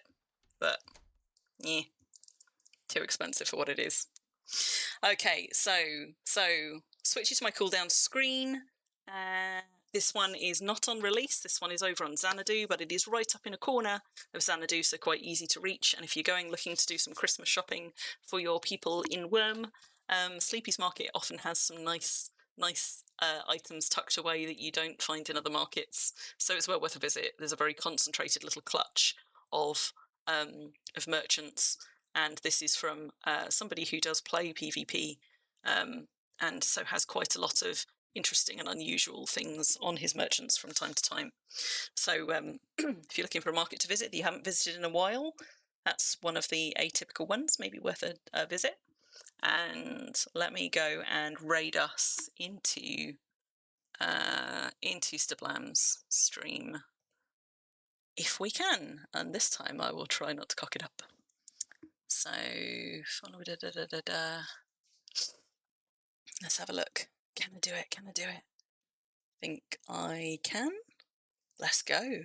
Thank you for your company, guys, and I will catch you next time. Take care.